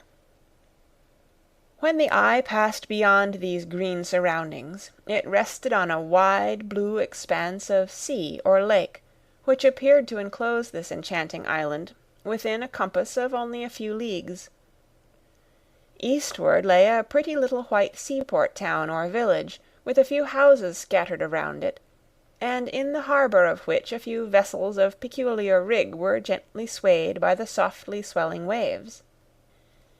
Beyond it groups of islets rose from the smooth blue waters, but in such numbers that they seemed to dot the sea like a shoal. To the west, distant coasts lined the dim horizon. On some rose blue mountains of smooth, undulating forms. On a more distant coast arose a prodigious cone crowned on its summit with a snowy plume of white cloud. To the northward lay spread a vast sheet of water, sparkling and dancing under the hot bright rays, the uniformity broken here and there by the topmast of a gallant ship appearing above the horizon, or a swelling sail moving slowly before the wind. This unforeseen spectacle was most charming to eyes long used to underground darkness. "Where are we? Where are we?" I asked faintly. Hans closed his eyes with lazy indifference. What did it matter to him? My uncle looked round with dumb surprise. "Well, whatever mountain this may be," he said at last, "it is very hot here. The explosions are going on still, and I don't think it would look well to have come out by an eruption, and then to get our heads broken by bits of falling rock. Let us get down. Then we shall know better what we are about. Besides, I am starving and parching with thirst." Decidedly the Professor was not given to contemplation. For my part, I could for another hour or two have forgotten my hunger and my fatigue to enjoy the lovely scene before me, but I had to follow my companions. The slope of the volcano was in many places of great steepness. We slid down screes of ashes, carefully avoiding the lava streams which glided sluggishly by us like fiery serpents. As we went, I chattered and asked all sorts of questions as to our whereabouts, for I was too much excited not to talk a great deal. "We are in Asia," I cried, "on the coasts of India, in the Malay Islands, or in Oceania. We have passed through half the globe, and come out nearly at the antipodes." "But the compass," said my uncle. "Aye, the compass," I said, greatly puzzled. "According to the compass we have gone northward." "Has it lied?" "Surely not. Could it lie?" "Unless, indeed, this is the North Pole." "Oh no, it is not the pole, but—" Well, here was something that baffled us completely. I could not tell what to say. But now we were coming into that delightful greenery, and I was suffering greatly from hunger and thirst. Happily, after 2 hours' walking, a charming country lay open before us, covered with olive trees, pomegranate trees, and delicious vines, all of which seemed to belong to anybody who pleased to claim them. Besides, in our state of destitution and famine, we were not likely to be particular. Oh, the inexpressible pleasure of pressing those cool, sweet fruits to our lips, and eating grapes by mouthfuls off the rich, full bunches! Not far off, in the grass, under the delicious shade of the trees, I discovered a spring of fresh, cool water, in which we luxuriously bathed our faces, hands, and feet. Whilst we were thus enjoying the sweets of repose, a child appeared out of a grove of olive trees. "Ah!" I cried, "here is an inhabitant of this happy land." It was but a poor boy, miserably ill-clad, a sufferer from poverty, and our aspect seemed to alarm him a great deal. In fact, only half-clothed, with ragged hair and beards, we were a suspicious-looking party, and if the people of the country knew anything about thieves, we were very likely to frighten them. Just as the poor little wretch was going to take to his heels, Hans caught hold of him and brought him to us, kicking and struggling. My uncle began to encourage him as well as he could, and said to him in good German, "Was heißt diesen Berg, mein Knablein? Sage mir geschwind." "What is this mountain called, my little friend?" The child made no answer. "Very well," said my uncle, "I infer that we are not in Germany." He put the same question in English. We got no forwarder. I was a good deal puzzled. "Is the child dumb?" cried the Professor, who, proud of his knowledge of many languages, now tried French. "Comment appelle-on ces montagnes, mon enfant?" Silence still. "Now let us try Italian," said my uncle, and he said, "Dove noi siamo?" "Yes, where are we?" I impatiently repeated. But there was no answer still. "Will you speak when you are told?" exclaimed my uncle, shaking the urchin by the ears. "Come si noma questa isola?" "Stromboli," replied the little herd-boy, slipping out of Hans's hands and scudding into the plain across the olive trees. We were hardly thinking of that. Stromboli! What an effect this unexpected name produced upon my mind! We were in the midst of the Mediterranean Sea, on an island of the Aeolian archipelago, in the ancient Strong-Isle, where Aeolus kept the winds and storms chained up, to be let loose at his will. And those distant blue mountains in the east were the mountains of Calabria, and that threatening volcano far away in the south was the fierce Etna. "Stromboli! Stromboli!" I repeated. My uncle kept time to my exclamations with hands and feet, as well as with words. We seemed to be chanting in chorus. What a journey we had accomplished! How marvellous! Having entered by one volcano, we had issued out of another more than 2,000 miles from Snæfell and from that barren, far-away Iceland. The strange chances of our expedition had carried us into the heart of the fairest region in the world. We had exchanged the bleak regions of perpetual snow and of impenetrable barriers of ice for those of brightness and the rich hues of all glorious things. We had left over our heads the murky sky and cold fogs of the frigid zone to revel under the azure sky of Italy. After our delicious repast of fruits and cold clear water, we set off again to reach the port of Stromboli. It would not have been wise to tell how we came there. The superstitious Italians would have set us down for fire devils vomited out of hell, so we presented ourselves in the humble guise of shipwrecked mariners. It was not so glorious, but it was safer. On my way I could hear my uncle murmuring, "But the compass, that compass! It pointed due north. How are we to explain that fact?" "My opinion is," I replied disdainfully, "that it is best not to explain it. That is the easiest way to shelve the difficulty." "Indeed, sir! The occupant of a professorial chair at the Johanneum unable to explain the reason of a cosmical phenomenon! Why, it would be simply disgraceful." And as he spoke, my uncle, half undressed, in rags, a perfect scarecrow, with his leathern belt around him, settling his spectacles upon his nose and looking learned and imposing, was himself again, the terrible German professor of mineralogy. 1 hour after we had left the groves of olives, we arrived at the little port of San Vincenzo, where Hans claimed his 13 weeks' wages, which was counted out to him with a hearty shaking of hands all round. At that moment, if he did not share our natural emotion, at least his countenance expanded in a manner very unusual with him, and while with the ends of his fingers he lightly pressed our hands, I believe he smiled. Chapter 45. All's Well That Ends Well. Such is the conclusion of a history which I cannot expect everybody to believe, for some people will believe nothing against the testimony of their own experience.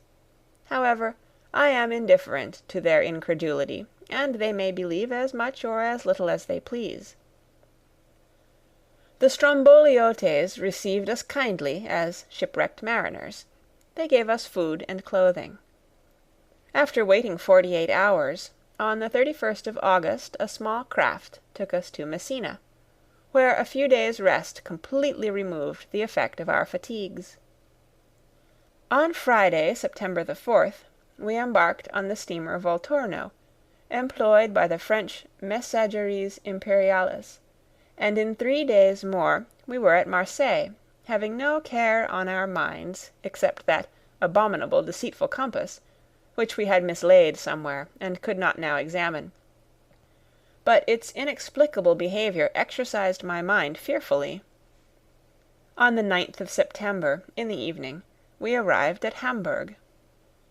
I cannot describe to you the astonishment of Martha or the joy of Gräuben. "Now you are a hero, Axel," said to me my blushing fiancée, my betrothed. "You will not leave me again." I looked tenderly upon her, and she smiled through her tears. How can I describe the extraordinary sensation produced by the return of Professor Lidenbrock? Thanks to Martha's ineradicable tattling, the news that the Professor had gone to discover a way to the centre of the earth had spread over the whole civilized world. People refused to believe it, and when they saw him they would not believe him any the more. Still, the appearance of Hans, and sundry pieces of intelligence derived from Iceland, tended to shake the confidence of the unbelievers. Then my uncle became a great man, and I was now the nephew of a great man, which is not a privilege to be despised. Hamburg gave a grand fête in our honour. A public audience was given to the Professor at the Johanneum, at which he told all about our expedition, with only one omission, the unexplained and inexplicable behaviour of our compass. On the same day, with much state, he deposited in the archives of the city the now famous document of Saknussemm, and expressed his regret that circumstances over which he had no control had prevented him from following to the very centre of the earth the track of the learned Icelander. He was modest, notwithstanding his glory, and he was all the more famous for his humility. So much honour could not but excite envy. There were those who envied him his fame, and as his theories, resting upon known facts, were in opposition to the systems of science upon the question of the central fire, he sustained with his pen and by his voice remarkable discussions with the learned of every country. For my part, I cannot agree with his theory of gradual cooling. In spite of what I have seen and felt, I believe, and always shall believe, in the central heat.